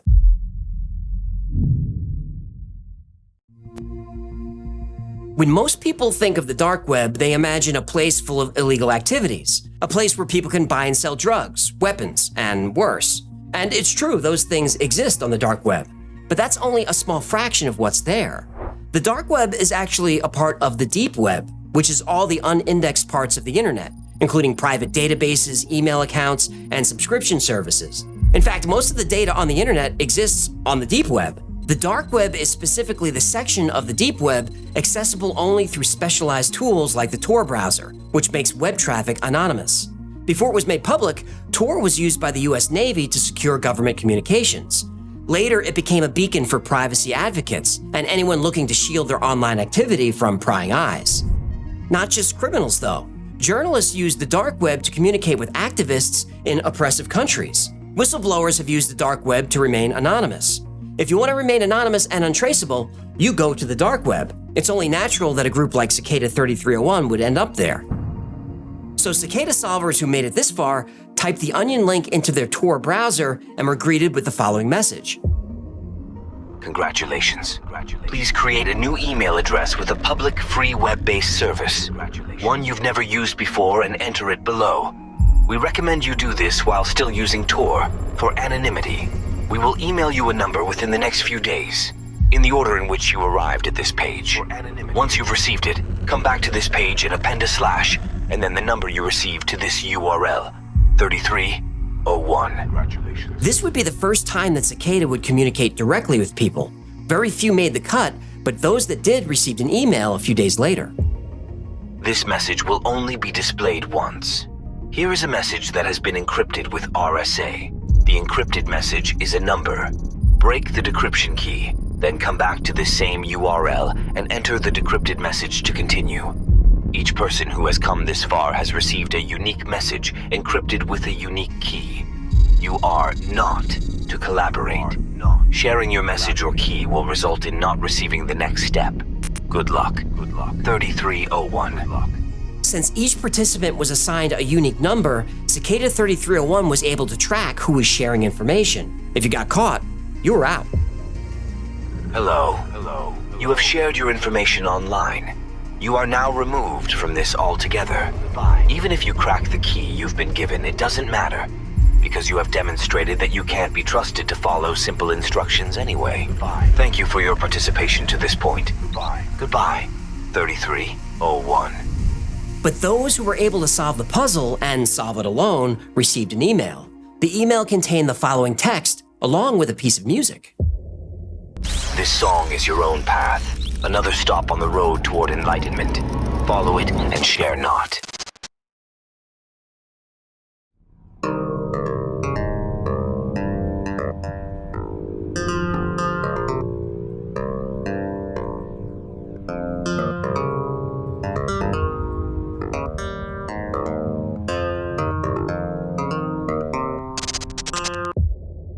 That was terrible. But still better than K-pop. Ice cream chillin', ice cream chillin', chillin', ice cream chillin' like a villain.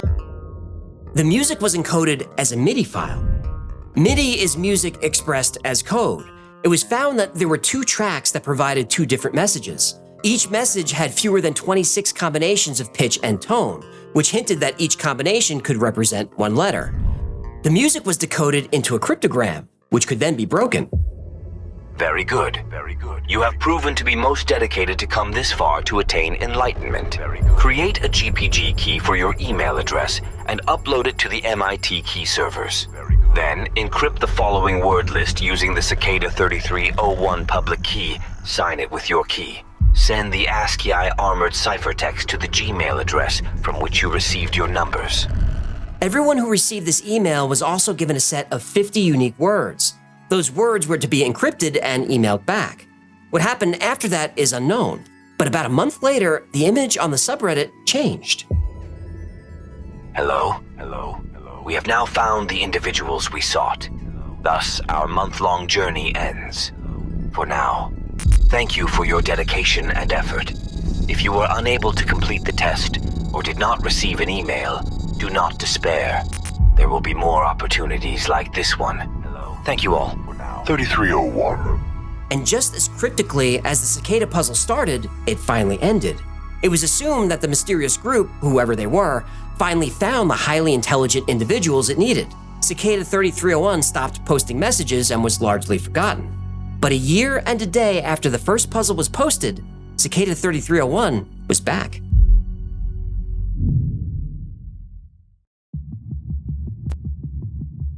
Cicada was quiet for a year, but on January 5th, a new image was posted to 4chan. Hello again. Our search for intelligent individuals now continues. The first clue is hidden within this image. Find it, and it will lead you on the road to finding us. We look forward to meeting the few that will make it all the way through. Good luck. 3301. Like before, running the image through Outguess led to a book code, which led to a URL, which led to a file. A large file. This file was its own mini operating system. When you booted it up, it displayed the prime numbers up to 3301 and then restarted the computer. It would do this indefinitely. But there was also a message within the numbers. The key is all around you. Good luck, 3301. Those numbers led to a Twitter account that was posting tons of encrypted text that nobody could decode. But on the mini operating system, someone realized that you could break the boot sequence and browse the file system. In one of the folders, there was a song, this time an MP3 file.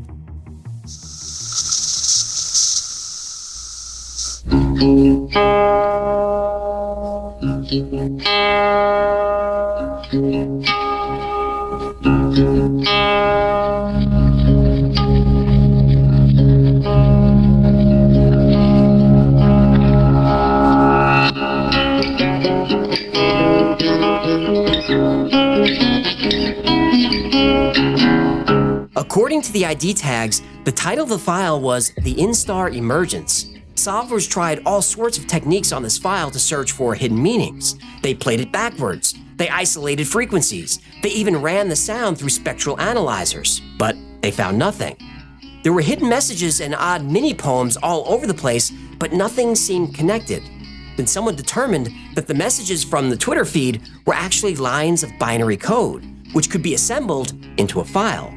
But it was encrypted and nobody could figure out how to decode it. It turned out that the messages were encoded with the binary data from another file as the key. That file was the song.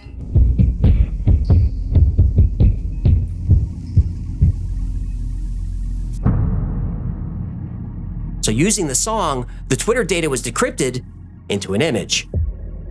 a rune table. The rune table image also contained secret text, which led to more puzzles, which led to the dark web and to more posters around the world with different coordinates. In order to move forward from here, you'd need to have solved every puzzle so far. Now, on the posters, there were phone numbers, and each phone number required an access code that you'd decipher using the rune table. Once you got past the access code, a computerized voice then read you a string of letters and numbers, which turned out to be a hex code. And then the hex code converted to a page on the dark web, which had a test for you to take. There were 19 questions in total, some mathematical, some logical, some philosophical. Very few people made it past this test, but those that did received an email. Congratulations. Your testing has finally come to an end. We hope you have enjoyed the vacation over the last few weeks. You will be very busy now should you choose to join us. You have all wondered who we are, and so we shall now tell you. We are an international group. We have no name. We are drawn together by common beliefs. That tyranny and oppression of any kind must end. That censorship is wrong, and that privacy is an inalienable right. Cicada 3301 was pretty well known by now and was being connected to hacker groups, and this was addressed in that email. We do not engage in illegal activity, nor do our members. If you are engaged in illegal activity, we ask that you cease any and all illegal activities or decline membership at this time. We will not ask questions if you decline. However, if you lie to us, we will find out. But the big question was why? What does Cicada 3301 even do? We are much like a think tank in that our primary focus is on researching and developing techniques to aid the ideas we advocate. Liberty, privacy, security. And if you choose to accept membership, we are happy to have you on board to help with future projects.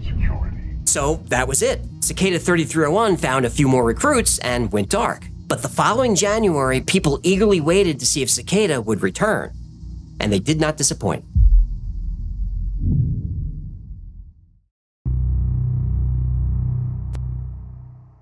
After being inactive for a year, in January 2014, the Cicada Twitter account tweeted a link to a new image. Hello. Epiphany is upon you. Your pilgrimage has begun.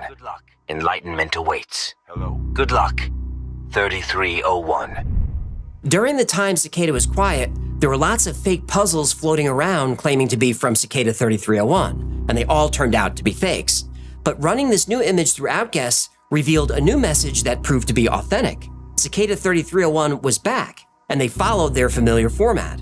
They embedded messages and images that could be extracted with Outguess. These images led to more clues on various web pages and the dark web. And a new piece of music was also discovered. This one was called Interconnectedness.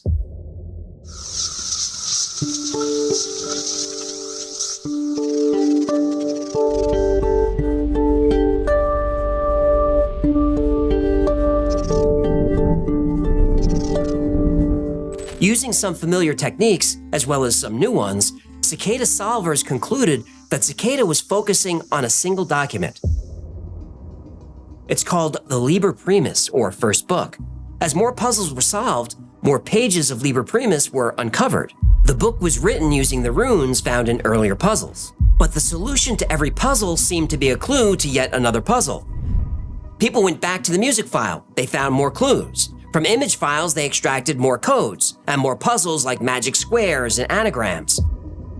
All of those were decoded to reveal strange poems, which were nothing more than more clues. Liber Primus is 59 pages, and only a handful have been solved. And the pages that are solved are still mysterious. January 2015 came and went with nothing from Cicada. Some people speculated that Cicada had enough recruits for whatever it was they were doing. Others thought that Cicada would stay silent until all of Liber Primus was solved, and they could be right. In January 2016, Cicada tweeted a link to a new image. Running the image through Outguess proved it was authentic. Hello? The path lies empty. Epiphany seeks the devoted. Liber Primus is the way. Its words are the map, their meaning is the road, and their numbers are the direction.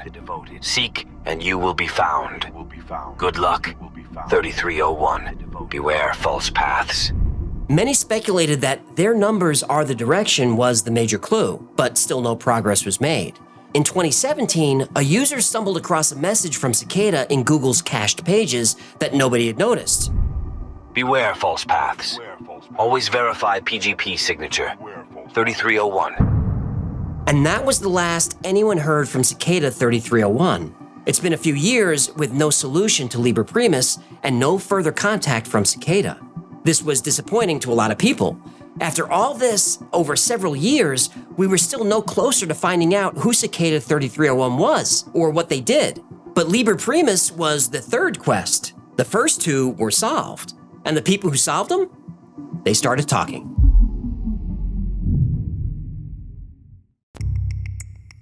When that first image appeared on 4chan looking for highly intelligent individuals, the chase was on. The mysterious group known as 3301 presented clues and challenges that thousands of techies and puzzle solvers found impossible to resist. Each mystery became more complex. The clues that connected Julius Caesar and King Arthur to cryptography were genius and easy enough to solve that people became hooked. The solutions that led to phone numbers and geographic coordinates made the search even more real. But over time, it became clear that 3301 was looking for a specific type of person. To solve Cicada, you needed knowledge of the concepts and the tools used in encryption. You had to have computer skills, understand operating systems, and be handy with programming. It also didn't hurt if you had expertise in Mayan numerology and pre-Christian literature. Who doesn't? But who was Cicada? A popular theory was that this was a recruiting effort for a government intelligence agency like CIA, NSA, or MI6. And there was plenty of precedent for that. During the Second World War, the top-secret Government Code and Cipher School used crossword puzzles printed in the Daily Telegraph to identify good candidates for Bletchley Park. Those recruits, along with Alan Turing, went on to solve the Enigma machine, which helped the Allies win the war. NSA and CIA ran similar contests over the years. Companies like Google and Microsoft have also used cryptography and puzzles to recruit. But one of the early winners said Cicada was none of these. After solving the final round of puzzles in 2013, he received an email with a username and password along with a site address on the dark web. The site had two parts, a message board and a chat room. The message board had various topics, including a welcome section and an area for Cicada's goals and current projects. The chat room had about 20 members. According to a couple of the winners, Cicada wanted to further the use of cryptography so more people would have access to internet privacy. Cicada had some big goals, but in the short term, they wanted to recruit highly technical people to develop open source cryptography software. All that to find people to write free software? Yep, and I think this was Cicada's big mistake. The recruits didn't want to write software, they wanted to solve puzzles. And when the puzzles stopped, the membership dwindled. There were spikes in membership when new challenges appeared, but it was the same story. The winners weren't interested in writing software. They weren't driven by ideology. They didn't care about politics. They just wanted to solve puzzles. The same thing happens when NSA, CIA, GCHQ, and other intelligence organizations do recruitment drives. Many of the winners are offered positions in one of these agencies, and many of them refuse. They don't want to work in government. Yeah, they're too smart to work in government. Well, that might be part of it, but really, they just want to solve puzzles. Whenever you achieve a task, your brain rewards you with a hit of dopamine. This could mean finishing a workout, completing a school project, or figuring out an escape room. Achieve a goal, get some dopamine. Our brains love dopamine. It turns out that solving problems is one of the biggest, if not the biggest source of dopamine for the brain. Solving puzzles like those presented by Cicada reward us with dopamine while we're working on them. And when we actually solve one, well, Cicada solvers describe that feeling as nothing less than exhilarating. Now, plenty of people are interested in politics and ideology, but not too many of them would describe their interest as exhilarating. Puzzles make us happy. When was the last time politics made you happy? And although two of the goals of this channel are to educate and inspire, the primary goal is to entertain. In other words, the Y-Files is here to make you happy. So that's why I've included a Cicada-type puzzle in this video. Think you can find it? 3+1,5+0,0. Okay, now I don't know if you caught the end of that, but there is a Cicada-type puzzle in that episode. Now, my puzzles are nowhere near as complicated as Cicada, but I still think I made them pretty challenging. So I was kind of annoyed and surprised when someone solved it in 90 minutes. And I thought, oh no, I made it way too easy. But I didn't. He admitted that he got very, very lucky with one of the clues, that he didn't really solve it. It was almost an accident, which turned out to be true because 1,200 people thought they solved it over the next 2, 3, 4 days, and 21 of them got it right. And I don't know how many other people tried, but I got 1,200 responses and only 21 got it correct. So if you like solving stuff like that, like 3301, go watch that episode and look for the clues. They are there. Anyway, this has been a Y-Files compilation episode. My name is AJ. That's Ecclefish. I didn't want to do this, human, but I'm afraid I'm going to have to pull rank on you. I'm with the mattress police. There are no tags on these mattresses. I hope you had some fun and learned some new stuff today. I hope at least one of those episodes was new for you. Like every topic we cover on the channel, like every episode you saw today, each one was recommended by someone in the audience. So if there's a story you'd like to see, go to theyfiles.com/tips and let me know. And remember, The Y-Files is also a podcast. Twice a week, I post deep dives into the stories we cover here on the channel, and I also post the occasional stories that wouldn't be allowed on the channel, at least not allowed on YouTube.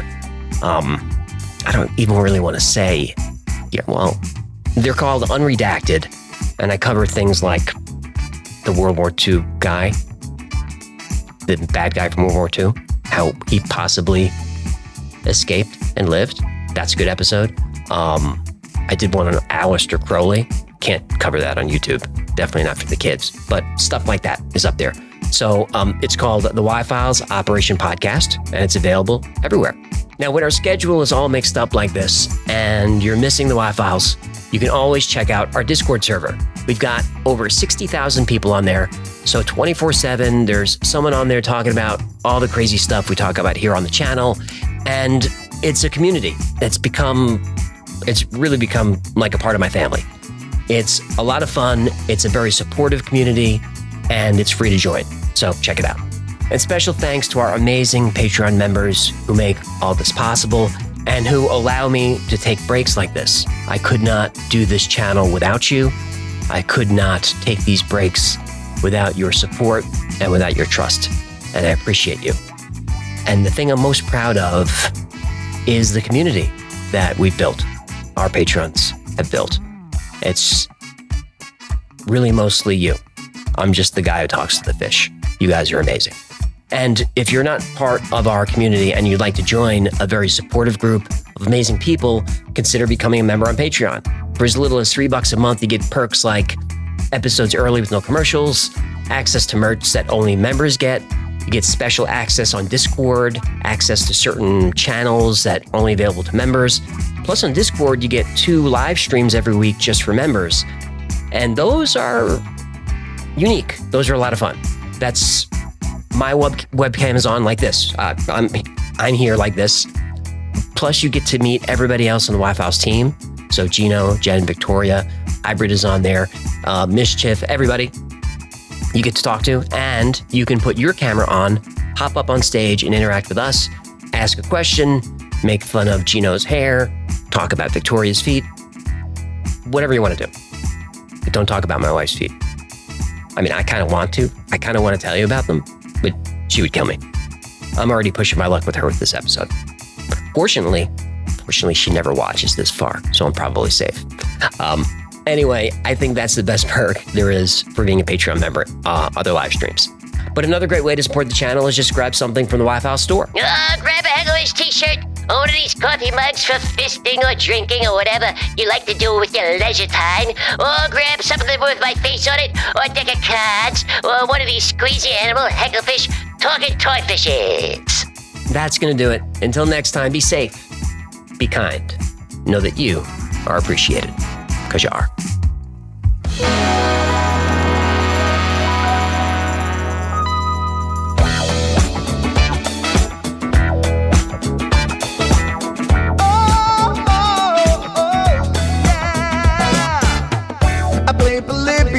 In Area 51, a secret code inside the Bible said I was.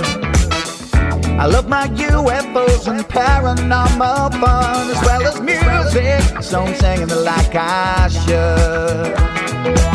But then another conspiracy theory becomes the truth, my friends, and it never ends. No, it never ends.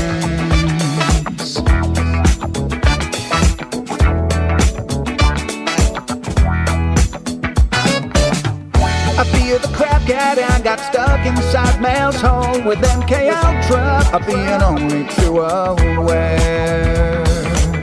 Did Stanley Kubrick fake the moon landing alone on a film set, or were the shadow people there?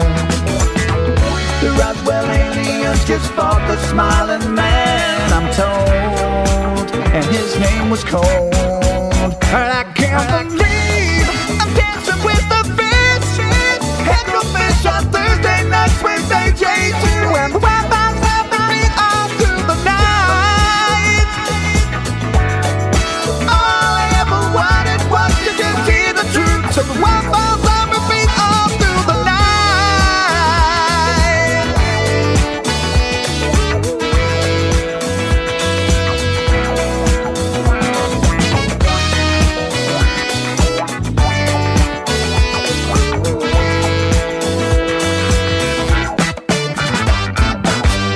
The Mothman sightings and the solar storm still come to Agatha, the secret city underground. Mysterious number stations, planet Serpo 2, Project Stargate, and what the Dark Watchers found. We're in a simulation, don't you worry though. The Black Knight satellite, it told me so. I can't believe I'm dancing with the fish. Hecklefish on Thursday nights, Wednesday J2, and the Wi-Fi's helping me all through the night. All I ever wanted was to just hear the truth, so the Wi-Fi's on repeat all through the night. Hecklefish on Thursday nights, Wednesday J2, and the Wi-Fi's helping me all through the night.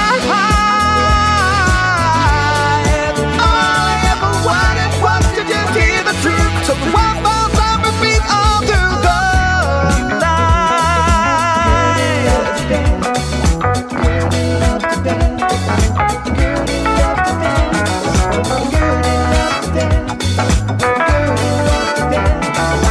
Gertie loves to dance.